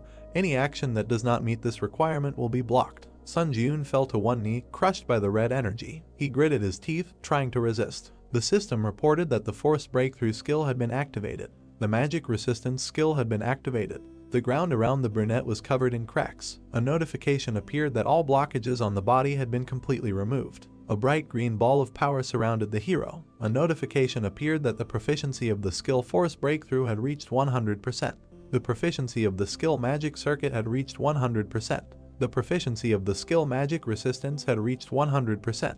These skills had been upgraded to rank C. The monster's strike collided with the bright shield. Sun Jun moved forward, thinking that the situation was extremely dangerous. However, there was a wicked smile on his face. He wondered why he couldn't stop laughing. As he flew at the monster wearing the crown from above, he wondered if it was because he was anticipating his impending victory. The fundamental desire to become stronger was burning like fire. Bright rays of attack surrounded the stone monster. Chunseok's words were heard that the challenger Sun Jun was a real monster. Seung-hoon replied that it was such a strange feeling. He never thought he would be looking at someone's back. However, they should congratulate him. Leaning on his friend, the man said that the first place in the rankings was now his. A powerful beam hit the red shield. The system reported that charging was complete. The counterattack shield skill had reached the maximum damage absorption limit. Sun Jun held the shield, surrounded by a red glow, with his legs spread wide. Bright energy was spreading from it. The brunette extended his hand forward, thinking that if he reduced the shield's area of effect, the energy density would increase. The system reported that the counterattack shield skill instantly released the accumulated damage. A bright red beam was rapidly approaching the boss, cutting off his sword arm.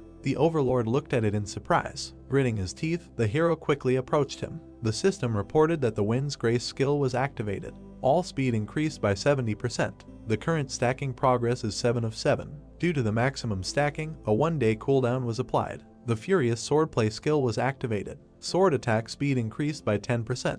The current progress of the summation is 10 out of 10. With a swift strike of his sword, he cut off the monster's huge head. The system reported that the darkness-devouring Overlord had been defeated. The white-haired girl looked at the image of the fighting hero. She smiled, holding her hand to her face, and said that this challenger who showed crazy growth was her contractor. She imagined a man walking with a torch in his hand. The ordinary challengers who climbed the tower carefully prepared themselves so as not to take risks, and only climbed the tower one floor at a time after tirelessly spending a lot of time training. In the shining window was the face of a smiling brunette. She said that Sun Jun was a valuable talent that was not easy to see in other dimensions. She thought it could be said that he represented the desire to grow. The white-haired girl imagined the images of people, thinking that the problem was that as time went on, other administrators would also become more and more interested in him. Many swords were stabbed into the white ground. She decided that she needed to establish a closer relationship with this challenger before other administrators did. The battlefield she stood on was engulfed in bright flames. She thought that it was for the sake of achieving her wish. The head of the stone monster fell to the ground with its crown shattered. Notifications began to pop up that the darkness-devouring Overlord had been defeated, and the guys were congratulated for breaking through the first floor of the trial tower. As a reward for breaking through, a mastery enhancement item would be sent to their inventory, as well as 60,000 points, and 1,000 forge points would be added as a reward for breaking through. Then the protagonist grinned sarcastically, because he was a challenger who contributed to the completion of special tasks. 10,000 points and 1,500 SP were awarded as a reward, and such a reward completely compensated for the difficulty of the test. Chunseok, with an excited look through his bangs, asked Sunjun how he managed to pull all this off. The protagonist stood in front of the players on the destroyed floor and said that he had a skill that was perfect for the current situation, and it seemed that luck was on his side. Soonhoon and his friend extended their index finger and said that today he was able to surprise them greatly and offered to talk in more detail in a private chat, adding each other as friends. Notifications popped up that the challenger Chunseok and Soonhoon sent him a friend request. Then a portal appeared, and the protagonist said goodbye to the guys. Notifications popped up that over 1,000 applicants had successfully broken through the 10th floor and the system expansion was beginning. It was a place that looked like a stone tunnel, and a message that the shop had created a category called Dimensional Travel, which was now available to the guys. The brunette stared at what was happening and thought that it meant moving to other dimensions like Ares or Murim, but he wondered if that was the same as signing his own death warrant. Messages started popping up that the Earth Dimension Administrator's observation area had been expanded and it was possible to communicate with the administrator even in the waiting room. A message that the Earth Dimension Administrator's intervention area had been expanded and an additional contract with the administrator was available and moving to his personal domain. However, an additional contract could only be concluded once, after which additional contracts would be limited and the additional contract could be terminated at any time. Sunjun raised his eyebrows in mild surprise. He imagined his silhouette holding hands with the administrator girl under an official contract, and he didn't need an additional contract. It turned out that the additional contract was something like a similar scheme, but if the contract can be terminated, then the only loser is not the administrator. Then he went to the inventory window and assumed that right now he could not know for sure, and first he should figure out what he managed to get on the 10th floor. It was a card with an item, Mastery Upgrade, which was specially created by the tower for creatures with skills, and upon receiving which they could arbitrarily increase the level of mastery of one of their skills by 20%. Then he decided to drink this potion and was asked to choose a skill to increase mastery. He wiped his mouth with his hand and wanted to improve the skill of the Grace of the Wind. A notification popped up that the selection was complete, and this skill was increased by 20%, and it reached 100%, so the rank increased by 1 level. The card describing the skill of the Grace of the Wind, when the effect looked like this, when he said the name of the skill, it would increase all speeds by 10% and this effect could be stacked. Sunjun's eyes widened in surprise, because he noticed that the recharge time had disappeared. Then, streams of red light began to emit from his chest under the silhouette of the Overlord devouring the darkness, because the next step was that he used the absorption of the spirit to permanently increase the stats. Numerous notifications popped up that various skills were increased by a certain number of points, and one of the skills of the Overlord devouring the darkness was absorbed. The brunette through the bangs widened his eyes because he received the skill of mana management. A card appeared with a description of the magic control skill where the effect concerned the use of magical power, then this step in the area of innate talent.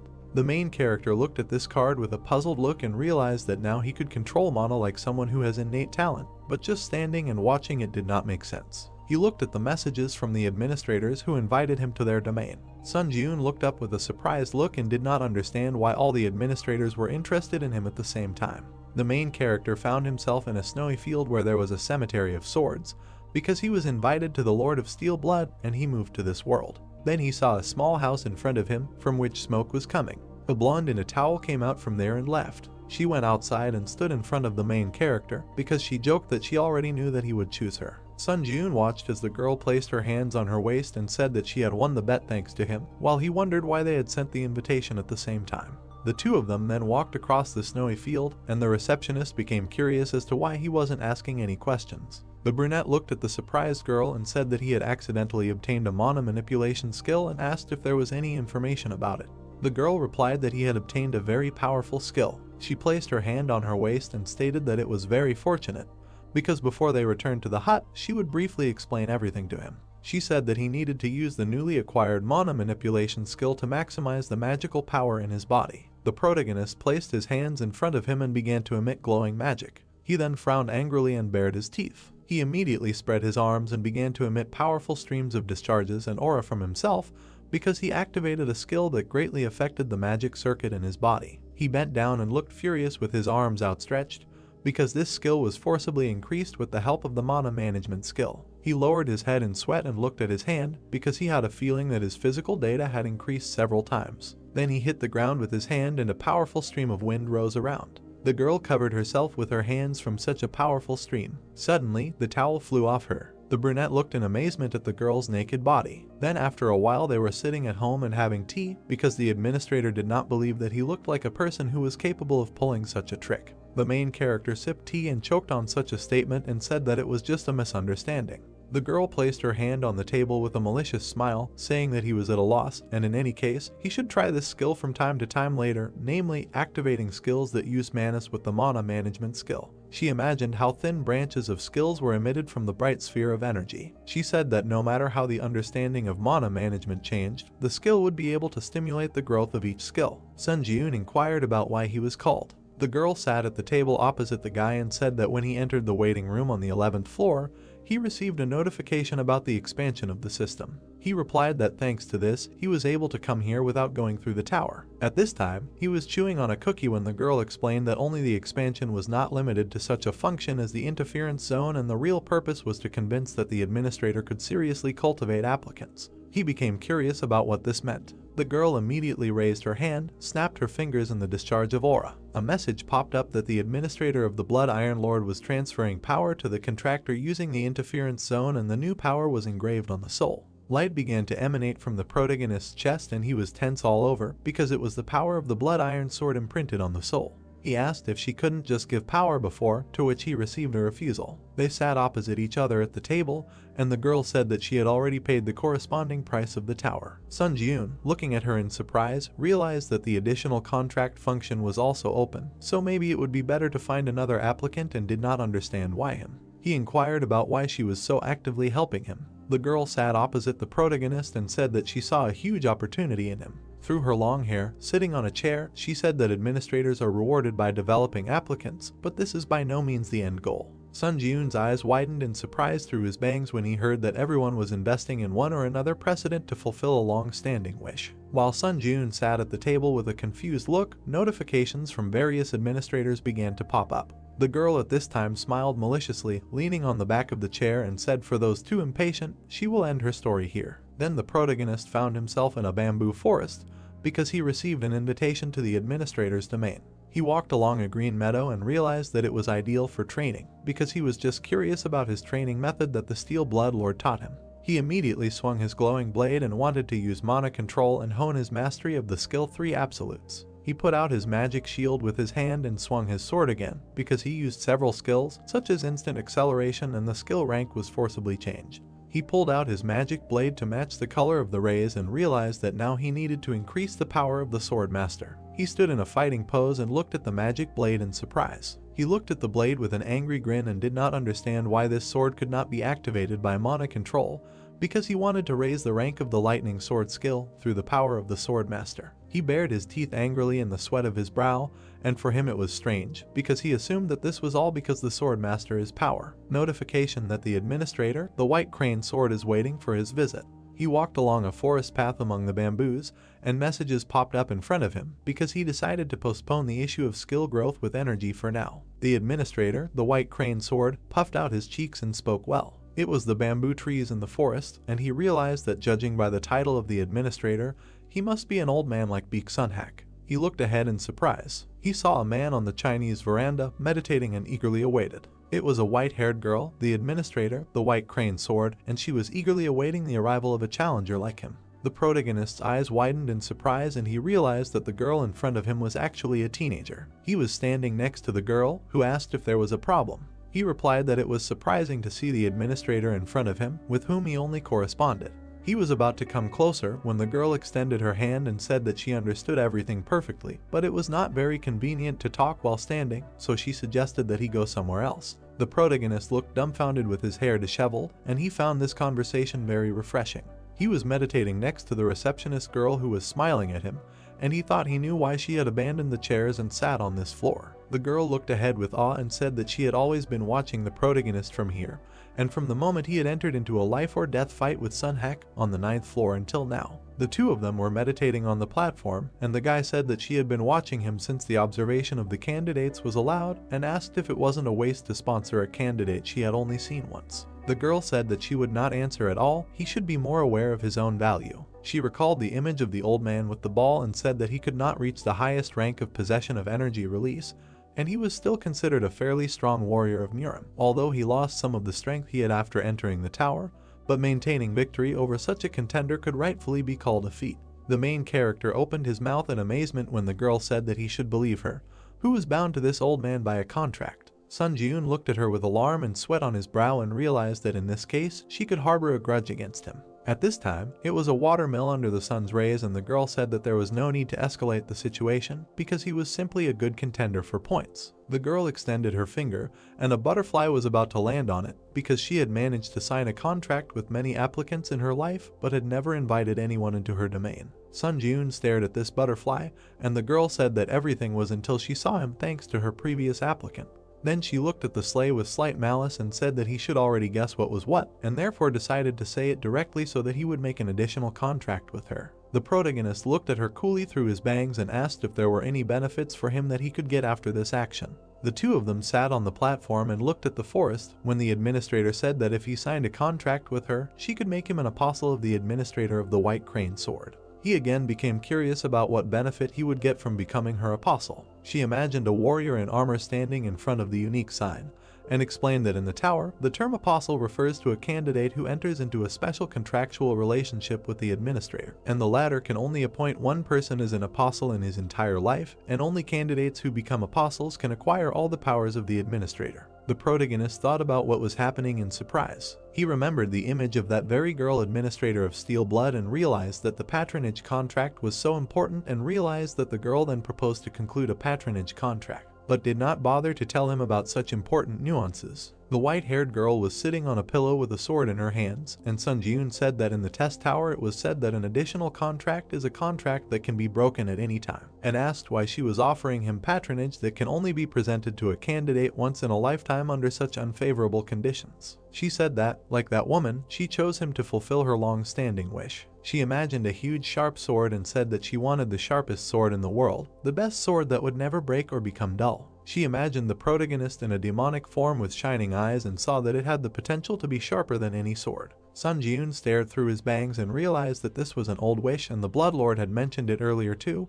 but it didn't seem like a simple wish. Then the protagonist looked at her and asked about the old wish. The white-haired girl looked ahead with trepidation and was about to tell him about it. Sun Ji-eun stared at the puzzled girl, who said that the administrator's old wish was a memory that came from regrets in the past. She imagined a group of different administrators and said that the old wish was a right given to the administrator by the tower. The main character in this image found himself in a dark space, and such a test of the tower of an old wish is also a kind of test that the administrator can give to the applicant with whom the contract was signed. When the old wish is fulfilled, the applicant receives a reward. The girl slightly closed her lips and said, if suddenly it is possible to fulfill an old wish, then it will even be possible to change an event in the past. The main character's eyes bulged in amazement from such a statement. Sun Ji-eun looked closely at the girl and asked how it is possible to change some event in the past, because such a thing is absolutely impossible. The girl lowered her head and explained with trepidation, since he had already gone through the test of the tower so many times before today, he should know perfectly well whether she is telling the truth or lying.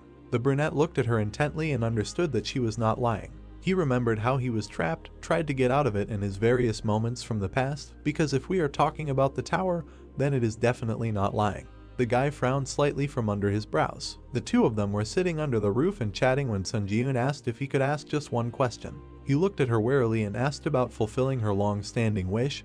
How high should he go up in the test tower? The girl immediately timidly scratched her cheek and looked away. Sun Ji-eun looked at her with sweat and slight anxiety when he heard that it had to be at least the last floor. The message that the contract had been concluded. This administrator nicknamed White Crane began to jump happily because she said that he would make an excellent choice and would not regret it under any circumstances. Sun Ji-eun immediately stretched out his arms to hug the girl and realized that he had made a contract with her after all. He imagined a huge gloomy tower and realized that it was the last floor, because he learned that the top of the tower was the goal that needed to be reached in order to fulfill the administrator's long-standing wish. The main character looked ahead with a surprised expression when the notification that he had been recognized as the true apostle of the administrator, the White Crane Sword, popped up. As an apostle's privilege, the effectiveness of the powers and skills of the dimension increased by 10% and also mana increased by 3. Currently, the challenger Sun Ji-eun was recognized as the apostle of 2 administrators, and as a privilege, his agility increased by 3, but he knew that he could not pass up this kind of advantage that allows him to immediately become stronger. He remembered that the girl showed her sharp blade and received an unexpected gift.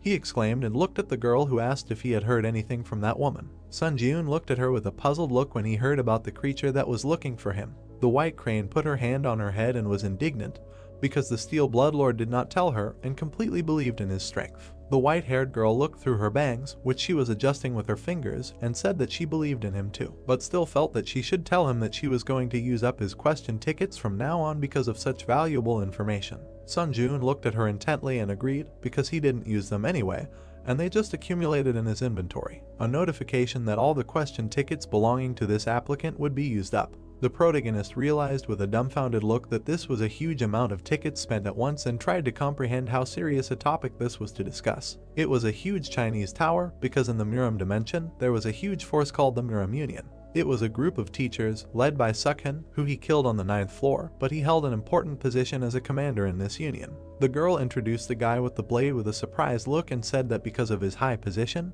there were people from that dimension who were looking for Sun Jiun. The main character stood in front of the girl under the shadow and assumed that she meant that the Muram Union would pursue him to kill him. Bruce stared at her when she refused and corrected him that the Muram Union was currently in disarray due to the fight for the vacant position of commander. Our hero became curious about who wanted to take revenge on him then. She answered that it was the sword, the dragon of the Namgung family, when suddenly a magical portal appeared in the city of Tokyo. It was the heavenly dragon sword, Namgung Hayek, who flew out of the portal. This heavenly dragon looked at everything around him arrogantly, because he was a creature that in the Muram dimension, where everyone was obsessed with martial arts, was called a genius. All the fighters immediately flew with swords to attack Namgung, because he was looking for Sun Jiun, using revenge as an excuse, but in reality, he was driven by simple curiosity. Namgung stuck his glowing blade into the ground when a whole crowd was flying at him, and the girl said that she did not know when this would happen, but if he encountered them, he should be ready to risk his life. These fighters were immediately bloodied and killed by the blade of the heavenly dragon. The message that there was a transfer to the waiting room. Through the magic portal, the protagonist found himself in a room and was about to take off his jacket. He then looked away warily and thought about Namgung. He opened the inventory window again and realized that he was being sought by a psychopathic killer from the Muram dimension and realized that he needed to go to that dimension himself.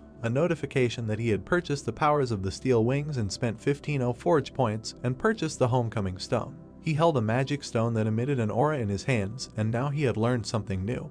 But it was little that I had no choice but to level up like crazy before he met Namgung. A notification that the absorption of the homecoming stone, the destination, the Earth. The protagonist immediately found himself in his room and was looking at his phone.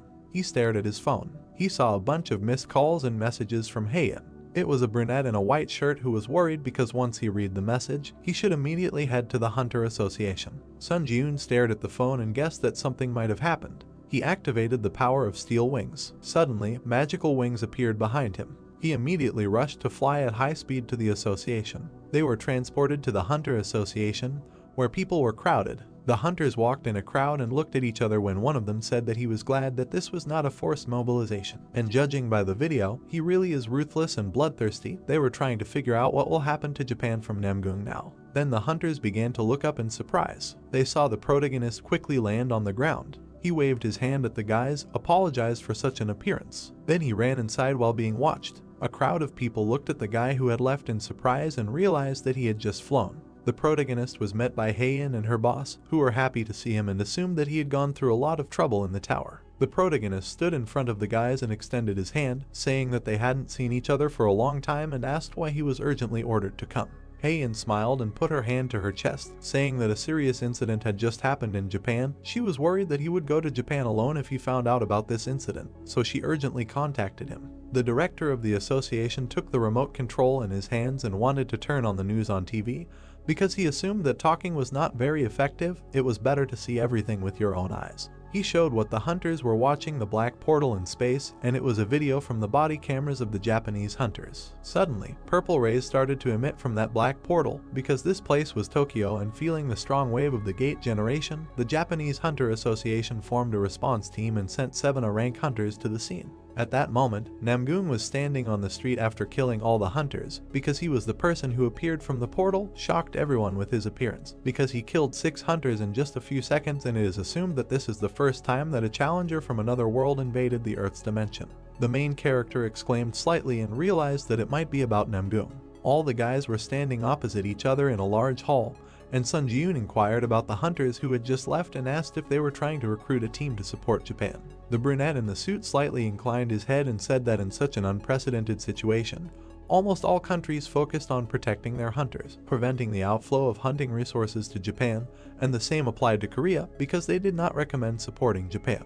Then he picked up the remote control again and said that it was the body camera of the only survivor. At that moment, Namgung was coldly walking towards the wounded fighter, who was begging for mercy. The heavenly dragon at that moment looked bloodthirstily at the last survivor. This warrior with black hair, with glowing eyes, looked at the wounded man and said that his name was Namgung, and he was a heavenly sword dragon who came to avenge Sukhan. Our hero immediately frowned and realized that it was Namgung, because he could not imagine that they would cross paths so soon. Then our hero looked to the side. Hae-in grabbed his sleeve. He looked at the girl who asked why he had such a serious expression on his face, because this was not a forced mobilization, and they met for the first time after such a long time and suggested to have lunch together first. From under his bangs, the main character began to hesitate with an answer. Hae-in looked at Sun Ji-yoon with slight sadness and asked if he would go. Our hero looked straight through his bangs and said that he would answer the call of Japan and go to the area in Tokyo. Hae-in's eyes widened from such a statement. She immediately began to shout why he always acts so recklessly, because he should also be able to think at least a little about the feelings of other people. He immediately put his hand on the girl's head and tried to calm her down. He immediately began to leave with an angry look, waving his hand, and said that this was a problem that he must definitely solve. In the memories, it was little Namgung, who held a magic sword and did not understand why no one understood its sound. At this time, the boys restrained the defeated fighter and said that it was just sparring, but Namgung attacked his opponent too hard. When the boys were standing on the platform for duels, an old man walked up to them and said that at 13 years old, to master the released energy is strong, and his achievements exceeded even his own expectations. Sanok, that I was in a yellow cape, greeted the sword master. Under the setting sun, this old man stroked the young fighter's head and said that martial arts are not intended to harm people, but as a path to excellence. At that moment, little Namgung looked puzzled at the hand of the old man, who told him that it is impossible to hurt people without reason. The message that the test tower selects the strongest from the Muram dimension. He remembered how the crowd of guys rejoiced, because their young master had already reached the 20th floor of the tower. At that moment, Namgung clenched his fists in anger, because as he thought, he was missing something and climbing the tower on his own did not satisfy his desire. At that moment, he stood far away in the shadows and realized that such an incredible feat was accomplished in just 17 years, but for him, it was not enough. Through his lips, he apologized to his mentor because, as expected, he used his skills in killing people. He bloodthirstily thrust his sword into the enemy's head and used the right of spatial invasion.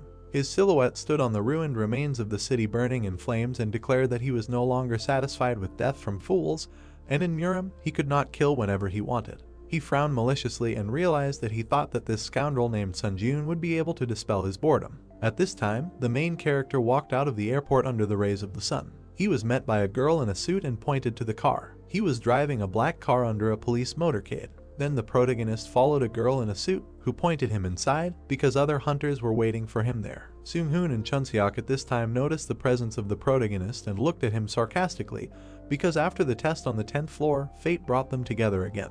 The protagonist entered the room where his former friends were sitting and heard in the Hunter Association about their possible participation, but they really came, but asked if these were all the hunters who responded to the call of Japan. Seung-hoon answered that another candidate from America should arrive soon. Our hero stood in front of the grinning guys and understood that it was safe to say that each of their guys has the skills of an S-rank hunter. The brunette stared ahead and understood that the challenger from the other world that appeared in the Tokyo area was a real monster that even the three of them might not be able to defeat, and he hoped that the challenger that was supposed to come from America would be just as strong. Suddenly, the door to their office opened. Sun Ji-yoon tried to look to the side. Then his eyes widened. A red-haired girl named Catherine entered the room and recognized him as well. The brunette in a suit looked at the protagonist and was surprised that the guys could know each other. Sun Ji-yoon replied that they had crossed paths in the tower once. Catherine scratched her head in embarrassment and looked away, saying that she really didn't want to meet him under such circumstances. The guy replied that they could hardly meet differently. The brunette looked at the indignant Catherine, who wanted their meeting to take place in a more normal setting.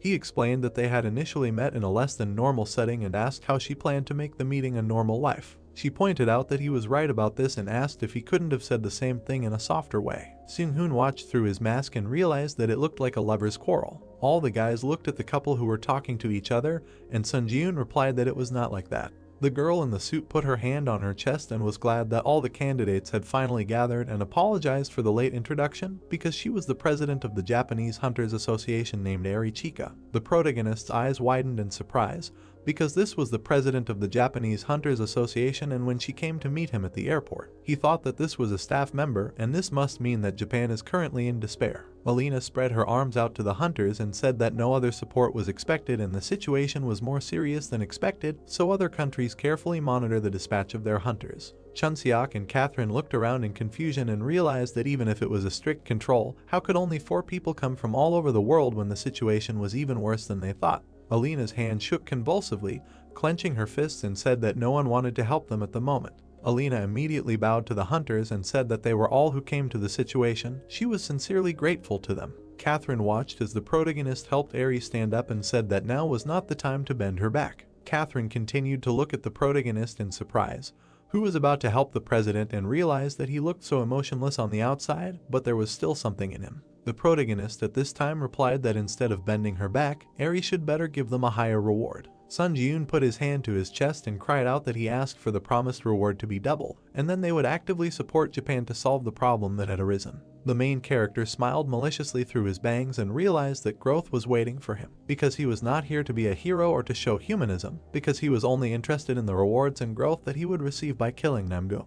The brunette looked at the player and said that in such a crisis situation, she acted too emotionally, and the creature that appeared in the Tokyo area was definitely an unusual monster, so she would have to risk her life, and they promised to double the reward. Then Eri stretched out her hand towards Ka and said that it was not only that the situation was hopeless, because they also had chances. She imagined the image of Catherine, who emitted fire and sparks of light from herself because her abilities could change the situation in this battle. It was a fiery core that was controlled, because she has the power to suppress flames. All the hunters looked at the American girl in surprise as she said that if she could touch an opponent stronger than herself with her flames, all of the opponent's stats would drop by 10 and some of their skills would be randomly sealed. Catherine clenched her fire fist and looked away, noting that with this power, they could seize the initiative, and of course, if only she could touch Namgung. The brunette looked coolly through his bangs and said that in a word, they must create a situation so that they would have a chance to use this power. A military helicopter was flying in the sky, and this was the latest news. A military helicopter was flying over the ruined city, and the news said that the Chinese hunter Peng, who went to the Tokyo area alone to provide support, had just met a challenger from another world. While Namgung was sitting on the destroyed car, a hunter came up to him, and the news said that they were not moving, but both sides looked like they were talking to each other. The news discussed that this was a possible situation. As far as they knew, all the challengers of the trial tower could talk to each other regardless of the dimension or country. At this time, the heavenly dragon looked at the fighter and thought that he might be Sun Ji-yoon. This guy in green armor said that he was Peng from China and would make him live for looking down on the earth dimension so disdainfully. Namgung frowned in displeasure, closed his eyes, and did not understand why the one he told to come did not come, and there were only bugs walking around. At this time, Peng quickly rushed and punched Namgung. This brunette tilted his head and noticed this fist technique. With slight bruises on his face, he looked at the fighter arrogantly and found it interesting. Then Peng suddenly froze and his eyes widened. There was a powerful explosion that threw everything around. The hunters watched the helicopters for this explosion and realized that the Chinese hunter had started acting alone and the situation was starting to take a turn for the worse. Catherine looked at the protagonist in the red suit, who turned to her and said that if she ended up in the air, she should land correctly. The brunette looked through his bangs and said that he had a very good idea. Catherine looked closely at the protagonist and said that there was a skill called the Purity Jump, which makes her immune to all damage from falling, and that would be enough. Sun Ji-yoon looked at the girl and said, if the plan is from work, then he will be able to deal a strong blow to the enemy, and at that moment it will be necessary to immediately activate his power. He immediately grabbed the girl by the waist, who was scared, and said that they needed to get out. They immediately quickly jumped off the helicopter and the power of steel wings was activated. At this time, Chunseok along with Seung-hoon grabbed onto the side of the helicopter and were about to jump when the magician suggested that Sun Ji-yoon was doing his best to do it himself. They both immediately jumped down. Catherine flew face to face with the main characters and realized that he really was not okay to hit. Where did you see a person in such a situation throwing himself into the air without giving any explanation? The two of them flew down, and Sun Ji-yoon noted that he was glad that the Chinese hunter had pissed off Namgung. Sun Ji-yoon hugged the girl by the waist in flight and said that as soon as Namgung opened up, she should immediately use her strength. He then abruptly tore away from the girl with his steel wings. He saw Namgung fighting with Peng at this time. At this time, the Chinese player put up his shield, which was instantly destroyed. The Sky Dragon swung his blade and realized that the Chinese player was not even able to properly concentrate the energy in his fist, but he was using a fist technique. Peng immediately flew back from the numerous magical punches. Namgung swung his punch, which sent Peng flying hard into the ground. Then the brunette from the other world tried to look to the side. He cast an angry look to the side. He saw a red beam flying at him. Namgung managed to cross his arms in front of his face and flew back slightly. He immediately crashed into the ground and crumbled everything around him. These were concrete fragments and light drops of blood. After such a blow, Namgung was slightly landed, kneeling on one knee. A huge blister appeared on his hand. Our main character appeared, leaning his hand on the wall and walking with a sword. Sun Jun stood in front of his opponent and said that falling from the real sky is something that can be done twice. Namgung looked at our hero with an evil eye and asked who he was. Our character bared his teeth with glee and said that Namgung had been desperately looking for him, and when he met him face to face, he had no idea who was in front of him. A notification began to pop up that the skill Ashen Blood had been activated, and all types of more damage caused to users were reduced by 40%. Because he had survived, being on the brink of death, and skill mastery was increased by 20%. The main character stood in a fighting pose with his sword. Namgung slightly closed his lips and realized that it was him. Sun Jun looked at his opponent with an evil eye and said that he was that player. A notification that the power, Sword Master, had been activated. He pulled out his magic blade. Namgung stood in a fighting pose with blisters on his fists and could not wait to find out who he was. He added that it was about a worthless scoundrel using a fake art of released energy. He immediately struck with his fists to break the blisters. Then he grinned bloodthirstily, looking at the enemy, and said that he could not even imagine how much this consciousness angered him. The protagonist immediately ran to attack and understood that now he needed to make a preemptive strike while he had no weapon in his hands. Namgung immediately put out his hand. Suddenly, this sword from the ground flew into his hands. The hunters clashed in a fierce battle, from which pieces of earth flew off. The protective sphere of the protagonist cracked, because a direct clash was extremely dangerous. The skill Ash Blood was activated when the protagonist hid behind the magic sphere and thought that he had inflicted much more damage on him with an airstrike, but it did not work. Our hero with a bleeding lip looked at the enemy with anger and realized that the counterattack shield was broken with just one blow, and in this situation the reflective ability of the shield would be extremely difficult to use. He assumed that this was the true released energy when a bright light was emitted from Namgung's sword.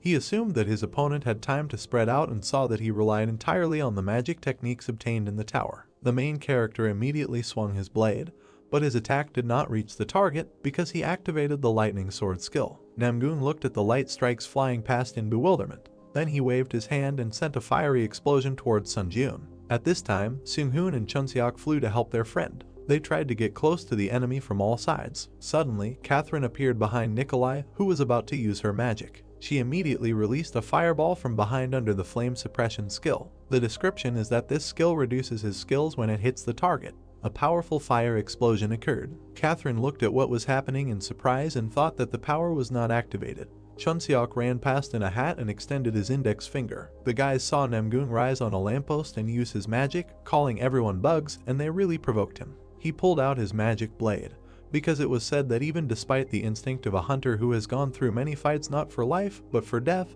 this attack cannot be blocked. Namgung frowned bloodthirstily and shouted that he would kill everyone. All the guys immediately began to run to different places and dodge the powerful light attack. The main character extended his hand to the girl. It was the receptionist who gave him a small gift through her hand in the form of an injection of ordinary mana. She transmitted a purple glow to him through a handshake and said that he should not perceive this process. The main character was completely enveloped in purple flames, was surprised, because they explained to him how a simple injection of ordinary mana was about establishing a connection. Then they reached out to each other with their hands, and she asked him if he felt a difference. Sun Jun thoughtfully looked at his hand, saying that at first he simply felt a surge of ordinary mana, but then another sensation arose. The main character imagined how the long-haired girl stood in front of him, putting her hands on her shoulders. He said that it was as if she, the white crane sword, was inside him. The white-haired girl smiled widely, saying that this was great, and now he would need to apply this ability to the sword. She added that, however, after leaving her abode, he should try to conduct a trial training after waiting for some time, noting that she did not want to be punished for the excessive interference of the administrator. A bright pillar of energy struck the ground. Namgung watched in surprise. The system announced that the released Kai energy was achieved through enlightenment, not strength or skill, adding that this was the first time someone independently used the released Kai energy in the earthly dimension. The system announced that the test tower paid respect to the challenger Sona. The protagonist pulled out his sword, from which a blue aura emanated. The system announced that he had obtained the achievement of the unification of body and sword, adding that the penalty of increasing mana consumption when using the power of the Sword Master Kai was removed. Catherine noted that this was perfect in the released Kai energy. The protagonist looked behind him, asking if everyone was okay. Catherine said that they were okay thanks to him. The red-haired girl looked ahead in surprise, remembering the fight between the protagonist and Namgung. She thought that Sun Ji-eun had instantly struck a slash and neutralized the shadows and probably a powerful attack, adding that they had both already become monsters. The boys turned their attention upward. Namgung smiled madly, saying that if it had been like that from the very beginning, he would have almost been disappointed. The long-haired boy remembered how he destroyed a sand castle as a child. He noted that the more complex the sand castle, the more fun it was to destroy it. Namgung put his weapon in front of him, rushing towards the protagonist. The hunter put his weapon in front of him, gritting his teeth. He thought that all the challengers from other worlds were still terribly annoying. This scoundrel was a real psychopath. The hunter was thrown aside. He furrowed his brows, asking the boys if they could all wait in a safer place, adding that if he had to protect them again, he would lose all concentration. Seung-hoon put his hand in front of the red-haired girl, saying that although it was a shame, he was right. Seung-hoon thought that in the last test, that this time, he could not help him. Seung-hoon stared at the protagonist from under his mask. He said that when he saw an opportunity and was confident in success, he would give the go-ahead to carry out Operation Fireworks. The boys ran away from the protagonist. Seung-hoon told him to be careful. Slashing blows met each other. The protagonist and Namgung fought in the air. The windows of the building cracked from the powerful energy. The car was thrown to the side due to the strong flow of energy. The boys fought each other fiercely. Sunbeams were visible from under the gray clouds. Explosions could be seen in the air. The boys stood behind the wall, watching the scene. Chunseok said that he now understood why he told them to leave. Catherine noted that he was still fighting equally with that monster. Seung-hoon narrowed his eyes, stating that it was not so and it felt like he was one step behind the enemy. Blood sprayed in the air. Seung-hoon added that at this rate, he would miss the attack sooner or later. The hunter blocked Namgung's attack. He thought that he would be able to resist if his Kai skills improved. The white-haired girl looked at the protagonist with a serious look, saying that she guessed that Namgung's sword skill level was a. Sun Ji-eun thought that all of his sword skills were at rank C. The protagonist imagined the huge Namgung in front of him. He thought that even without skills, he was monstrously strong. Namgung stood in front of the hunter, asking if he was already exhausted.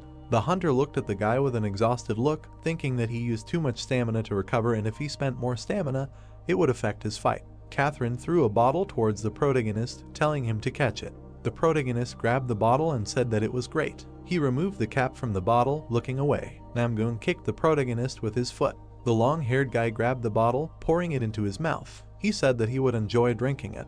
The guys looked at what was happening in bewilderment. Chunseok asked what kind of a thorn he was. The hunter looked at the guy with annoyance, clutching his stomach. Namgung smiled maliciously, saying that people always have something called hope, and he is no different from others in this regard. The system announced that a small amount of stamina had been restored. Namgung asked that perhaps he could gain the upper hand in this fight. If he tried his best, he would eventually be able to defeat the opponent somehow and maybe he would survive. The long-haired boy held his head with his hand. He smiled maliciously, looking at the protagonist. Namgung said that when these thoughts were torn to shreds, a seal appeared on his face, despair instead of hope, and only this expression gave him pleasure. Namgung drove the protagonist to the wall. He looked at the hunter with displeasure, wondering how this scoundrel dared, adding that he still saw a glimmer of hope in his gaze. The protagonist bared his teeth, his gaze flashing. Namgung gritted his teeth in displeasure. He struck the protagonist. The attack sent the protagonist flying backwards. He fell onto the broken rocks. Sun Ji-eun looked up. Namgung looked at the protagonist furiously. He thought that he didn't even have the strength to move now, wondering why he kept looking at him like that.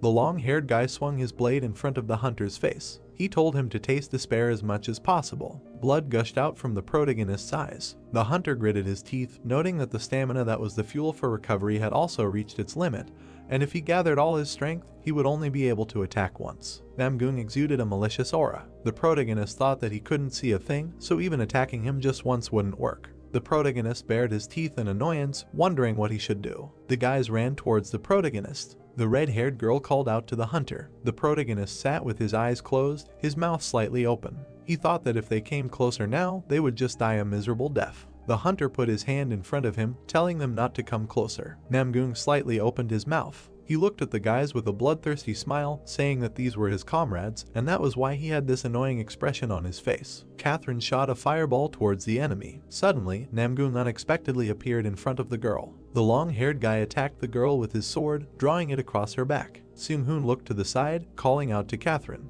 He appeared in front of the enemy, attacking him with yellow lightning. Namgung's leg appeared above the guy's head. The long-haired guy kicked the guy, pinning him to the ground. Blood was streaming down the protagonist's face. Namgung grabbed the girl by the hair, presenting the blade to her. Catherine told him to let go. Namgung pressed his blade to the girl's neck. The protagonist opened his mouth wide. The long-haired guy said that he could smell the burning flesh of his comrade. Sun Ji-eun told him to stop. The long-haired guy smiled bloodthirstily, saying that it was a wonderful expression. Chun Seok's hands appeared in space. The mage stood to the side of the enemy, casting a spell. The mage created a magic circle using the ice shackles skill. Chun Seok grabbed the red-haired girl, running away from the enemy. He noted that she needed urgent help from healers. Namgung looked away angrily, saying that he was a nasty fly, after which he broke the ice that froze his hands. The long-haired guy rushed towards the guys. The mage surrounded the girl with a barrier using the Zor ball skill. The barrier in the form of a ball began to bounce along the ground. Chun Seok noted that he threw her as far as possible,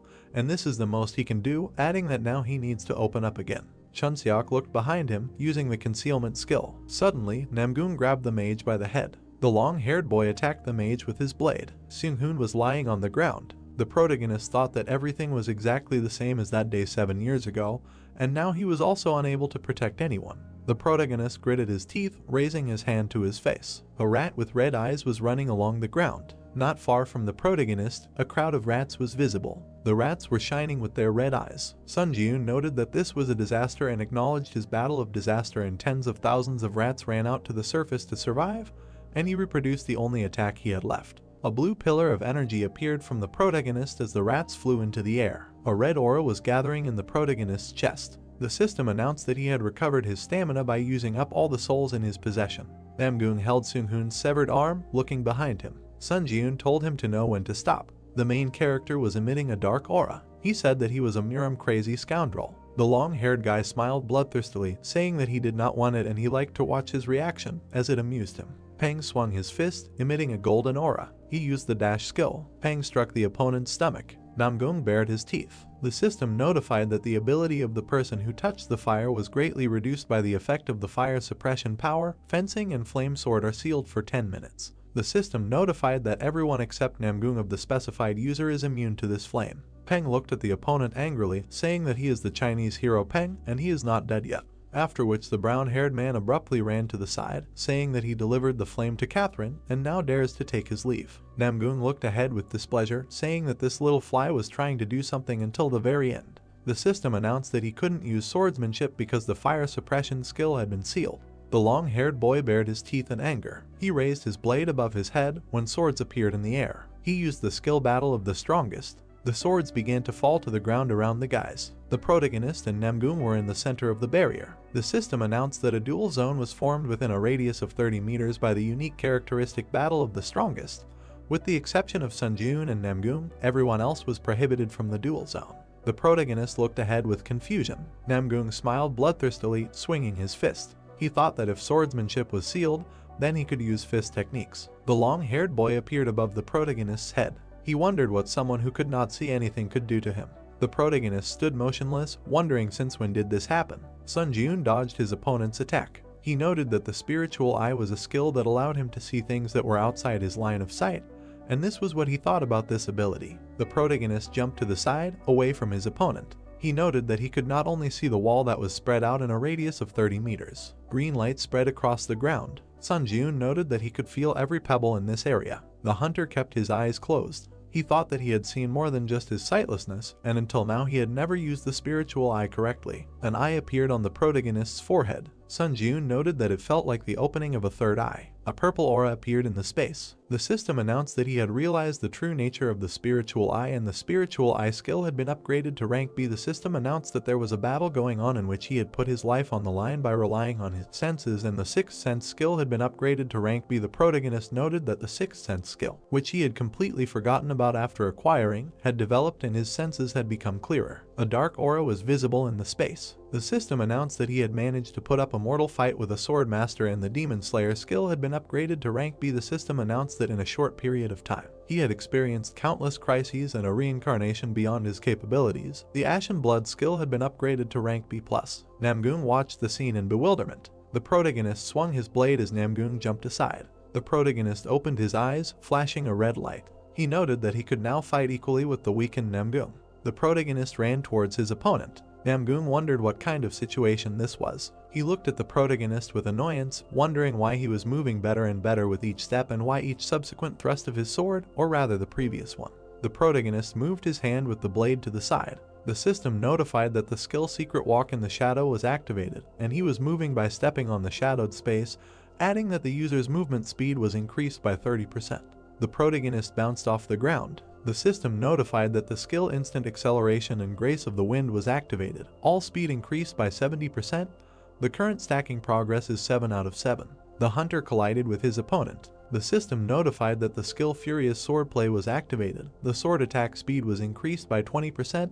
The current stacking progress is 10 out of 10. Sun Jun tilted his head to the side, dodging the attack. He noted that even with everything in his arsenal, he was barely close to the point of fighting on equal terms, and he was in a high-risk zone. Namgoong clenched his fists. Sun Jun noted that his stamina would soon drop to 0, and Namgoong's reduced abilities would return to their previous state in 10 minutes, adding that he should deal with him while the flames were active. The protagonist raised his hand with the blade, thinking that it was the only thing that could turn the tide of close combat.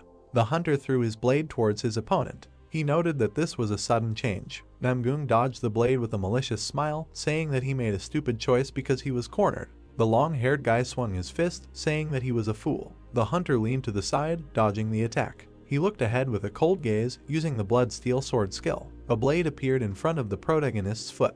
The system announced that the power, the Sword of Steel Blood, had been activated. The hunter stabbed the blade into his opponent's body with his foot. Blood flowed from the mouth of the long-haired guy. A red blade was sticking out of his body. Namgoong gritted his teeth, thinking that he had touched the core of Kai energy and he needed to act quickly if he wanted to fully recover later. The long-haired guy looked down in bewilderment. The system announced that the effect of the power, flame suppression, had ended. The purple barrier gradually began to disappear. The system announced that the action of the unique characteristic, the Battle of the Strongest, had ended, and the dual zone within a radius of 30 meters was unlocked and outside interference became possible. Chunseok said that the barrier had disappeared. Namgoong began to sheath his blade, saying that he had played too much and would finish this battle next time. The long-haired guy took out a stone with a mark. A blue portal appeared in space. The guys looked at what was happening in bewilderment. Chunseok asked what the portal was. Pang noted that he was going to return to the Muram dimension. Namgoong was moving towards the portal. At that moment, everyone instinctively felt that if they couldn't kill Namgoong here and now, the guys looked at the enemy with an angry look. The author noted that one day he would become a real disaster for the earthly dimension. The guys moved from their place, heading towards Namgoong. Pang said that they couldn't let him go. The guy said that they shouldn't let him escape. The long-haired guy looked behind him. He narrowed his eyes, asking what they said about escaping. Namgoong raised his blade, declaring it on fire. He used the flaming sword skill. Namgoong directed a fire attack towards the guys. Catherine looked at what was happening in bewilderment. A bright flash occurred on the ground. The debris of buildings lay on the ground. The protagonist stood in front of the boys, protecting them from the attack. Sun Jun looked away when his arm was torn off. The system notified that the counterattack shield skill was disabled, making it impossible to reflect the accumulated damage. Catherine looked at the protagonist in fear, saying that his arm. The protagonist looked behind him, telling her not to pay attention to her since the enemy was still in front of them. The hunter gritted his teeth, looking away. Namgoong called out to the protagonist. The long-haired guy looked at the hunter with a menacing look. He noted that he could kill him with one hit from the very beginning, asking that he really wants him to go to the very end. The protagonist looked at the guy furiously, thinking that this was terribly angry, but he could not answer him. Namgoong looked behind him with narrowed eyes, saying that he would be back soon. The long-haired boy entered the blue portal. The protagonist fell to the ground. The long-haired boy was welcomed into his world, the Muram dimension. The boy said that he had returned. Namgoong rested his knee on the ground, coughing up blood. The boy asked the young master if he was okay. Namgung shouted for them to quickly call a doctor. The long-haired boy looked ahead angrily, wiping the blood from his mouth. He thought that no matter what, he would drive him to despair. A white light was visible in the addition. A hospital near Tokyo. The protagonist slightly opened his eyes. Eri looked at the protagonist worriedly, asking that he had regained consciousness. The protagonist slightly raised himself, asking where he was. Eri noted that he was in the hospital and was not allowed to make any sudden movements yet. The protagonist looked away as his body was bandaged. Eri told Sun Ji-eun that he was badly hurt. The association president leaned down in front of the protagonist, noting that she didn't even know what to say in response to his great sacrifice. The brunette looked at the protagonist's arm in surprise as it recovered. The system announced that the ash blood skill had been activated. The protagonist looked at his arm, saying that he was fine, asking where the others were. The protagonist pulled back the curtains, asking Catherine how she was. Catherine looked at the hunter in confusion. The dim light illuminated the hospital room. Chunseok was moving along the corridor on crutches, after which he smiled widely, calling out to the protagonist. On the protagonist's cheek, there was a mark marked by hand. Chunseok asked what was wrong with his face. Sun Ji-eun said that it was because he looked into Catherine's tent and saw that she was full of energy, concluding that she was fine. The boys stood opposite each other. The protagonist said that Seung-hoon was not in the room, asking if he knew where he was now. Chunseok noted that he himself had only seen him briefly early in the morning. The guy looked sadly in front of him, saying that he thought he was in a depressed state now because he had lost his right arm. Seung-hoon stood on the balcony, looking into the distance. The hunter came up to the guy from behind, saying that this is where he was. Seung-hoon said that the ghost of the sword had come here. The white-haired guy looked at the protagonist's arm, asking if he had restored his left arm with a skill. Sun Ji-eun said that he had. Seung-hoon noted that it was an unimaginable skill, and it never ceases to amaze people. The white-haired guy lifted his sleeve, saying that, as he had probably already heard, his arm could not be saved. The white-haired guy looked at the protagonist in surprise when he apologized. The hunter slightly opened his mouth, saying that if he was just a little stronger, then perhaps such consequences could have been avoided. Seung-hoon created a magic hand, telling him not to worry too much about it, since, fortunately, he has the skill, so this disadvantage does not hinder his activities much. The hunter lowered his head, saying that he climbed the tower like a madman only for his own height. Seung-hoon held a cigarette in his fingers. He said that it was not so bad, because this thought alone makes him much stronger. The white-haired guy looked ahead, saying that however, the strong should always help the weak, at least this is his life credo. The protagonist looked sadly ahead. He said that he also realized a lot in this fight, and it turns out that he forgot something very important. Seung-hoon began to remove the mask from his face. He stated that however, in one, he can be calm, although he is strong, but at the same time he is not a psychopath who abuses power. The protagonist looked at the white-haired guy. Seung-hoon said that when they first met in the tower, he had no idea what was on his mind, asking if he should give him a light. The protagonist looked at the guy dumbfounded, saying that he does not drink alcohol or smoke. After which Sun Ji-eun asked what he was. The protagonist looked sadly in front of him, saying that he also realized a lot in this fight, and it turns out that he forgot something very important. Seung-hoon began to take off his mask, saying that however, in one, he can be calm, although he is strong, but at the same time he is not a psychopath who abuses power, adding that when they first met in the tower, he had no idea what was on his mind. The protagonist looked at the white-haired guy. The guy asked if he wanted a light. The protagonist said that he neither drank alcohol nor smoked. After which the protagonist looked at the guy in surprise. The white-haired guy looked towards the protagonist, after which he smiled widely, saying that he forgot to introduce himself. The guys were standing behind the association president and the people when they were being filmed. The protagonist was sitting opposite the girl, giving an interview. The protagonist was handing the red-haired girl a choker. Catherine smiled widely, putting the choker around her neck. The protagonist waved to the guys as they left. Sun Ji-eun pulled the red coat over himself. He looked at his hand with a smile, thinking that the design of the tailcoat had been slightly improved. Sun Ji-eun stood in the ward, saying that the equipment items were licked to a shine. From Japan's point of view, they had prevented a disaster, so such an attitude was not something out of the ordinary. The protagonist lay down on the bed, saying that these 3 days he returned to Earth for were filled with endless chaos, and he did not want to become so famous. The protagonist looked at his phone, noting that there was even a video of their battle already circulating on the internet, noting that the filming was done from a helicopter of the Japanese Hunters Association. Comments from viewers were visible on the phone. People were talking about how strong the protagonist was. The protagonist noted that this is why Seung-hoon called him a sword ghost. The hunter looked at the ceiling with a serious look. He thought that he never expected Gennady to be the Lightning Emperor. The white-haired guy crossed his arms over his chest. The protagonist noted that the Lightning Emperor, even among 30s rank hunters, he was rightfully considered the strongest. The Lightning Emperor stood on a cliff in front of the people. The hunter noted that he cleared portals at a speed that other S-rank hunters could not even dream of,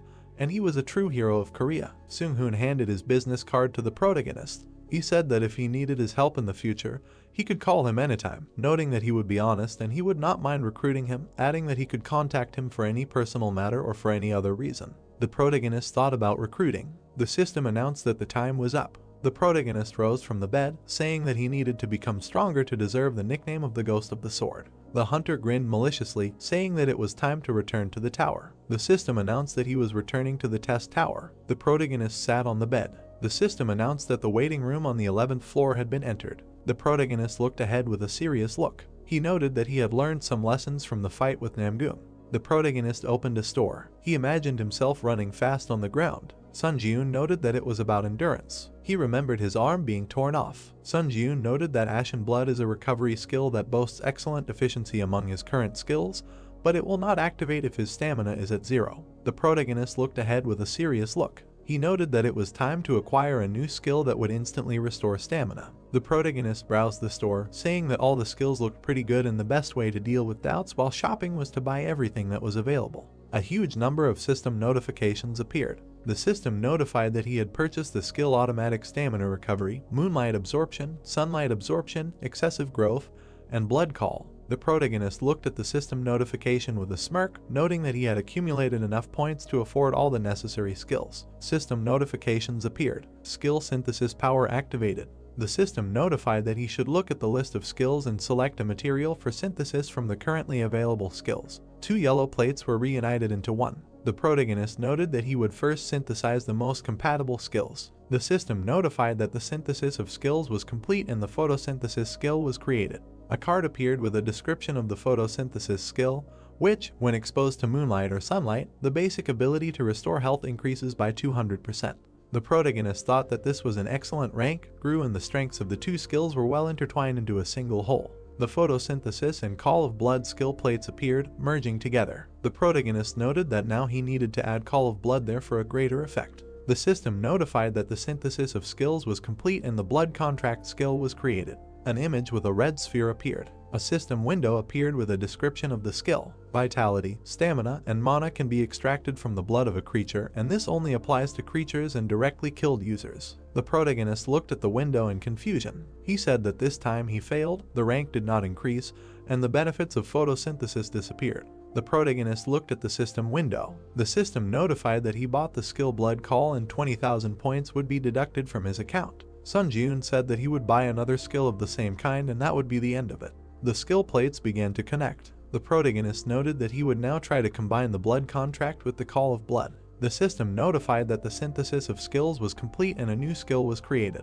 The protagonist looked in front of him in surprise. The system notified that the skill Blood Seekers was created. The protagonist was surprised that he was ranked B. A red hand card appeared with a description of the skill. Life Force Stamina magical energy can be extracted from the blood of a living being and gain a powerful blood manipulation ability. All the blood that flows out of the user's body is automatically restored little by little at regular intervals. The protagonist imagined how he sucked the energy out of a person. He asked that he could now extract health, stamina, and mana from the blood, as well as manipulate the blood. Sun Ji-yoon cut his hand with a blade. He stretched his hand out in front of him as the blood began to rise. The hunter grinned maliciously, thinking that he was able to literally manipulate blood. A small ball with spikes was created from the blood. The protagonist created a blade from the blood. He noted that he could give it any shape. The protagonist raised a finger, noting that he would try something like that. The protagonist grinned at the finger from which the blood rose. He noted that now it is not even necessary to make a cut to draw blood out, although he will still have to make a cut if he suddenly needs a lot of blood.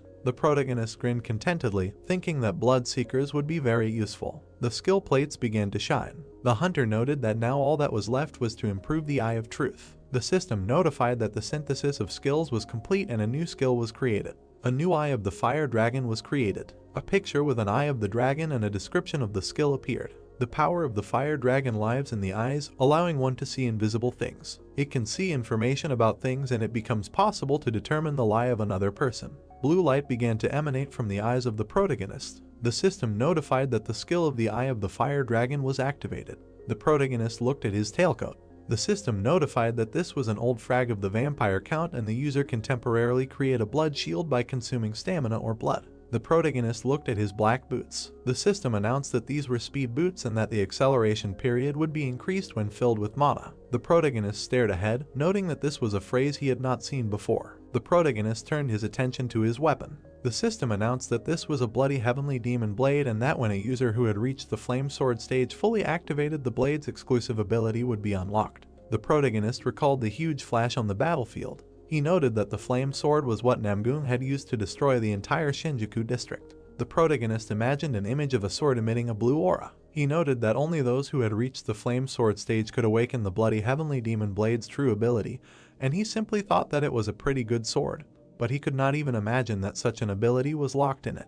The protagonist extended his finger to the system window, saying that he would continue conquering the tower. There were many system notifications. The system notified that the 11th floor of the testing tower had been entered, the difficulty was high, and the theme of this test was a mentality test. The time was 7 days. The system notified that the condition for successfully passing the test was to break through all 7 gates within the allotted time. The conditions for failing the test were the death of the applicant or the expiration of the allotted time. The reward for successfully breaking through was an ancient testing mirror. The protagonist looked ahead with a serious look. A man appeared in front of the protagonist and greeted him in the testing temple. Sun Ji-yoon asked what kind of testing temple this was. The man crossed his arms over his chest and crossed his legs. He said that from now on, he would go through the tests given by the testing god, and these tests would continue until his death. The man added that since he, despite being a simple adventurer, had decided to go through the testing god, he would have to bear full responsibility for the consequences. The protagonist stood opposite the man. He asked what he should do to pass through the first gate.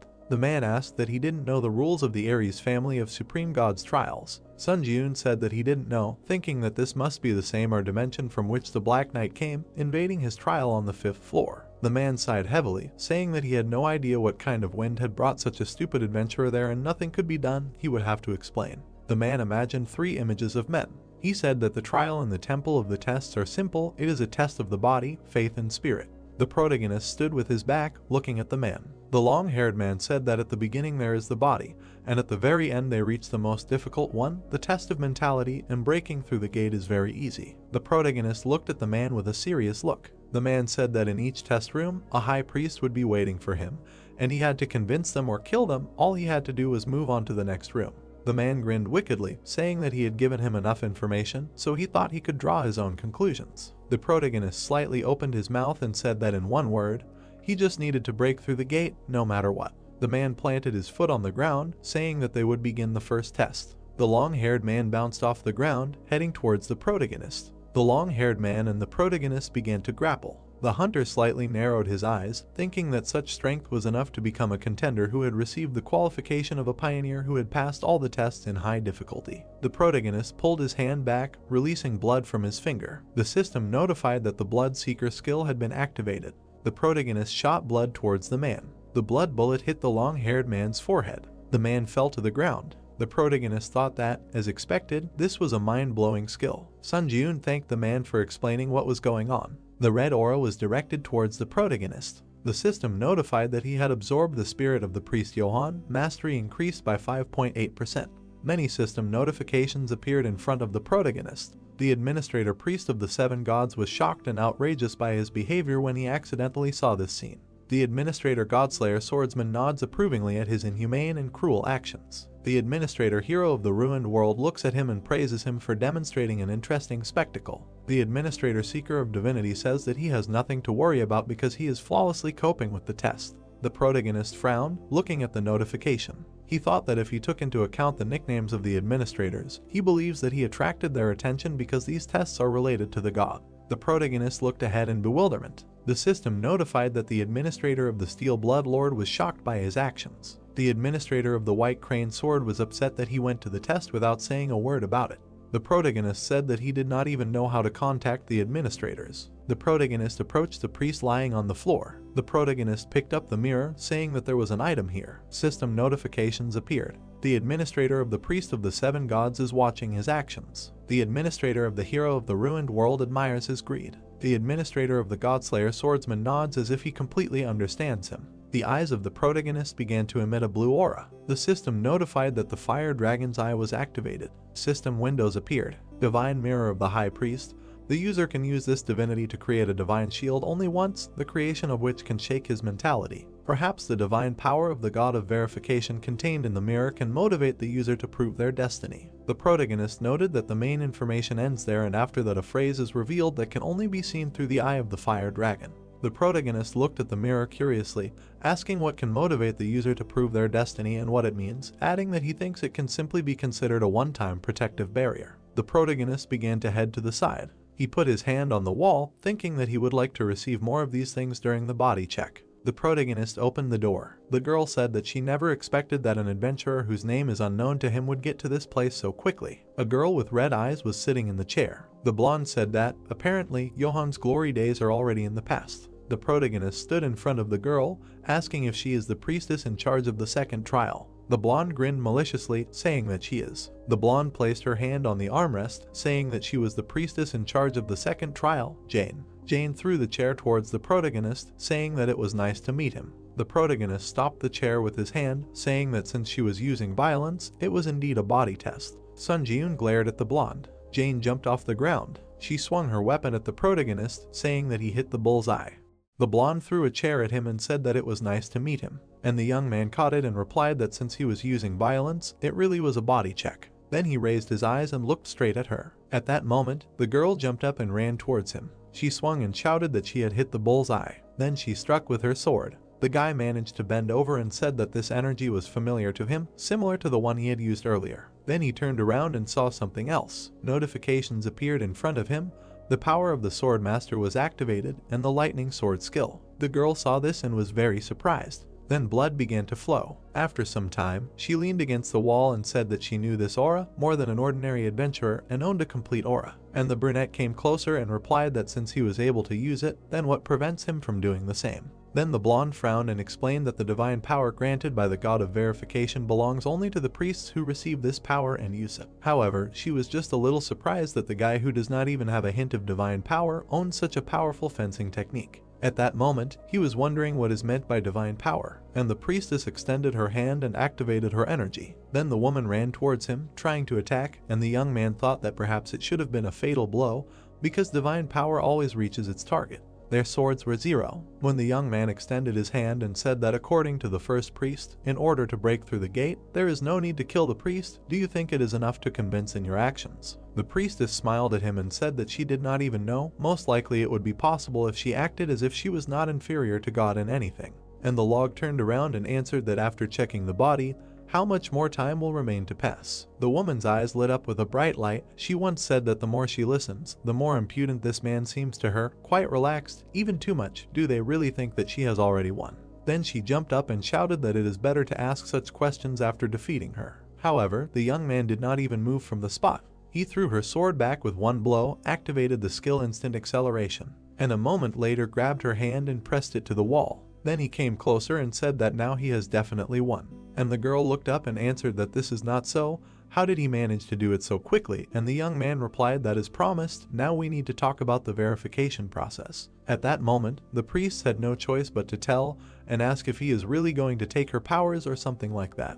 Then notifications began to appear. Administrator Hero of the Ruined World patiently waits for his answer, and Lord of Steel Blood looks at them, squints his eyes, and Sword of the White Crane worries because of the unexpected question. The young man looked at her again and said that he is not fond of something so vile. For her it was a relief. New notifications immediately appeared. Administrator Lord of Steel Blood completely agrees with the words of the priestess. Administrator Sword of the White Crane believes in him and trusts him, and Administrator Seeker of Divinity watches his choice with interest. Then the guy raised his head and asked if there is anyone who would take such a step, who managed to get here.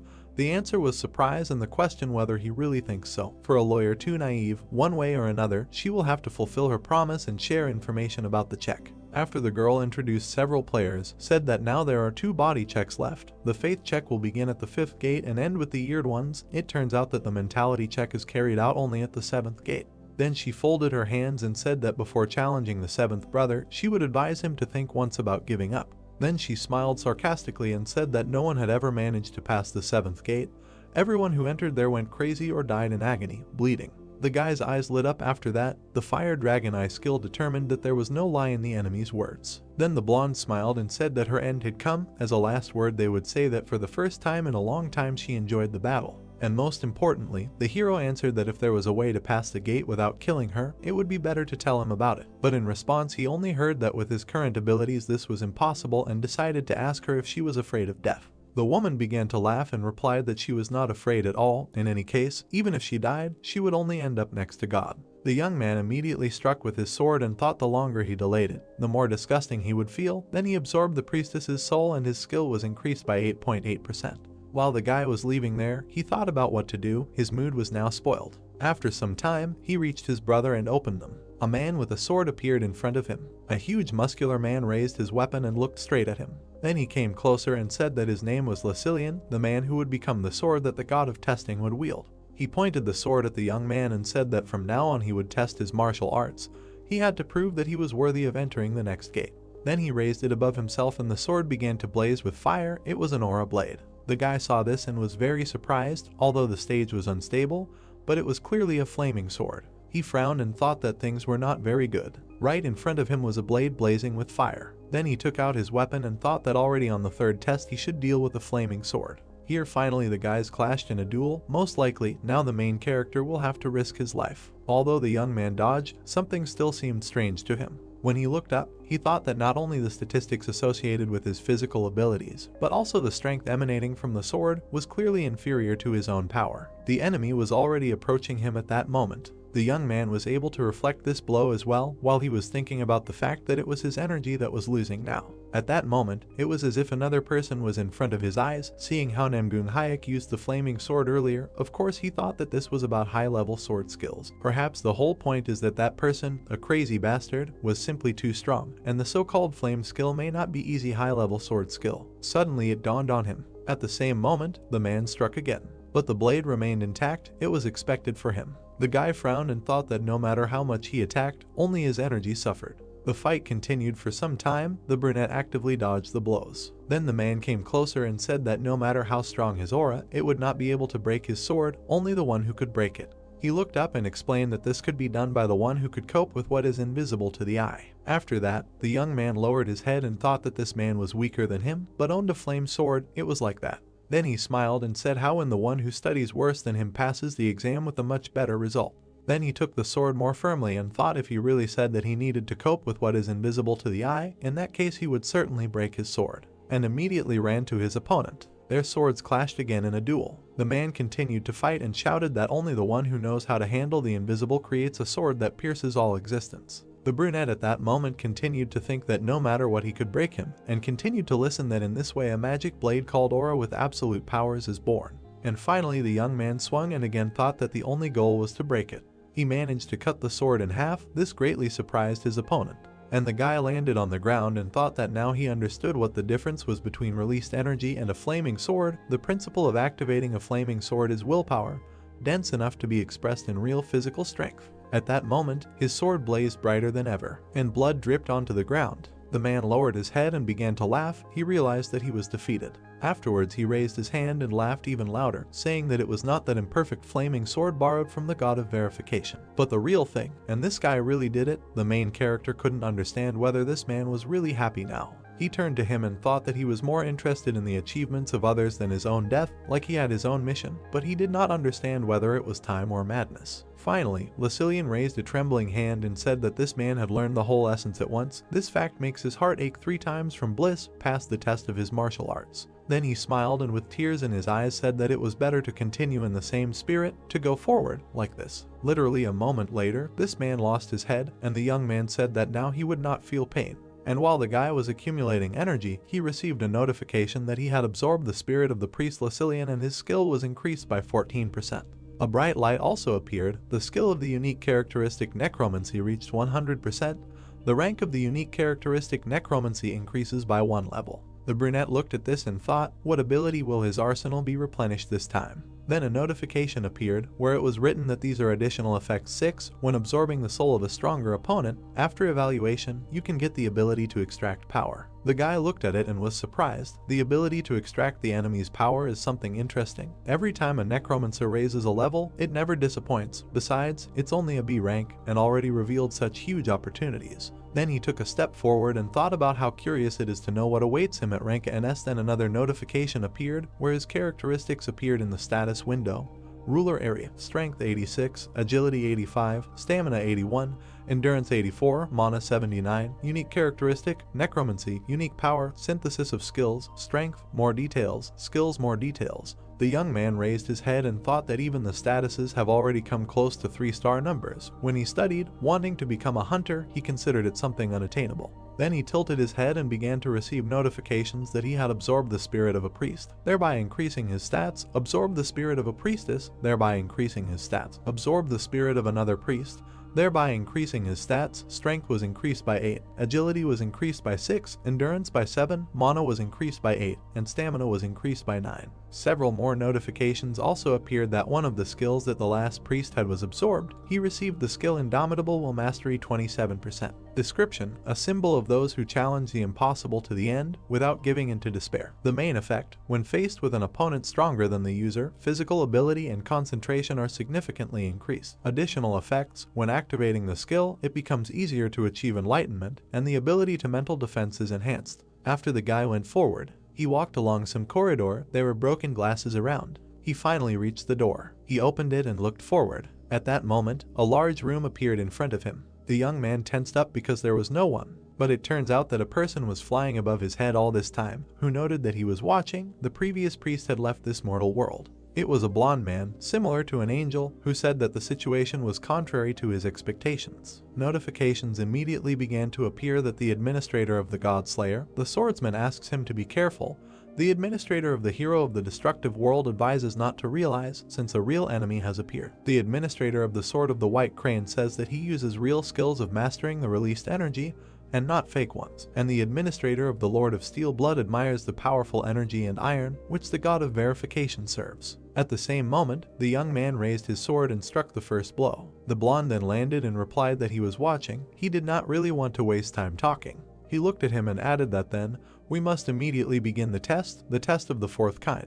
Then the boy walked towards him and introduced himself, said that his name was Chiron, a candidate for the apostle, serving the god of verification, and you, following the law and verification, will begin to check his body. Comments immediately flew that he had encountered a strong opponent, with whom he, as a user, would be difficult to compare, and the skill of Indomitable Will was activated. The brunette raised his head and thought that he had enormous energy that could not be compared with that of the previous priests. Immediately, some kind of fragment appeared in front of him. The brunette pulled it out and was going to attack. From this small object came incredible energy and a blow that flew straight towards him. Miraculously, the main character managed to dodge, but nevertheless, the blow ricocheted off the glass walls and flew into his back. Nevertheless, the young man managed to pull out his sword and again reflect the projectile thanks to the skill of the Eye of the Fire Dragon. He turned and thought that these rays, reflected in the mirrors, were very annoying and were flying towards him again.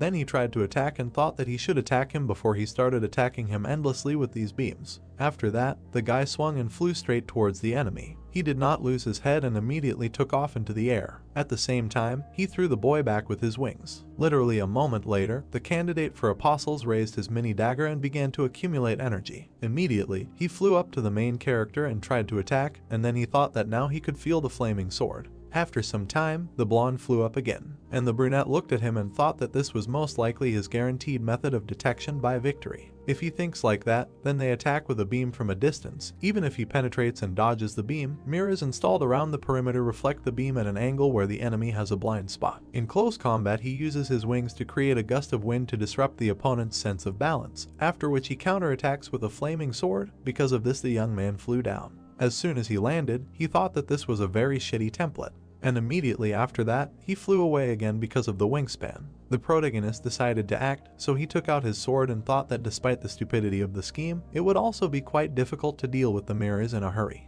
He stood in the middle of the hall and thought that by breaking into smaller fragments, the mirrors would split that beam even more, so it would be simply impossible to dodge all of them, although maybe the fire dragon's evil eye would succeed. Then the guy smiled and began to receive notifications that the Administrator King was not starting to doubt the difficulty level and the test on the 11th floor. And another Administrator Priest of the generation was surprised if this was really just an apostle candidate, and the Black Devil wondered how the protagonist would die. Then 2 more notifications appeared. The Administrator Lord of Steel Blood considers the Apostle candidate an annoying fly who is wasting his time. The eyes of the Administrator Sword of the White Crane light up in anticipation of his actions. Afterwards, the brunette raised his sword and thought that it seemed that his administrators were not worried about something like this at all. The blonde stood opposite him all this time and watched his actions. He looked up and said that this time it would not be easy, he had to try hard. And then he aimed his blow at him. A bright light illuminated the entire room and several beams were directed towards the main character. A moment later, a serious explosion occurred.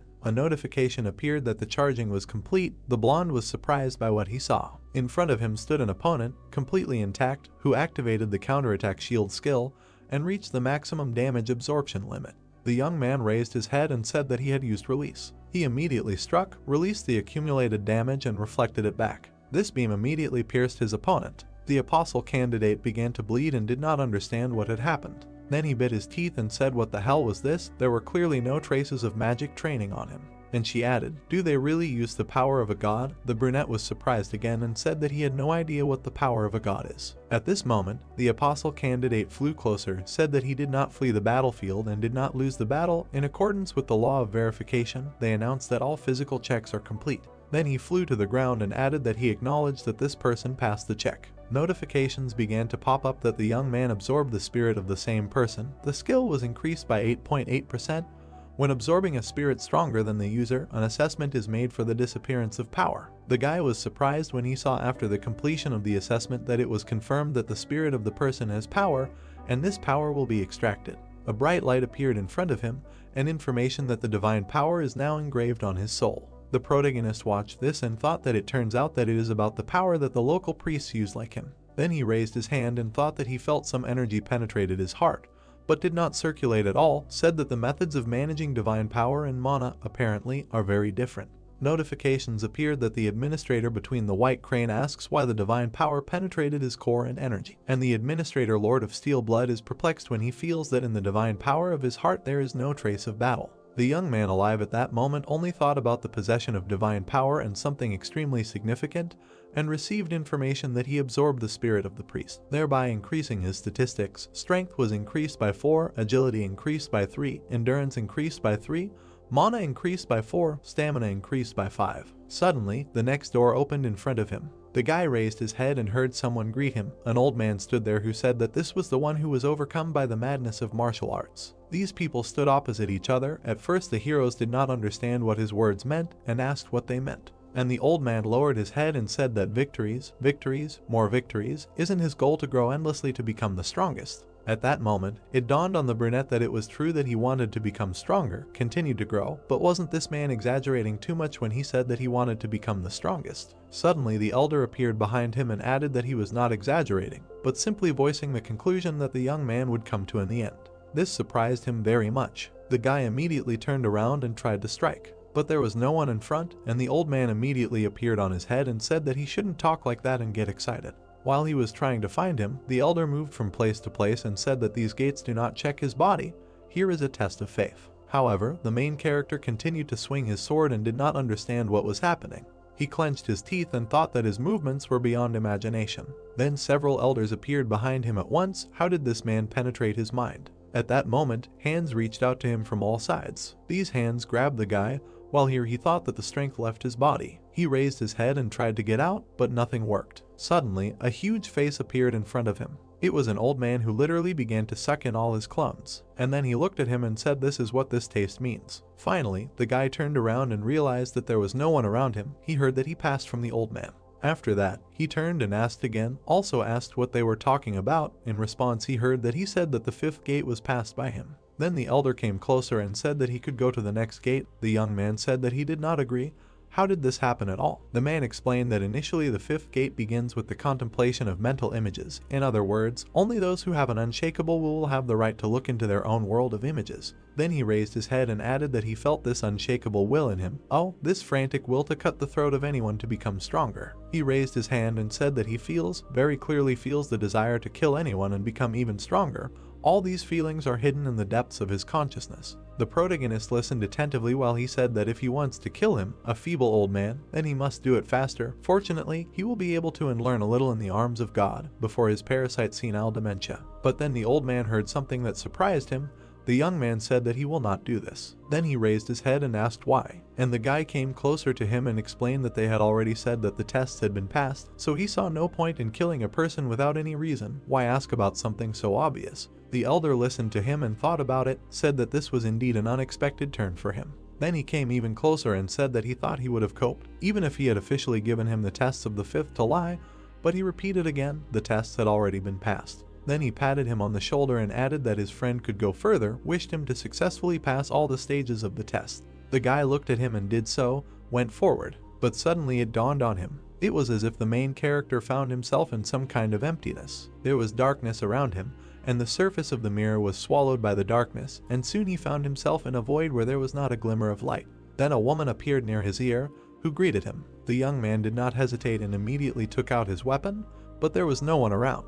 He looked around and wondered if this was happening again. Then he gritted his teeth when he heard that everything was right. He was already in the world of mental images. It turned out as he thought. And when a sprout grew on his back, the woman added that the previous priest had planted a family so that he could penetrate the world of mental images. Suddenly it dawned on the brunette that when the old man patted him on the shoulder, he did this, and the woman continued to answer his thoughts. A moment later, the young man seemed to be in a huge web, and the priestess said that he should not worry too much. Then she looked at him and said that it was because she would take good care of his physical shell. The brunette looked up and thought that her words, on the contrary, made him more nervous. And the girl took out her dagger and said why people are so cruel, that for rude comments addressed to a girl, she only has to want and his neck will be pierced through, but he will not be satisfied with such an arrangement, will he? Here the main character looked ahead and wondered if he could ask how he should now pass the test of his faith. And the woman began to smile and noted how polite this man had suddenly become. How sweet. Okay, she would explain everything now. Then she pointed to the valley and said that the space he was in now was the world of his mental images. Here he just needed to be able to see his own world of mental images. As soon as he completed the task, the sixth gate would be passed. Here he thought that he did not understand what it meant to be able to see his own world of mental images.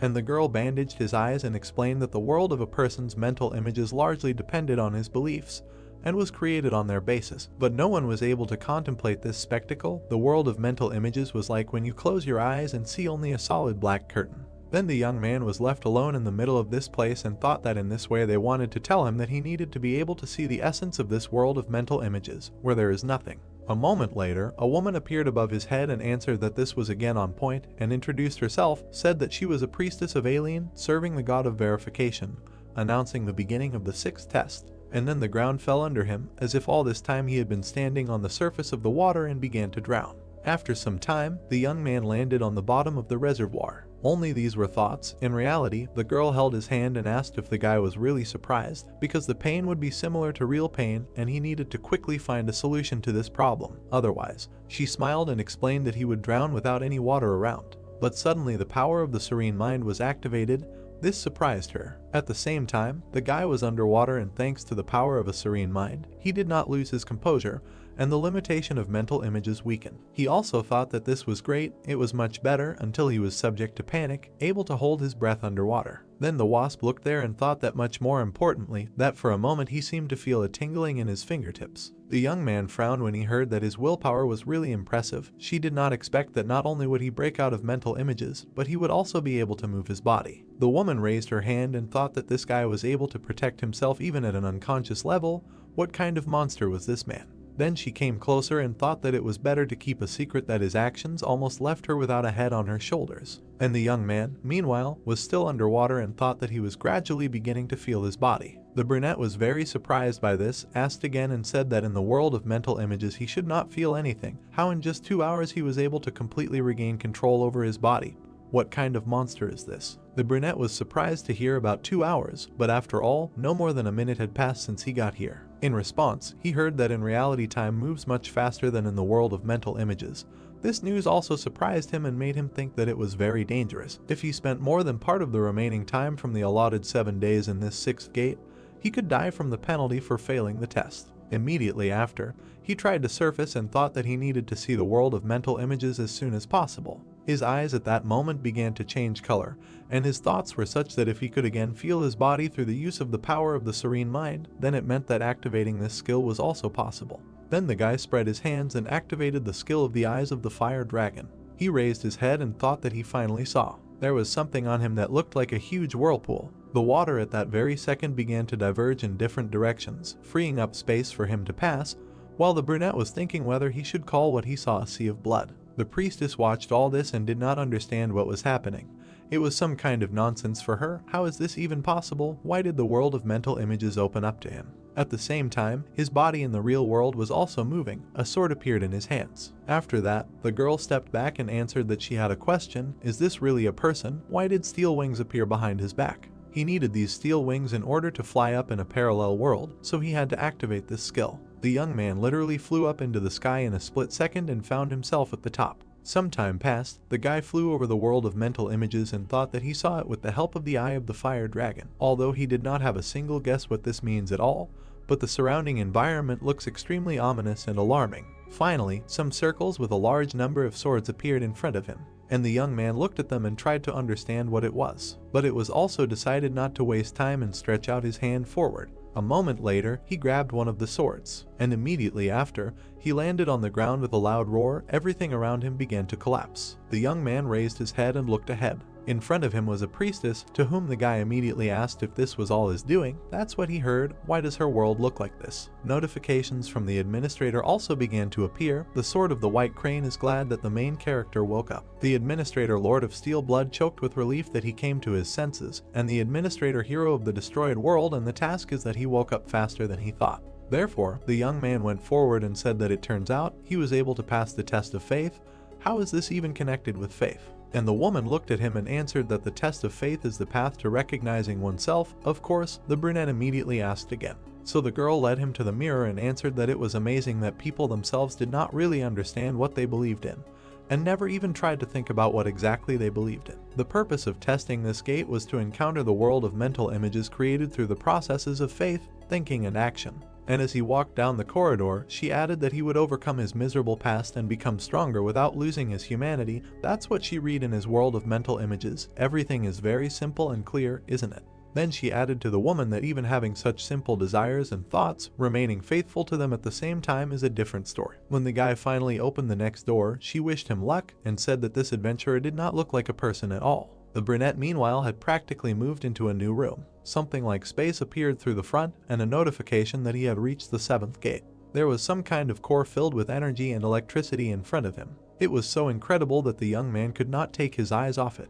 And then this core turned into his reflection of the eye. It turned out that it was the god of verification who was watching him. Immediately, memories of the priestess who said that no one had yet managed to pass the 7th gate popped into his head. Then the young man landed on one knee with a crash and did not understand what had happened. He exhaled and realized that everything was going wrong. It looked more like something else. Suddenly, a huge snake appeared in front of him. The situation was similar to when I encountered something insurmountable, Camillo's body, and completely refused to take any steps to survive. Then he felt very hot, and the thoughts were that an eye had simply appeared in front of him, and it really was a god. The young man clenched his teeth and said that he would never do this again. And in his head were thoughts and memories of the death of his parents. As a very young man, he sat at home and cried. Because of these memories, the protagonist took out his weapon and began to scream frantically. Then he stuck his sword into his own palm, activated the skill Ashen Blood. All types of pain caused to the user decreased by 17%.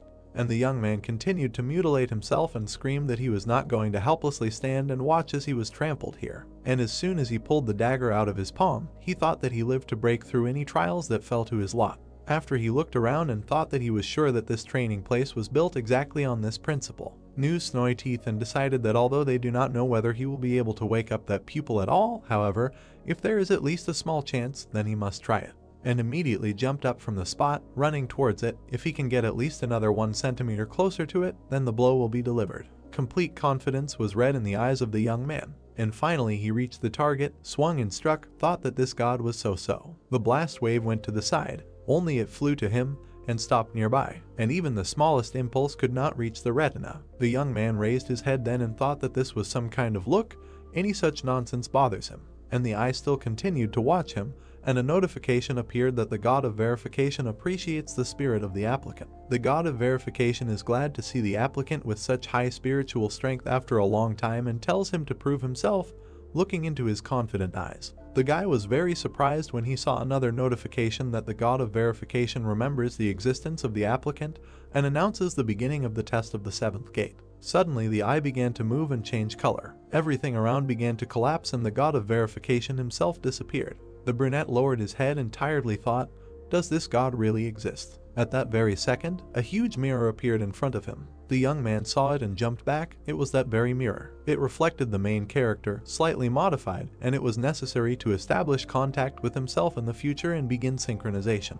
Therefore, the main character raised his hand and tried to touch the mirror. Then a bright light appeared, and then followed a notification that a mentality test was beginning. The speed of assimilation with him inside the mirror slowly increased as if the mirror was going to absorb him, and the applicant had to pass the most suitable test for checking mentality. Also, a notification appeared that it was necessary to prove that his beliefs would not change in the future. This was already the most difficult for him. Immediately after, the young man fell into some strange room, and below sat a man who asked if this was really the same. The brunette immediately realized that this was the same priest and the first doctor who sat and asked where his mirror went. As soon as the young man landed, the fresco behind him began to move apart. He turned and looked there, and what he saw surprised him very much, because it was Christmas, a place similar to South Korea. There were people walking, strolling and chatting in the square, and somewhere between the houses the main character in the future was passing. Now he thought that he didn't understand what the hell was going on. There in the gateway, a young man in the future cut his forearm. The young man saw this and didn't understand what he was going to do now. I just thought about it, as his blood immediately turned into arrows and began to kill people in the square. And the young man began to scream and didn't understand what kind of crazy bastard this was. I immediately received a notification that the assimilation speed with him inside the mirror was forcibly increased to 10%.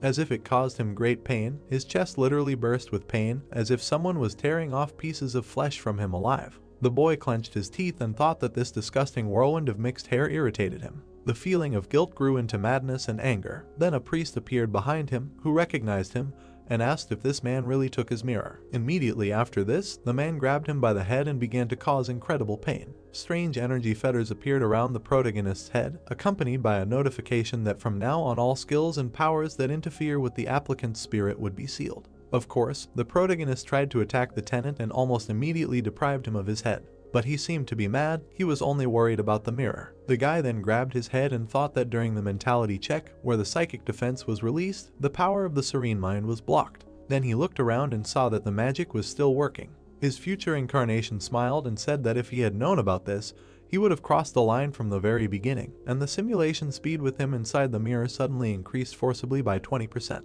When the young man realized this, he was surprised and received a notification that due to the unbearable psychological shock, the applicant suffered from an abnormal condition called Kai intoxication. He immediately began to spit blood and did not understand how to stop it. Then he understood his head and thought about what had happened, why was this happening, and why was he doing something so disgusting? Why would he kill all these innocent people in the future? It is true that he is obsessed with power, but he will never go that far. Notifications immediately began to appear that he was under the influence of an abnormal intoxication status. If he failed to remove the abnormal intoxication status, then the mastery of the magic chain skill would drop to a maximum of 10%. The mastery of the magic chain skill would decrease by 0.3%, the mastery of the magic chain skill would decrease by 0.7%, and the mastery of the magic chain skill would decrease by 0.4%.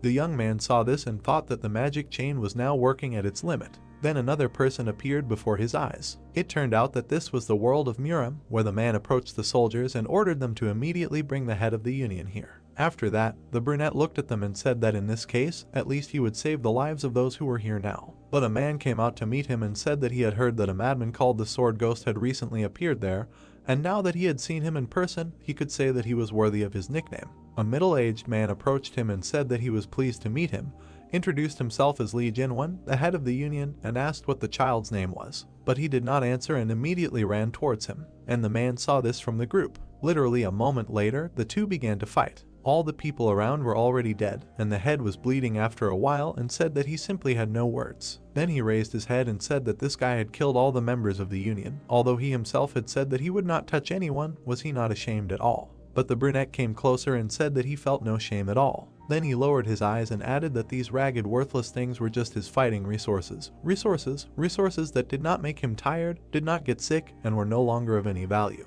And immediately after he cut off the head of the Union leader, the main character continued to watch this and spit blood, and the speed of assimilation with him inside the mirror was forcibly increased to 30%. Some time passed, and the location in the mirror changed dozens of times. The future incarnation of the hero, who became infinitely stronger, destroyed 1,000 enemies, was in the state of a monster, imbued with madness and seeking only growth. Finally, he even got to the priest, who cursed him before his death and said that he prayed to all the gods for his death. Then he killed the king of animals, who asked him to stop and asked if he hadn't said that it was better to kill only him to visit his subjects, but in the end they all died. Crazy monsters who never lost. That's who this man was. Then the guy got to the next opponent, who looked at him and said that this was some kind of nonsense. Why did the one who conquered the dimension come to such a wretched place? The young man felt all this and literally screamed in pain. The assimilation rate had already increased to 40%, then to 50%, it did not stop. Then the young man raised his head and thought that if the assimilation level continued to grow like this, then eventually the worst would happen. He smiled and said that it was a feeling, it turns out, pleasure and not a joke. The location changed again. There was a bright flash of light. People burst into some room, kicking down the door. A man who looked like a cyborg entered and said that the one who commits such inhumane actions and really thinks to remain unpunished. The future incarnation of the main character stood there and had already killed one person. A brunette was standing nearby, and when she lowered her head she asked why this man was doing this. She could not cope with tears and screamed for what reason she was killing innocent people, to become stronger, for what? The young man turned around and asked again about the reason, and then asked why ask about the obvious. He immediately threw the corpse on the ground. Then he smiled and said that he was killing them because they were the raw material for his growth. The man approached him and asked if he would know that he had the ability to control lightning. Then he frowned and said that in such weather he had better prepare himself and give up the ghost. He pounced on the young man and ordered him to die, calling him a demonic spawn.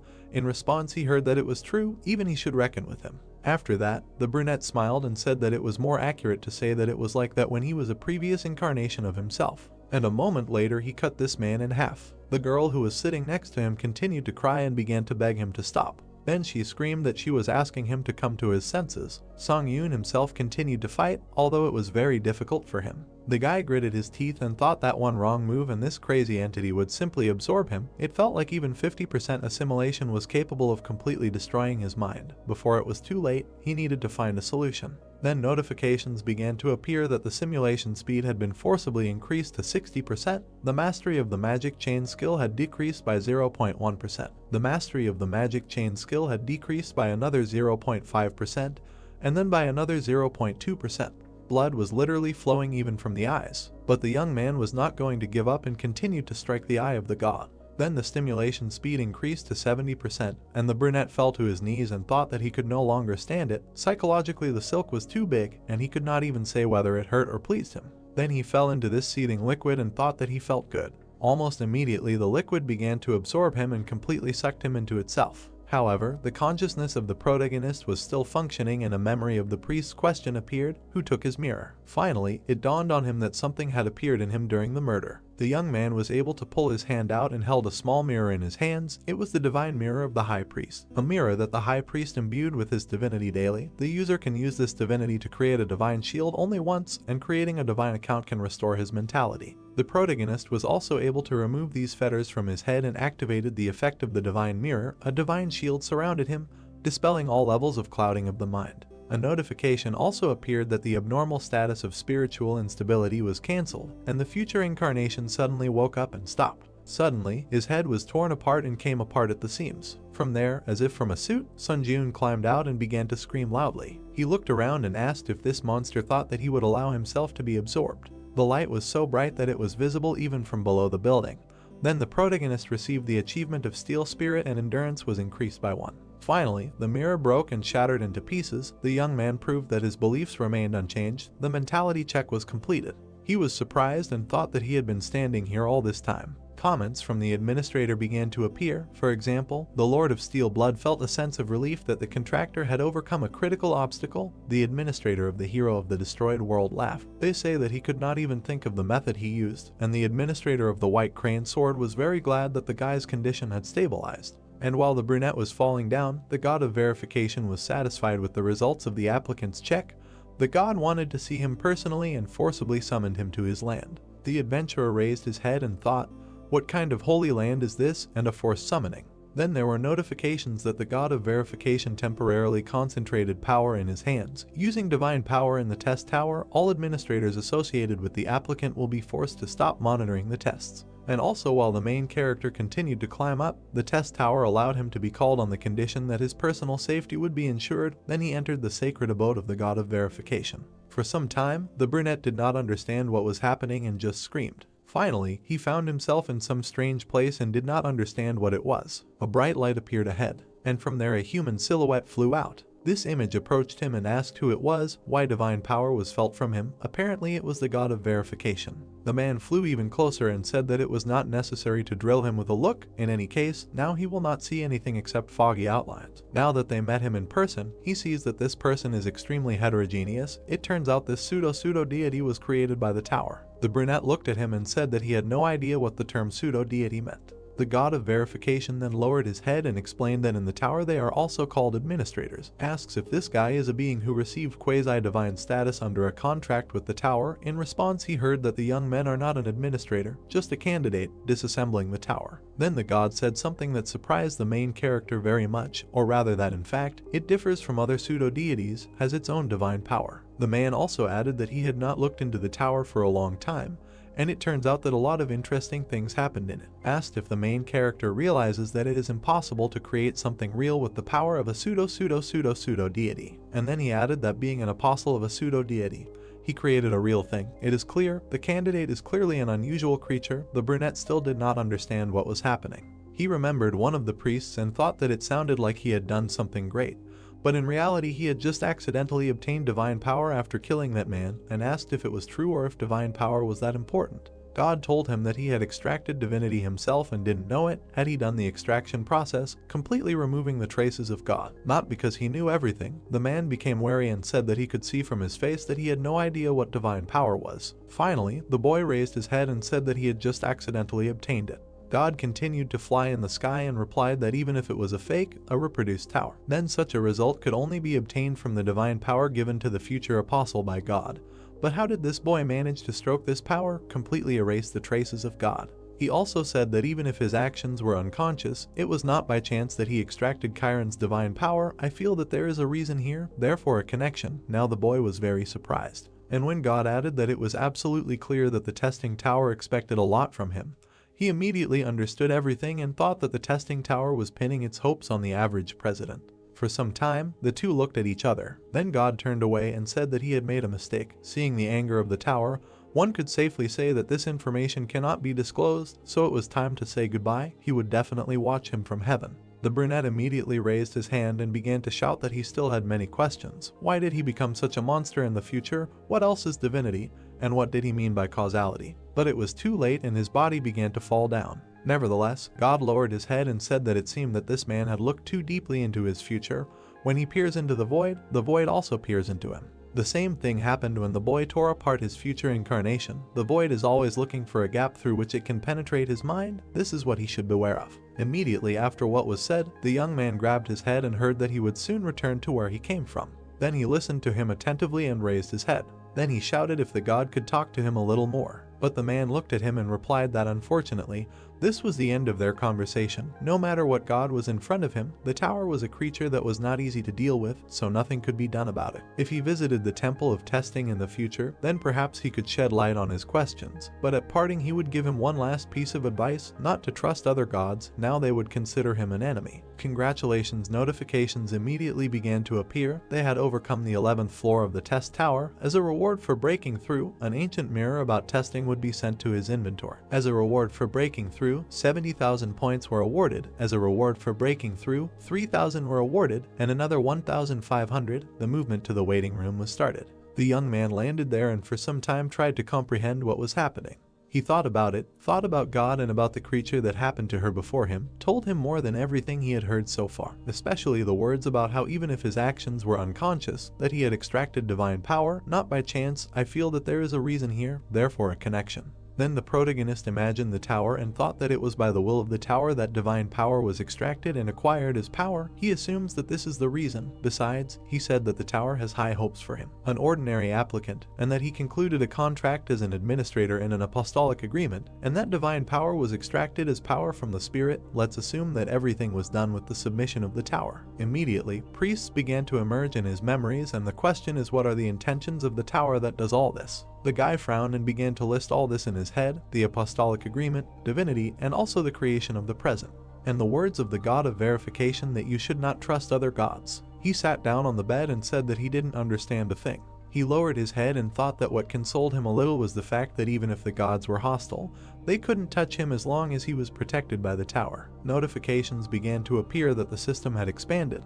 The Earth dimension had been registered as an official dimension for ascending the test tower. Thanks to the formal registration of ascension in dimensions, the Earth was somewhat protected from interdimensional invasion. When applicants from other dimensions now face a penalty when moving to the Earth dimension, as an advantage of formal registration of ascension in the tower, applicants who are not pioneers can also earn ore. The restrictions on observing the applicants' tests were lifted. The guy raised his head and saw that the administrators were talking to him again. The first administrator, Lord of Steel Blood, was relieved to see that the youth had returned and was safe, and the administrator, White Crane Sword, looked at him with tears in his eyes. Only then did he immediately remember the phrase of the god that all pseudo-deities are also called administrators. The guy realized that the administrators were also deities, and then it dawned on him that he probably shouldn't trust them. The young man began to bite his lip and think that in this situation no one could be trusted, and the situation was pretty disgusting. After some time, he moved and entered the world of Steel Blood. A blonde appeared in front of him, running towards him and asking if this guy was badly hurt. But instead of an answer, she received a blow from a sword. The girl dodged and didn't understand what was happening, and the young man lowered his head and turned to her. Then he looked into her eyes and asked if the administrator was right to collude with the tower and use it. The blonde grinned and thought that it looked like a side effect of the mentality check, and the guy continued to attack her and bit his own hand. Then he swung his sword, but missed. The girl raised her head and thought that this guy bit his own hand. She shouted that she needed to come to her senses. He was completely out of his mind right now. And the young man continued to attack and shouted that he connected the administrators and the tower. This was the only question that worried him. He looked up and said that they were trying to exploit the applicants in every possible way. The blonde jumped back and replied that what she was saying now was complete nonsense, so she swung and sent a counter blow, adding that she needed to regain her composure already. But the guy lowered his head and asked why he had been insisting for a while now that he should come to his senses. His eyes were filled with madness, and it was said that in fact now his brain is than ever. The administrator looked at him and understood what was happening, asked to stop. But it was too late. The brunette attacked her again. With one blow he cut the ground, when he heard that if you put all your strength into the blow. Only it was too late. The young man cut her house with one blow. The woman looked there and told him that he was big, and then he took out his sword. And in addition to it, a dozen other swords appeared, which were aimed at the young man. All of them flew sharply straight at him, but the guy managed to dodge and fought. Only then the blonde instantly appeared behind him and asked, "Where are you going?" Then she did what the young man did not expect at all. The girl thrust him into the ground with all her might. His face turned out to be snow. Everything around began to shake and collapse. The guy tried to attack back right away, but surprisingly the girl dodged. And then she did something that surprised him again. Her swords appeared there, trying to pierce him as close as possible. Thus, a kind of cage of swords was formed around him. After some time, the young man suspended from the ceiling looked at her and apologized, said that he had returned to normal, so it was possible to untie these bonds. But the blonde raised her head and answered that of course she should untie him, but to worry that his next visit, nothing would be left of her house. Then she put the cup on the ground. She imagined his future incarnation and said that the remnants of the emptiness we'll see that I witnessed during the mentality check were not completely removed and were fixed in his personality. Then she looked at him and added that even if that essence was greatly distorted, it is still his other future. In other words, the suspicions regarding the administrator may not have been completely false. Then she took out her sword and said what she would say to clarify the situation. No one is able to read the intentions of the tower. This fact remains unchanged even if they are the administrator. She turned around and when asked if it was obvious that the tower expected something from him, she said that maybe yes and maybe not. And a moment later, she sharply cut something with her weapon. The rope that held the guy under the ceiling was cut right there. And finally, the young man took a chair, said that as far as he knew, the tower had never revealed its will to a candidate before, so it seems even more insane that the tower makes special wishes to someone candidate. The girl turned around and said since he had such doubts, apparently he heard something from someone. That was exactly it. The guy replied that the god of verification said that the tower had some kind of plans for him. This information surprised the blonde very much. She smiled and thought about the god of verification, so that's where his doubts came from. Then she stood up and said that, as she had already said, she was also only a subordinate of the tower. At that moment, the protagonist realized that, as expected, he would not be able to find out more about her. The girl came closer and said that she was glad that he liked the tea.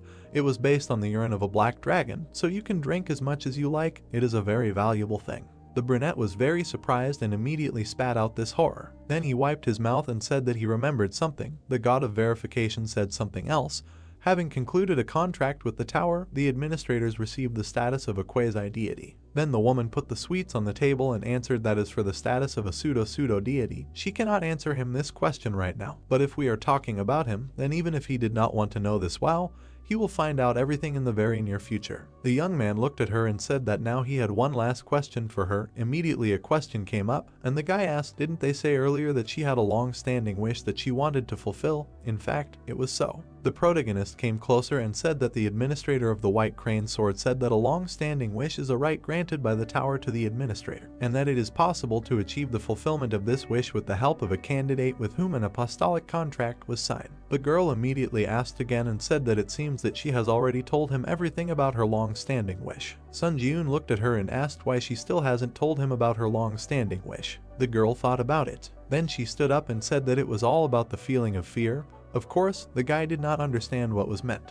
Then the woman turned around and added that he greatly underestimates himself, which resulted in an excessive obsession with growth. She looked down and said that that was why she thought that maybe, for the sake of growth, she could make him challenge the test related to her long-standing desire. To which you fly like a moth to a flame. She will not deny that she had no choice but to do so. And the guy heard this and was upset, said that he was a real mediocrity. Suddenly, the girl looked at him and replied that she did not know what meaning the word talent puts in, but she would soon understand how much he underestimated himself because the tests on the 12th floor are a fight with himself. This information surprised him very much, and then the main character teleported back to his room, thought about the gift. He imagined another candidate and thought that these God-given qualities that cannot be changed after birth, and which in the world of hunters are divided into three categories: the acquisition of skills, an increase in statistics, and the awakening of a unique characteristic, the so-called three main qualities of a hunter. He also thought that he was not destined to be born with one of these qualities. Skills were not acquired, statistics did not increase, and the unique characteristic did not appear, as if he was left alone in the middle of a dark room without the ability to fight.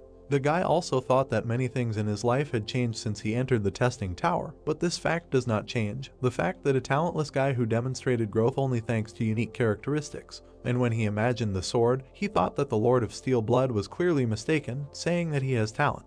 For some time, the young man sat on the bed and thought that if he had something like this, he would also be a famous hunter without entering the territory of the tower. Memories of her words floated up in his head, that he would soon understand how much he did not underestimate himself, because the tests on the 12th floor are a fight with himself. It turns out that he will have to meet the other side of himself. The tests on the 12th floor are tests in which he will have to win a duel with his own clone created by the tower. The protagonist activated the status window and said, what's the point of sitting and thinking about it? This test is to look at yourself objectively. You can perceive it as an opportunity to improve your combat abilities. Then a potion appeared, and a characteristic for it. It was a potion to increase mastery of skills, a potion specially created by the tower for creatures with skills. When taken, you can arbitrarily increase the level of mastery of one of his skills by 10%. I thought that after that incident, this is one of the awards received from the Japanese government, potions that increase mastery. Now he had as many as 3 because the girl gave her potion. When the guy drank it, a notification appeared that he drank a potion to increase mastery, and you could choose a skill to increase mastery. His choice was mana management. The young man immediately imagined his energy and thought that the skill acquired during the hunt for the Lord, devouring asshole, during the test on the 10th floor, mana management, it is worth investing in, since this is the basis of all skills. At the same time, notifications appeared that the skill mastery of mana management increased by 10%, then by another 10% and by another 10%. The young man also decided to look at the reward received on the 11th floor. It was an ancient verification mirror, a mirror that can only be obtained by applicants who have successfully passed the test given by the god of verification. When mana is placed in the mirror, you can activate the exclusive effect of residual thoughts once. Then he activated the skill of the fire dragon's eye and saw that despite the one-time limitation, he can acquire the skill contained in the residual thoughts, but at present the user cannot set which skill from the residual thoughts will be acquired. The god of verification changed some effects specifically for one applicant. And when the guy looked in the mirror, he thought about residual thoughts. Is it really about what he thought before? And the exclusive effect of the ancient verification mirror, residual thoughts, was activated. There was also a notification that residual thoughts and activated as an exclusive effect. Ancient mirror check, the skill contained in residual thoughts is acquired randomly. In front of him, a new icon appeared and information that the skill combat concentration was adopted, which is imbued with the combat experience of residual thoughts, but its mastery increases by 11%. The description is transcendental concentration, allowing you to concentrate to the limits of a combat situation. The effect is concentration can be increased arbitrarily. At present, concentration can be increased up to 20 times, but with peaceful use, this is accompanied by a corresponding amount of recoil. The young man smiled when he saw all this and said that this is a pretty useful skill. Immediately after this, several more notifications appeared that the theme of this test is overcoming boundaries. The 12th floor test begins. The remaining time is 48 hours. The condition for successfully completing the test will be kill your clown for a certain time. The condition of the right to pass the test is the death of the applicant or the expiration of a separate time. The reward for a successful breakthrough is the gray crown of the ancient emperor. The penalty in case of failure is death. A moment later, the main character found himself in some room. Immediately in front of him, energy began to accumulate, and information that the blessing granted by the god of darkness felt the evil minds of the nicknames in the ancient palace and creates warriors. Guards, now the attacker will have to think about how well he knows himself. His double appeared in front of him. The item, the old tailcoat of the vampire count, was duplicated. It was necessary to kill another self created by the god of darkness. Again, I remembered the blonde's words that the scale of self-reproduction does not end there. Experience is also copied. In other words, his reproduced version will know all the strategies that he will use now, and his cloning even copies his talents. Opposite at that moment stood a clone of the main character. If he underestimates his talent, he will seriously suffer. Therefore, Sun Jiun decided not to languish and immediately attack, to check what will come of it and how gifted he is. The brunette looked at him again and thought, is it really the god of darkness again? Why so often encounters tasks called gods? His old enemy, should he call him his clone? And while the clone was approaching, I thought that he really looked so much like him that it turned his stomach inside out. And I also remembered the blonde's words and thought that on the recommendation of the ant of the rest of the blood, I spent a question ticket and received additional information. He continued to look at him and thought that he had specifically learned that there was only one item that a clone could duplicate. The old frock coat of the vampire count naturally chose what would become his armor. Then he swung and thought that if this was really his full-fledged clone, then this battle was a good opportunity to objectively assess his strength. While the young man was running towards him, the skill's instant acceleration, Grace of the Wind, began to activate, and the entire speed increased by 70%, the current progress summing up 7 out of 7. At the same moment, the skill combat concentration was activated, and the user's concentration increased twofold, as if the protagonist had split into two parts. He felt as if time around him had slowed down, and at the same time the movements were too fast. He smiled and thought that this was exactly what combat concentration was. Then he swung and activated the power of the Sword Master. Suddenly, a bright light appeared right above him. The clone jumped back from the blow. Then he took out his sword. The protagonist immediately realized that it was a sword of steel blood. He frowned and thought that the choice was obvious, and here by the concentration of mana in his left hand, this is a counterattack shield. Indeed, in the left hand of the slope there was a large red shield. The young man glanced around and thought that the combination of the sword of steel blood and the counterattack shield was the only working option for the clone, but suddenly something dawned on him. This sword seemed to begin to change its shape and began to glow even brighter. At that moment, his clone already had two weapons in his hands. It turns out that he managed to transform the counterattack shield into a sword. This was quite unexpected. For some time, the opponents stood opposite each other. The brunette looked at himself and thought that although he was the original, he had never used the dual sword technique before. It was not that he could not use this technique. It was just that when using a modified counterattack shield, it was used through an excessive amount of spiritual energy and mana. Then he imagined how this happens. The guy lowered his head and began to reason, why did the clone choose such an ineffective method? Afterwards he turned around and thought, of course, he also considered fencing with two swords, but is it right to use it in a real fight where his life is at stake? And when his clone finally attacked, he thought that they did not understand his train of thought. The guys had to act pretty quickly, while he thought that this was just a training fight. A moment later, the guys clashed in battle, moving from place to place. It was at this moment that the main character realized that, although barely perceptible, but in terms of pure skills, he was one step behind. But the clone continued to attack and seemed to be in the lead. Miraculously, the brunette managed to dodge and did not understand why this was happening. And while he was falling to the ground, he thought maybe it was all about his indomitable will. If we recall this skill, the mastery was 27%. The description is a symbol of those who challenge the impossible to the end, do not give in to despair. The main effect is when facing an opponent stronger than the user. Physical and ability and concentration are significantly increased. Additional effects are when activating the skill, it becomes easier to achieve enlightenment, and the ability to mental defense is enhanced. The brunette continued to fight and thought that at present he was significantly ahead of him in terms of the number of items. Therefore, the skill called Indomitable Will, which he had absorbed before, was activated, so his physical abilities are higher than the original. He also provided information about combat concentration. Mastery 11%, the description is transcendental concentration, allowing you to concentrate to the limits of a combat situation. The effect is that concentration can be increased arbitrarily. At present, concentration can be increased up to 20 times. But with excessive use, this is accompanied by a corresponding amount of recoil. He thought that if the clone maximizes his combat concentration and demonstrates a concentration that goes beyond imagination, then he will have a good chance of winning. And just at that moment the enemy began to attack even more actively. The young man again teeth and thought that the most serious problem is the fencing art used by him. The clone stood in front and was very confident in his victory. Suddenly he struck, and the young man thought that although it was clearly based on the technique of fencing on dual swords, but this is clearly a bastard's dream. And from one blow he flew back with incredible speed. The main character crushed the wall with his body, the blow was so strong. Then he got up and thought that he had no doubts, this sword was familiar to him. Behind the slope was the heavenly sword, the dragon Nemgun Hayek. He remembered their last battle, and thought that although I saw that sword in action only once, I still clearly remember every detail. He also imagined his opponent, and thought about his terrifying skill, like overpowering a god, before whom his skills turned into nothing, neither skills nor strength, but the most pure art.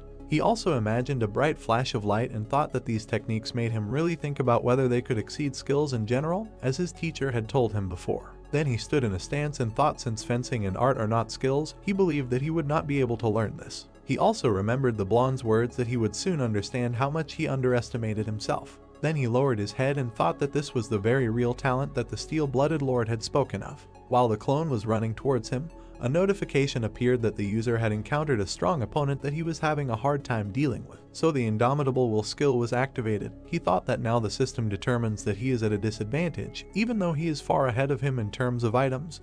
Why is this happening? The young man thought and gritted his teeth. Then he looked at his opponent and thought what was going on. Did he suddenly become stronger? At that moment, the guy gathered his remaining strength, activated the combat concentration skill, thanks to which the user's concentration increases 10 times. Then he stood up and was ready to continue the battle. A moment later he struck, but the enemy parried it, and then he was able to slip under his sword. Blood suddenly appeared. The young man jumped back and did not understand what happened. A cut appeared on his ribs, and thoughts in that dam said that they have the same level, his opponent is a real monster. Then he swung and the concentration increased by another 15 times. The guy suddenly found himself behind his clown, he did not even understand what happened. Then he struck him and thereby stuck him in the ground. A notification appeared that the power of steel wings was activated. Flight at maximum speed was also activated. The young man flew forward and continued to attack. He swung his sword, the concentration then increased by another 17 times. While his opponent sat below and looked with surprised eyes, he shouted that this man was caught. But suddenly the brunette stretched out his hand, which acquired a strange shape. And then it exploded, as if it had specially soaked in blood before that. Sun Ji-eun frowned and thought that his vision was suffering now. Nevertheless, the guy flew to Paul and hit him with all his might. Only when he landed, he thought where the enemy had gone, he had escaped, while blowing up his own hand. Then a bright light appeared behind him. It was the enemy, who had directed a projectile of energy at him. This projectile was like a bright beam. When the brunette turned around, he thought that it was too late to change anything and that he was finished. Then there was a strong explosion. The beam literally hit him on the forehead and threw him back. The concentration at that moment increased by another 20 times, and he entered a state of concentration that exceeded his limit. Because of this, the main characters began to move very quickly, as if disintegrating into different particles. Then he grabbed his head and thought that things were bad. His opponent did not understand what was happening and looked at him questioningly. But the brunette came closer and began to laugh, said that he really almost died now. Then he looked up and began to insult his clown, said that he was in deep trouble. Then he entered a state of concentration that exceeded his limit. Side effects can lead to unpredictable psychological reactions. The clone also did not hesitate and ran towards him. Then he struck a blow, which the main character could not parry. Because of this, he flew back with incredible speed. From the force of the blow, he flew into the wall and broke it. The young man raised his hand and quickly collected bloody energy. Then he directed it straight at his opponent. The projectiles were so strong that they began to develop columns around. The clone turned around and was very surprised at what was happening, and everything behind him at that moment began to resolve. The young man smiled and asked if he liked this attack. Only he did not notice that the enemy at that moment was already behind him. A bright light immediately appeared, and the guys flew away from each other on different sides. There was a wound on the clown's hand. Sun Jiun looked at it and said how he got him. At that moment, the blonde was watching the battle. She abruptly put the mug on the table and said that everything turned out this way again. She grabbed her head and said that she was in a difficult situation. She couldn't help him directly, but she couldn't just watch silently from the side either. Then she turned around and said with a smile that she was worried about how the tower would react, but suddenly a notification appeared that a message had been sent to the challenger. Immediately after that, her portal was torn to pieces. The woman smiled when she saw that the administrator's messages were temporarily disabled to prevent the appearance of messages with recommendations. She said that she needed to be understanding. She just wanted to send her friend a cup of tea. The protagonist at that moment looked at his hand and didn't understand what was happening to it. Then the hand hit his own club. The clone watched this and didn't understand what was happening, and Sun Jiun smiled sharply and said that it was dangerous to lose control during a fight. Then he shouted and ordered them to stop interfering with this body and get the hell out of here. At that moment, a strange web began to form around him, as if he had been closed again, and the young man raised his head and began to shout if the confrontation with the shitty version of him from the future had not ended during the previous test.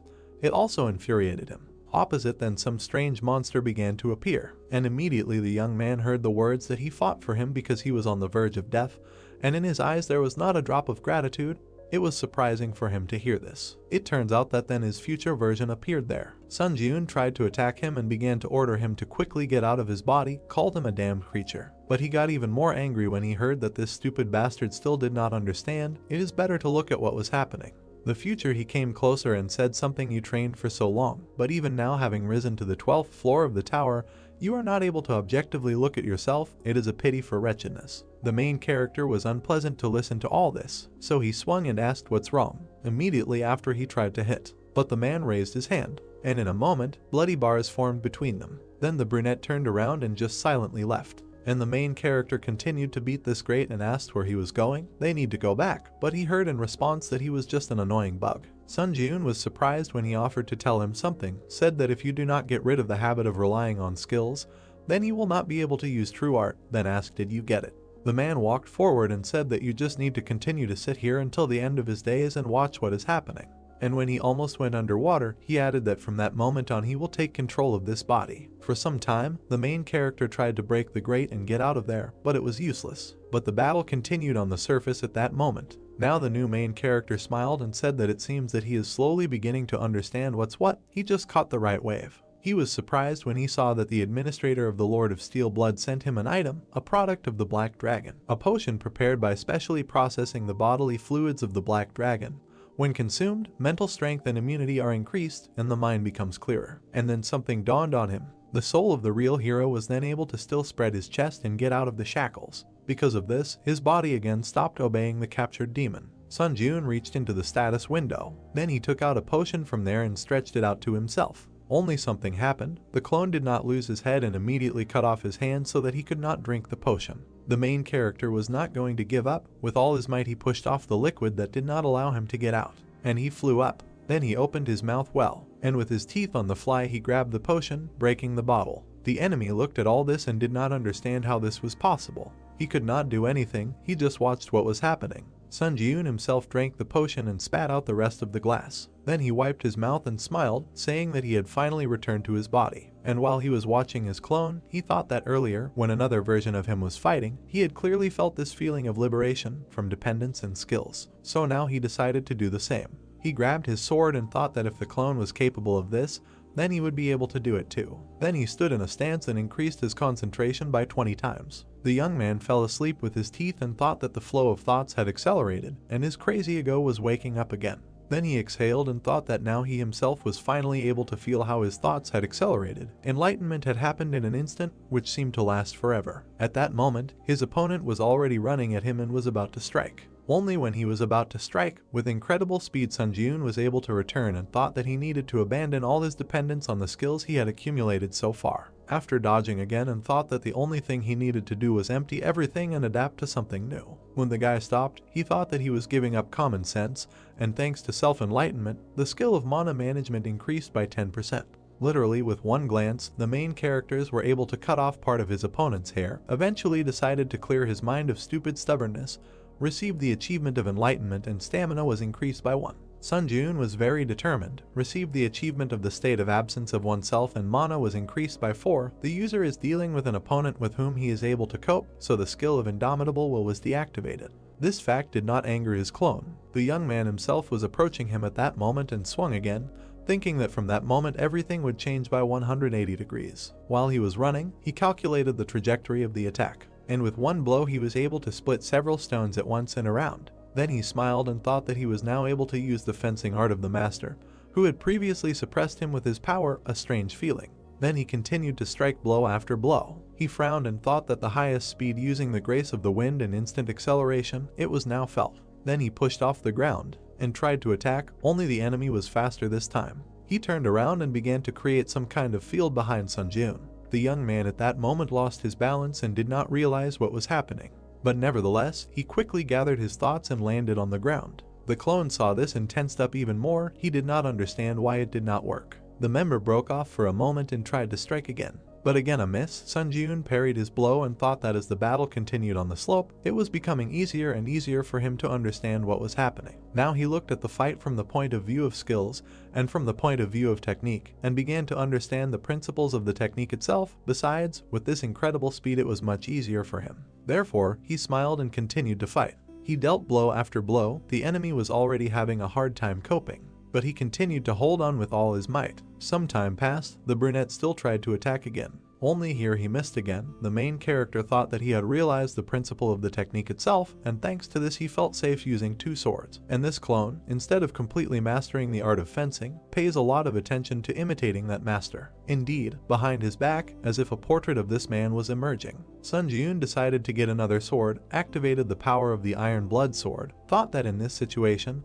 thoughts of mistrust can weaken the released energy of the flame sword, capable of cutting everything in the world. And when he took it in his hand, he thought what it means. Practicing the fencing of this master, I should focus even more on strengthening the flame sword. In his hands were 2 weapons that predicted success for him. The battle continued for some time. The clone, although actively dodging, began to receive earlier. The Bloodseeker skill was activated, and literally with one movement in his hands activated another skill. In front of his opponent in an instant, several bloody spears appeared at once. All of them flew straight towards him. He looked around and realized that something needed to be corrected. Therefore, he pulled out his sword and tried to reflect the blow, which literally slid under his feet. An explosion occurred immediately. Only this explosion occurred behind the enemy, so the brunette turned around and looked there in surprise. And due to his own carelessness, he immediately received a blow to the shoulder. He quickly got his bearings, activated his shield, and threw the protagonist back. Then he looked at his shoulder and got angry. A second later, his wound healed. Sun Jiun looked at this and thought that he instantly transformed the sword into a shield and avoided the crisis. Things were bad.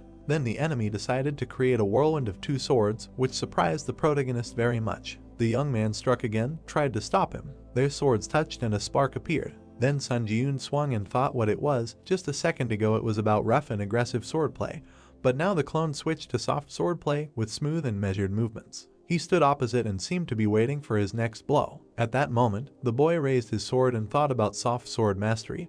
Also this sword mastery technique that the teacher demonstrated to him. I wonder how far the opponent can go in demonstrating techniques, although he understands that this is his talent, but still irritates. As expected, he will not be able to win easily without any risk. He immediately decided to get rid of the second weapon and fight with 1 sword. Then he activated the skill with the counter-attack shield, and another sword appeared in front of him. The enemy saw this and was surprised, and the young man raised his new weapon and asked what was so surprising. Then he smiled and added that if the clone is capable of this, then he can do it too. A second later, he jumped up and flew into the attack. The opponent's swords clashed again. The fight was so intense that sparks flew in different directions, and this continued for some time. The guys seemed to be floating in the air. Sun Jiun looked at the enemy and thought that, as expected, the cop's sword charges before him, then should he go on a small adventure? He immediately turned around and tried to do something unexpected. The decision was to kick the brunette in the chest. He was so surprised that he couldn't block the blow and flew straight towards the ceiling. He got even more angry and ran off at incredible speed, trying to attack. Sun Jiun was already waiting for him at that moment and thought that he had parried his attack with the counterattack sword, a modified version of the counterattack count. A bright light immediately appeared, and the brunette thought that then he had to charge the sword once, and of course, the suspension of such ignorant attacks would simply break. That's exactly what happened. The copper split into two parts. The clone had to throw the second weapon back, while the protagonist thought that if they were both one, then now was the time when the counterattack energy emissions, the most threatening attacks they had, would disappear. The same thing happened with the sword, which simply dissolved. The enemy flew forward, and the young man decided that he would judge this as a chance. Immediately, a strong blow was dealt, from which everything began to fly apart in different directions. Sun Jiun smiled and thought that he himself was incredibly strong. And the same one received a blow to the stomach, such a strong blow that he was thrown back several meters. When the young man got up, he saw that the enemy was already approaching him at full speed, and a moment later, he received another blow with a sword. Only this time, this blow was expected, so the guy extended his hand and thought that his enemy was caught. At the same second, the clone was pierced by a sword from behind. He turned around and realized that this was all planned. Another sword was lying nearby and was thrown out in advance. He also looked at it and thought that his impatience also played into his hands, and the use of these two components turned out to be extremely effective. Therefore, he smiled and waited for what would happen next. Then he swung and decided that it was time to finish. Only the one who penetrated was not going to give up, spread his arms and began to accumulate energy. Sun Jiun did not understand what was happening. The clone immediately increased in size several times and began to turn into a huge monster. It was unclear what the hell it was. This huge monster began to move towards the main character and destroyed everything around it. A second later, it bit off its fingers and spat them straight towards the young man. These huge fingers with claws began to destroy everything around, and Sun Jiun turned around and thought what kind of monster it was, a little confused by the fact that his attack tactics had changed dramatically. At that moment, a wall appeared in front of him. The young man had to destroy it to get out of there, and immediately behind his back, a huge enemy hand appeared. When the guy fell down, he realized that the monster could not get out of this ball, and a moment later there was a strong explosion. The clone was still above and did not understand what was happening, and Sun Jiun himself had already landed and activated a protective shield. Then he transformed it into a sword and thought that fortunately the recovery time had expired. He pulled it out and said, "Why did he stand up? Is he really not going to attack?" The enemy did not hesitate and immediately fell down. The fight continued. The guys fought for some time. The main character thought that this bastard monster had completely lost his mind, using the explosion of his own body. He was surprised and thought that no matter how strange it looked, as a surprise attack in close combat, such a technique could be very effective. Then he looked at the enemy again and thought that because he lost his temper and constantly made explosions, the ashen blood would absorb too much stamina. And as expected, after some time the monster began to shrink while shaking and losing strength. Therefore, when the stamina is at 0, his attacks will stop. It was at this moment that Sun Jiun struck back and cut off his hand. Then he frowned and said that there was no point in dragging it out anymore, he was finished. And the clone was still angry and perhaps even hoped for his victory. They began to move across the battlefield with incredible speed. The young man looked up and asked where he was going, quickly catching up with him. Then he swung and saw something that surprised him. It turned out that the enemy had been running all this time and accumulating blood energy. Then he turned around and struck. The projectile flew straight at Sun Jiun, but he was able to activate the shield. Thanks to this, there was no damage, only the young man was thrown back strongly. He smiled and thought that he was still grateful to him for such an ignorant use of this power. The charging was complete. The counterattack shield skill reached the maximum damage absorption limit. At that moment, the young man stretched out his hand and collected all this energy in his palm, thought that the accumulated energy of the counterattack account was filled to the limit. Then he swung and wished the enemy a quick death. He was still screaming and running towards him. A second later, Sun Jiun raised his hand and released the projectile. Then he swung well, and with his own sword he directed it towards the clone. Thanks to this, the projectile flew straight into his face. The monster flew back and clearly did not expect this blow, and the brunette looked up and said that this was his release. The counterattack shield skill instantly released the accumulated damage, and all this entailed a strong explosion that destroyed even the building. Literally before our eyes, the clone began to collapse. A notification appeared with congratulations, and overcoming the 12th floor of the test tower. As a breakthrough reward, the Grey Crown of the Ancient Emperor will be sent to his inventory. As a breakthrough reward, 80,000 points are awarded. As a breakthrough reward, 3,500 so are awarded, and as an additional reward, the skill Last Resistance is received. Moving to the waiting room began. When the young man exhaled, he saw another notification that the mastery of the counterattack shield skill has reached 100%. The rank of the counterattack shield skill increases by 1 level. And also new combat concentration was deactivated, and soon there will be a rebound of concentration, exceeding the user's limit. At first it was unclear what this means, but a second later, the young man felt incredible nausea. He began to vomit his own blood. This blood poured out of him in huge quantities for some time, and a notification appeared that the ash blood skill was activated. Then the guy wiped his mouth and thought that as expected, the ash blood did not fail. Until the end he believed that this skill would heal and rebound, which arose as a side effect of concentrating in the bayou. Then he turned around and thought that if he did not have such a teacher skill in recovery as ash blood in his arsenal, he would not have been able to go so far. He looked around and thought that when he can climb the tower with a calm soul, but is it even possible? Suddenly, some kind of accumulation of energy appeared in front of him above the corpse of the enemy. The guy came closer and thought that it was the spirit of another him, funny, and immediately was distracted by the notification that the administrator's message, which was limited to prevent advisory messages, would be activated. Immediately a message came from the administrator Lord of Steel Blood, who complained about the sanctions for treating him to a cup of tea and asked him to treat him well from now on. Sun Ji-yoon looked at this and remembered about the help. Then he rolled his eyes and thanked her for the bottle, thinking that he also unintentionally learned a new fact. He presented this potion, and the administrator of the Steel Blood Lord sent him an item. It was a product of the Black Dragon, a potion made by specially processing the bodily fluids of the Black Dragon. When consumed, mental strength and immunity are increased, and the mind becomes clearer, and administrators are also subject to sanctions if they interact too much with adventurers. At the same time, a lot of dialogue boxes appeared because all the messages of the administrators, which were limited until now, began to be printed at the same time. There were an incredible number of them. The administrator of the Wandering Knight who lost his master is amazed by his crazy talent. The administrator of the Vampire Lords is interested in where a monster like this guy came from. The administrator of the first Dragon Slayer born in 1,000 years admires the difficulty of the test on the 12th floor and the fact that the hero confidently overcame it. And many more messages. The boy read them and thought that there were so many administrators watching him. It was amazing.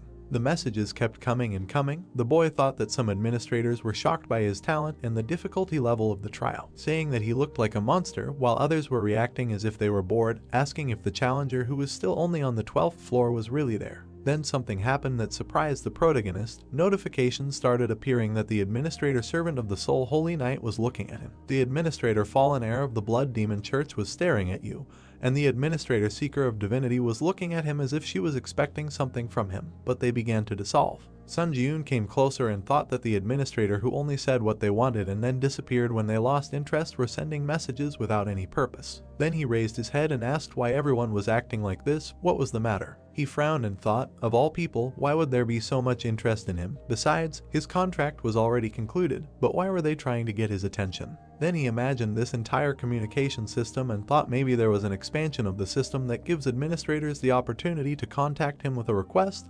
Their casual reaction turns the assumption into a certainty. Then he smiled and thought, since there are so many. He looked at all these comments and said that it seems that as the system expands in the future, administrators who are not bound by a contract with him will also be able to benefit. He threw up his hands and asked if they didn't think it was a little wrong when everyone was just bombarding him with messages. And he also added that if they needed something from him, they should send him a force as support, then he would definitely remember them later when the system was expanded. New notifications immediately started pouring in, saying that the administrator of the first Dragon Slayer born in 1,000 years was unhappy with the arrogance of a single applicant. The administrator of the fallen heir of the Blood Demon Church snorted and said that this was out of the question.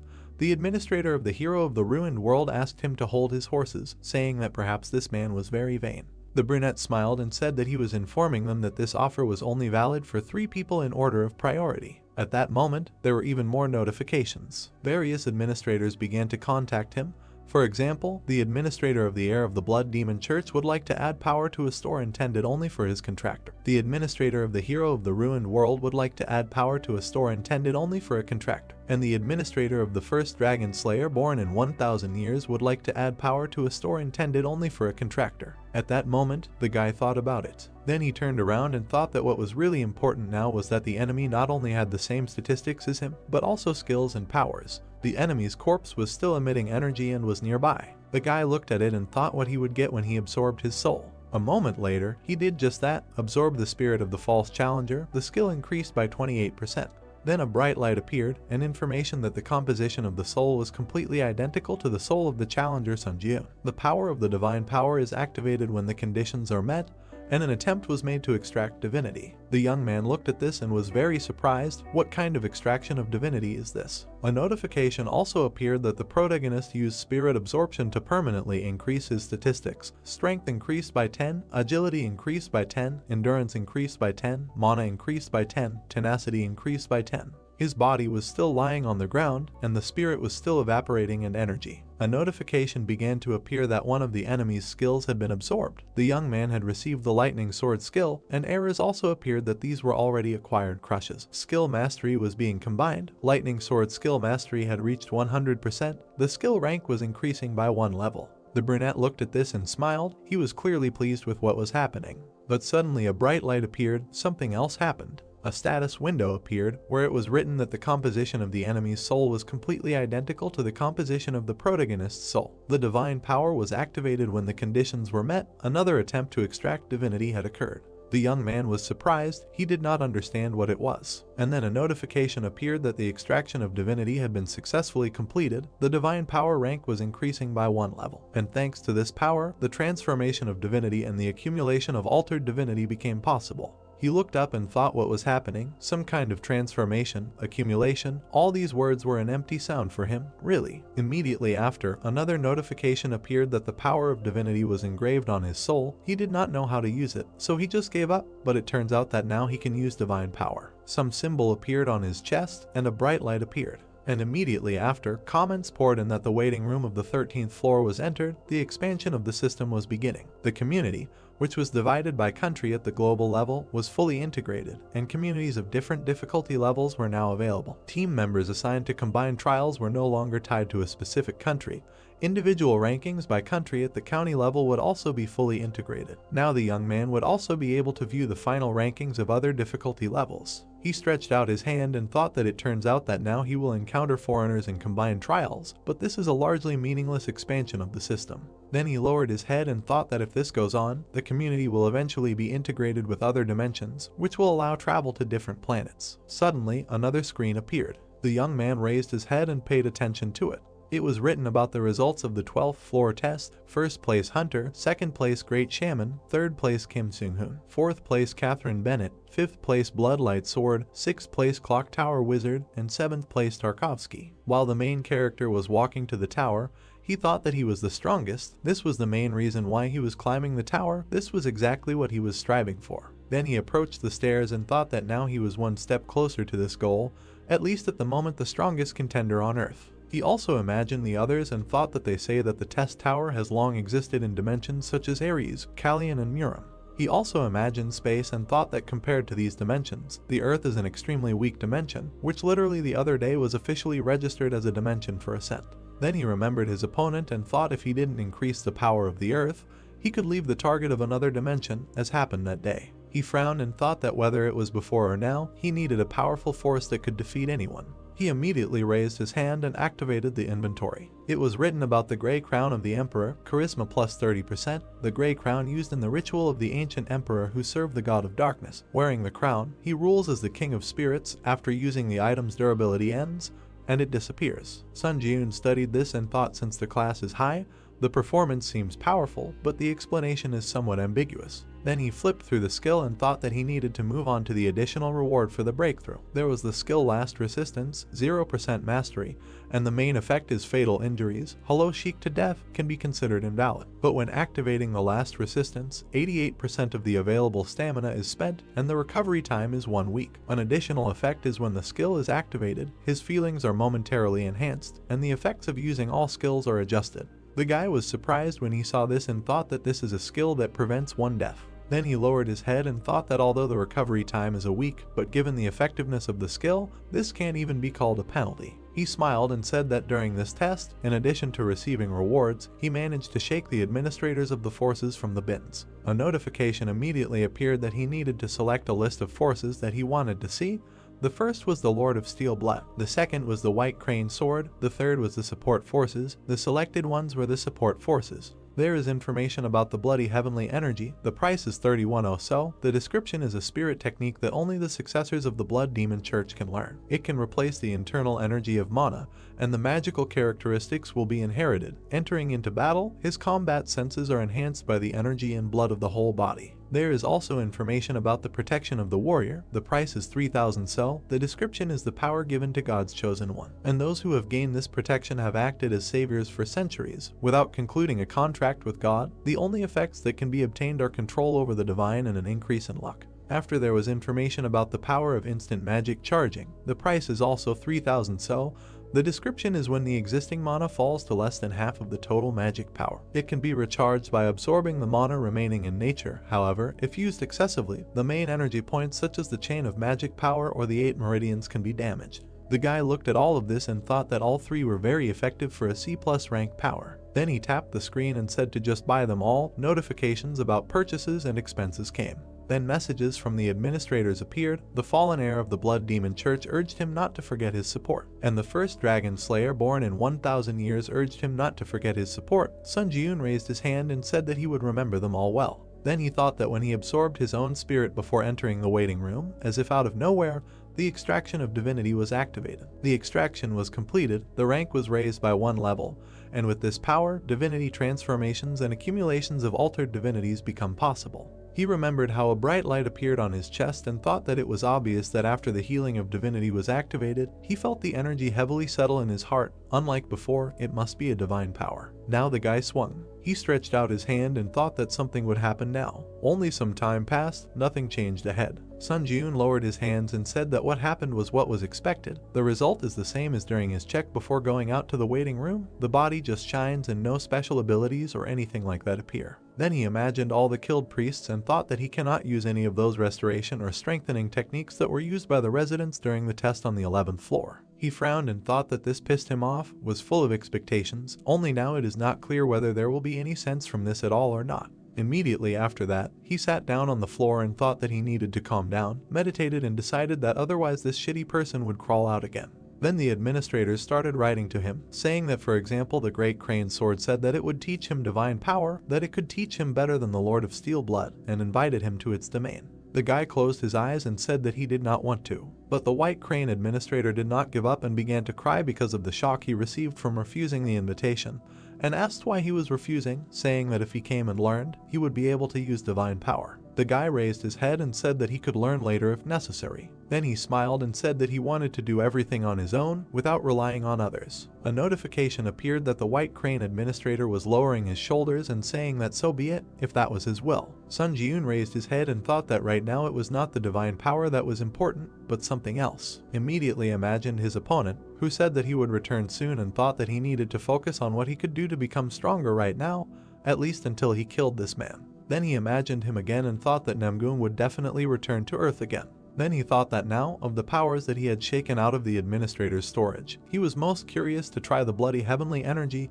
and immediately saw a repeat of its characteristics. A notification appeared that the power had been activated and a strong energy began to penetrate the guy. Suddenly, he felt some strange feeling, as if he had turned into a fighter. His eyes changed color and Crumb sang, yes, he needed something like that now. Then the young man grabbed his head and did not understand what was happening. His mind rose, a crazy smile appeared and they said that their exit had come. Sun Ji-yoon began to stretch his own face and call himself names, saying that he was going to do something so interesting alone. As if another spirit had entered him, the brunette did not understand what it was. A crazy personality was simultaneously manifesting itself in his body.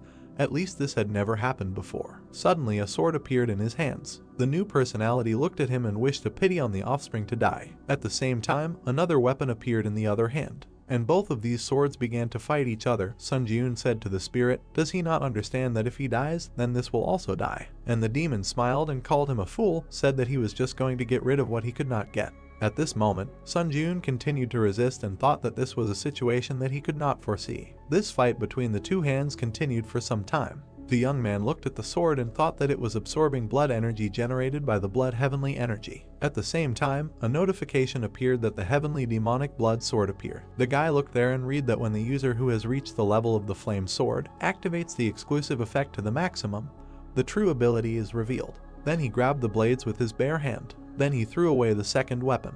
and with all his strength, he thrust the sword into his shoulder. The blow was strong. Blood immediately flowed out of there. The young man thought that he was feeding this bastard energy and blood, and then he began to scream in pain. For some reason, the sword began to change its appearance. The situation was gaining strange momentum. Then it completely transformed. A notification appeared that upon fulfilling the conditions, the true abilities of the Heavenly Demonic Blood Sword are opened. The name of the item changed to the Heavenly Demonic Sword of True Blood. Sun Jun looked at this and was surprised when he read that a special slot for blood was created. In front of him at the same second, not a few posters appeared. These were those very slots. Then the guy activated the Eye of the Fire Dragon. Information about the True Blood Heavenly Demon Sword appeared in front of him. Reaction speed plus 15%, attack speed plus 15%. The famous sword that was once one of the treasures passed down from the Blood Demon Church when killing an enemy with the True Blood Heavenly Demon Sword. The Blood Feast effect absorbs the enemy's blood into the blade, increasing the overall effectiveness of the item and sealing random skills. At the moment, there are a maximum of 3 skills that can be imprinted with blood, and imprinting skills do not require costs except for the recovery time. Also, in addition to this, information appeared next to the sword that all potential abilities are unlocked by users who have reached the level of the Flame Sword. When used by a candidate, you can activate the exclusive Blood Feast effect. Then he looked at the chips and thought that he can imprint skills in the sword, and even as many as 3 pieces. In addition, there are no costs except for the recovery time. Then he smiled and thought that it can be said that this is an awesome item of a growing type that this world has not seen before. Then notifications started appearing that the 13th floor trials were starting. The difficulty was high.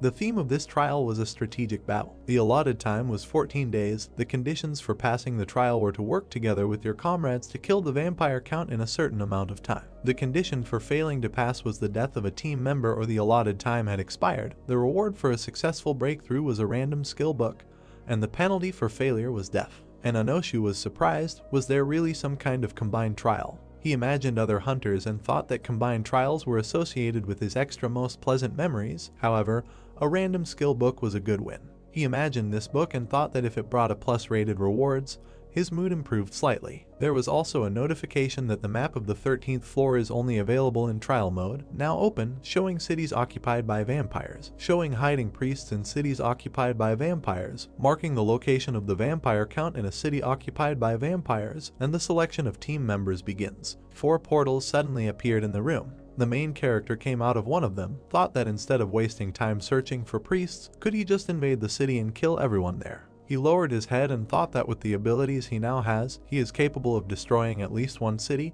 He thinks he is capable of it. Suddenly another person appeared there, and information appeared that the selection of team members is complete. To create a smooth gameplay, the nicknames of the selected team members will be displayed. A man appeared who looked and said that he was wondering why the system is expanding. But it turns out that it is a combined test. It was a hunter with the nickname Tarkovsky. In the summer, a young man appears who greets everyone and says he is glad to see them all. This is the legendary ninja. And finally, an old man appears who says he is also pleased to meet them, the Wizard of the Clock Tower. The brunette looked at them and thought that these nicknames we all belong to high-ranking players. Immediately, a table popped into his head that he saw earlier. He thinks he also saw a Japanese player in the top lines of the rating. At that moment, the old man turned around and said that this place was familiar to him. There were an incredible number of corpses, and the place completely reeked of blood. The guys looked around and said that this was probably a vampire refectory. Suddenly, 2 vampires appeared behind one of them and said that this was more true than ever. They immediately pounced on the old man and said that the dessert itself complained to them. He was ready to eat it with pleasure. Only they did not calculate that he was not alone, and the vampire grabbed another hunter by the head. And another player appeared behind the girl. Literally, with one blow the man deprived the vampire of his head, and the boy dealt several blows to the female vampire. Then he turned around and said that he had such an idea, but it turns out that the man really is the head of the best guilds in Russia. He turned around and replied that he was not going to hide it. That's right, his name is Andrei Tarkovsky, the head of the Karpdim Guild. The boy smiled in response and said that he was not mistaken then introduced himself. It was Sashio Michimoto, an S-class hunter, a member of the Japanese Hunters Association. The man smiled at him and said that his body is more expensive because he is the only hunter of such a rank in Japan. The boy laughed and said that he can just call him by name. Then he came closer and asked if the others were ready for battle. Vampires can sense the death of their comrades, so they will soon come here in a crowd. Then the old man intervened in the conversation and said that there is no need to worry about this report. Since he set up a barrier in advance, they will not be able to sense anything. The brunette turned around and thought that this was a correct judgment. The old man picked up his pipe and said that his name was David Taylor, a humble wizard belonging to the clock tower. The boy raised his hand and said that this was the best of all the wizard towers in their world, and the man said that the archmage, who was on the verge of retirement but was pulled into this tower, was really unlucky. The elder simply smiled and said that on the contrary, he considered it luck that befell him in his old age. Mysterious entities such as towers are an interesting subject of study for wizards. And finally, the protagonist spoke to them. He came closer and said that he was a South Korean C-rank hunter, Sunjun. After a while, the group peeked out from the bar and said that he heard something from the receptionist about this test on the 13th floor. Even a weak vampire's skills can easily surpass those of a C-rank hunter. And if you imagine them speaking, then the vampire count has the highest level of skills, putting him on par with the highest rank hunters, and his special ability is physical regeneration, so it is not easy to deal with him. When the guys were in the main square, they said that as the tower was indicated, the key to this test is to save the clergy. These are the people who will be able to defeat them speaking, but they are hiding in different places, and then you can get their help. The whole team sat by the fireplace and discussed that vampires are all over the city. How can they get inside? It is too dangerous to go blindly, and another said that this is true, they will be extremely aggressive towards them. And they also added that first of all, if they use the stealth skill to bring in a small group, another put up a barrier to block the presence, and then you can clear the territory by conducting a team hunt. Everyone agreed, and the main character stood aside and just listened. Then he raised his head and heard that it was excellent. In that case, it was possible to cope with the test on the 13th floor in about 10 days. He thought that it was simply unacceptable. With such a slow speed, there was no way to get an additional reward for breaking through. So he decided to go to the others. And as soon as he approached, he put his hands on the chair and addressed them, saying that it seemed that they did not quite understand something, that they were passing the test in this way extremely effectively. The old man looked at him and asked again, it turns out there is some other way. Sunjun smiled and said that of course there is a method that can boast the highest efficiency. The blonde became curious, what kind of method is this? And the man then raised his head and said that he was also curious, what kind of method is this, which is more effective than the one that was just discussed? And the guy intervened, saying that in fact, as a contender for first place in the world ranking, he must have his own secret to passing the tests, right? At that moment, the brunette spoke and said that it is necessary to hit and take. No one understood the meaning. Then the young man took out his sword, and with one blow, he cut the wall behind him. Then he knocked on it. A moment later, this wall began to fall, and a whole crowd of vampires appeared behind the main character. He smiled and said that if he just shut up and they attacked, they would be able to kill them all and pass the tests. The vampires at that moment began to approach them and discussed whether this man really was. Where did the man suddenly come from? They started attacking and shouting that they had no idea, but they would happily devour him and wanted to drink his fresh blood. The other members of the group were surprised and started shouting that this guy had gone crazy. Was he by any chance planning to kill them all here?